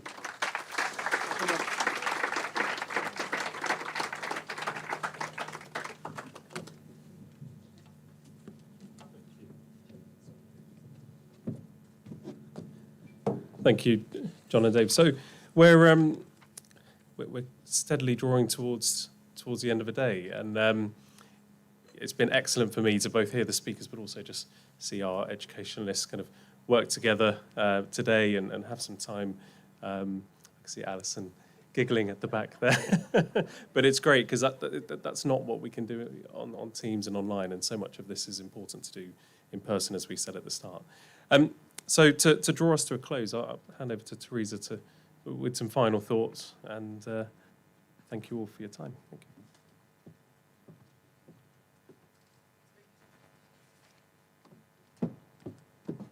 I'm aware your agenda says a Q&A session, but I think the day's drawing to a close. So really just wanted to do a very brief summary of where I think we've been today. And goodness me, I mean, I'd love to tell you that we designed the whole day to have all of those threads just gliding through so beautifully. And of course, there's that unconscious bit, isn't there? But actually, the threads that I saw coming through from all of the speakers all through today, and actually picked up on some of our days yesterday too. Yeah, well, it is about relationships, isn't it? It is all about relationships. And that can feel quite kind of trite and a little bit cosy, but it's not. There's a beautiful science to all of that, which people have unpacked in different ways today. And it's been lovely just to kind of see the structure of that and to think about how that works for us. That inclusive, the message from our regional schools colleagues, from Matthew, that disadvantage gap, well, we know it, but it is an important reminder for us. The gap's too big anyway, and it's certainly too big for us. And we don't like the language of disadvantage, but we know that issue about needing to be really clear about also tracking those improvements for our young people. What I really loved from Matthew's session was that inclusive school is evidenced to limit bias and discrimination. Well, I'll sign up for that. And I know you all will too. So it's not just about having a better educational outcome, but actually to really begin to cut and dismiss that discrimination in our community, in our society. Wouldn't that be great? Mark Finnis, in his inimitable fashion, absolutely reminding us, adding to our relationship banks, working with, is absolutely what we commit to for the next year, for the next 10 years. But culture by design, that's also our absolute commitment and our intention. Because what's sandwiched in the middle of all of the day was those impacts and outcomes, that shared vision, that real determination to see inclusive communities with high expectation and strong support. And then working up from John and Dave, the message about a fantastic new partnership for us across St Mary's and beyond. We absolutely understand in this room that we're only as good as our practitioners and as our staff.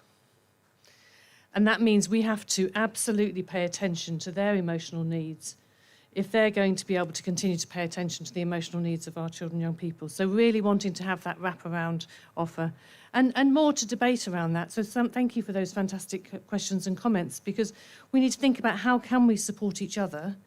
There have to be ways other than simply something that is too difficult to squeeze into the day. And I firmly believe there are ways, and we'll work that through together and struggle with that together about how across our whole of our education partnership, the whole of our children's partnership, as we wrap all of our services around our children and around our settings, how can we make sure we can deliver that?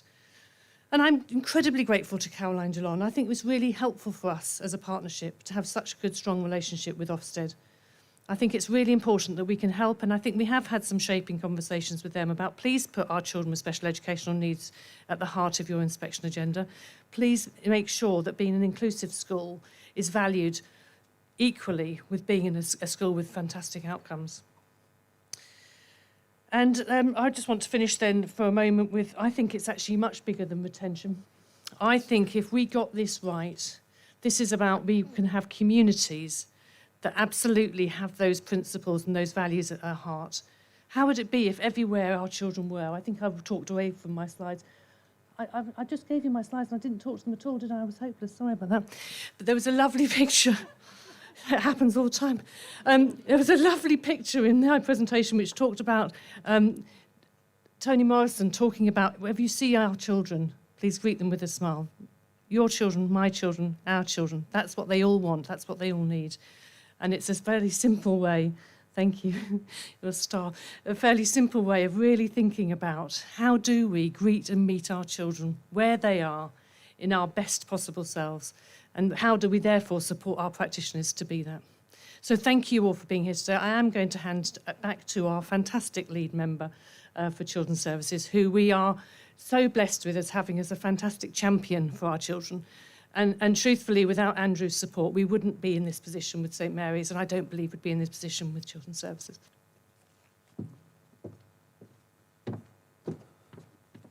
Thank you, Teresa. Just for a moment, I'd like to introduce you to somebody you don't know. He's called Andrew Parry. He's called Daddy to a little boy who's 9, special needs child. But he's fabulous. He's full of fun. I don't look at his disabilities. I look at his character, his sense of adventure, his loving of knowledge, and what more we can do to help him be inclusive. So very often every week I receive a correspondence from the school, the weekly newsletter. And I know every school will publish them and send them out to parents. And they'll involve things like World Book Day or something that they're going to be doing in class, cooking or preparation or anything else. And more often than not, I'm informed politely that it's okay, Mummy's got this one covered, Daddy. But this week's, it's school disco next week.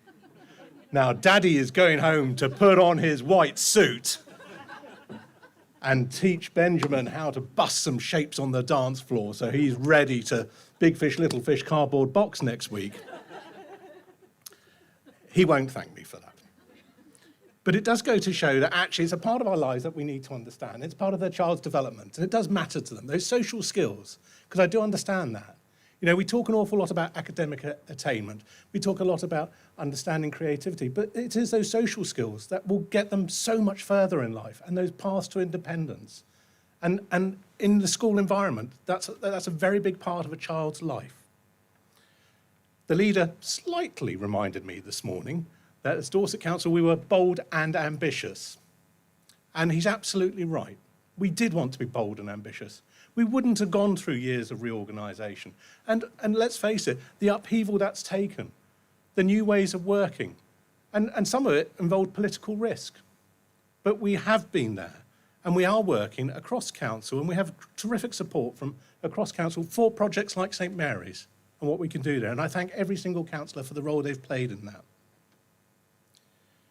But I wanted to turn to perhaps something that I feel quite strongly about, which is the connection between exclusion and the life chances thereafter. Because unfortunately, in far too many cases, when you look at things like our prison populations and the criminal justice system, you will find that connection with that exclusion, that sense of rejection very early on, and how that lingers in a child's life thereafter. But I do recognise from everything I've heard and seen around Dorset and everything everybody said to me, that there's a willingness to turn that on its head, to be a county of inclusion. We want our children kept close to us. That's why we're building things like the Harbour project down in Weymouth. It's why we've purchased St Mary's. It's why more things are coming down the line, and I promise you that quite sincerely. But I hope we will be as proud of the child that we have kept in our school through thick and thin to complete their education as we are of those AAA star students who go on to Oxbridge, because they are worth so much to our community and they have got so much to offer. Because too many of them, unfortunately, will be, how can I describe it, a late starter. We want to bring that starting point of them thriving forward. Okay, that'd be fantastic if we can do that. And I don't pretend for one moment Dorset Council has all the answers to it. Certainly I, as Andrew Parry, doesn't have all the answers to it. But I do know collectively, across the council and across our partnership arrangements, we do have the experience to deliver this. We do have the vision. We do have the determination. And I wholeheartedly thank you for everything you've done and will continue to do to help our children and young people thrive. So my thanks to our speakers, Matthew, Mark, Caroline, John and Dave. My sincere thanks to our brilliant senior leadership team, led by Theresa, of course, but with Vic and others playing their part. Thank you to our catering staff who've looked after us incredibly well. And I'm assured that any dessert eaten on a Friday is, of course, calorie-free. It's something I firmly believe in myself anyway. But most of all, my grateful thanks to all of you for giving up your time to come and see us here at St Mary's, to understand what it is we're trying to do in creating the Dorset Centre of Excellence. And may I wish you all the very best for the remainder of the term, and I do hope you get some rest and relaxation over the summer. Thank you, everybody.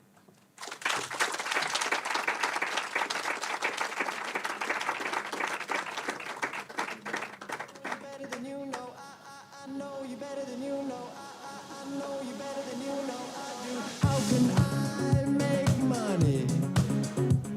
How can I watch Game of Thrones? How can I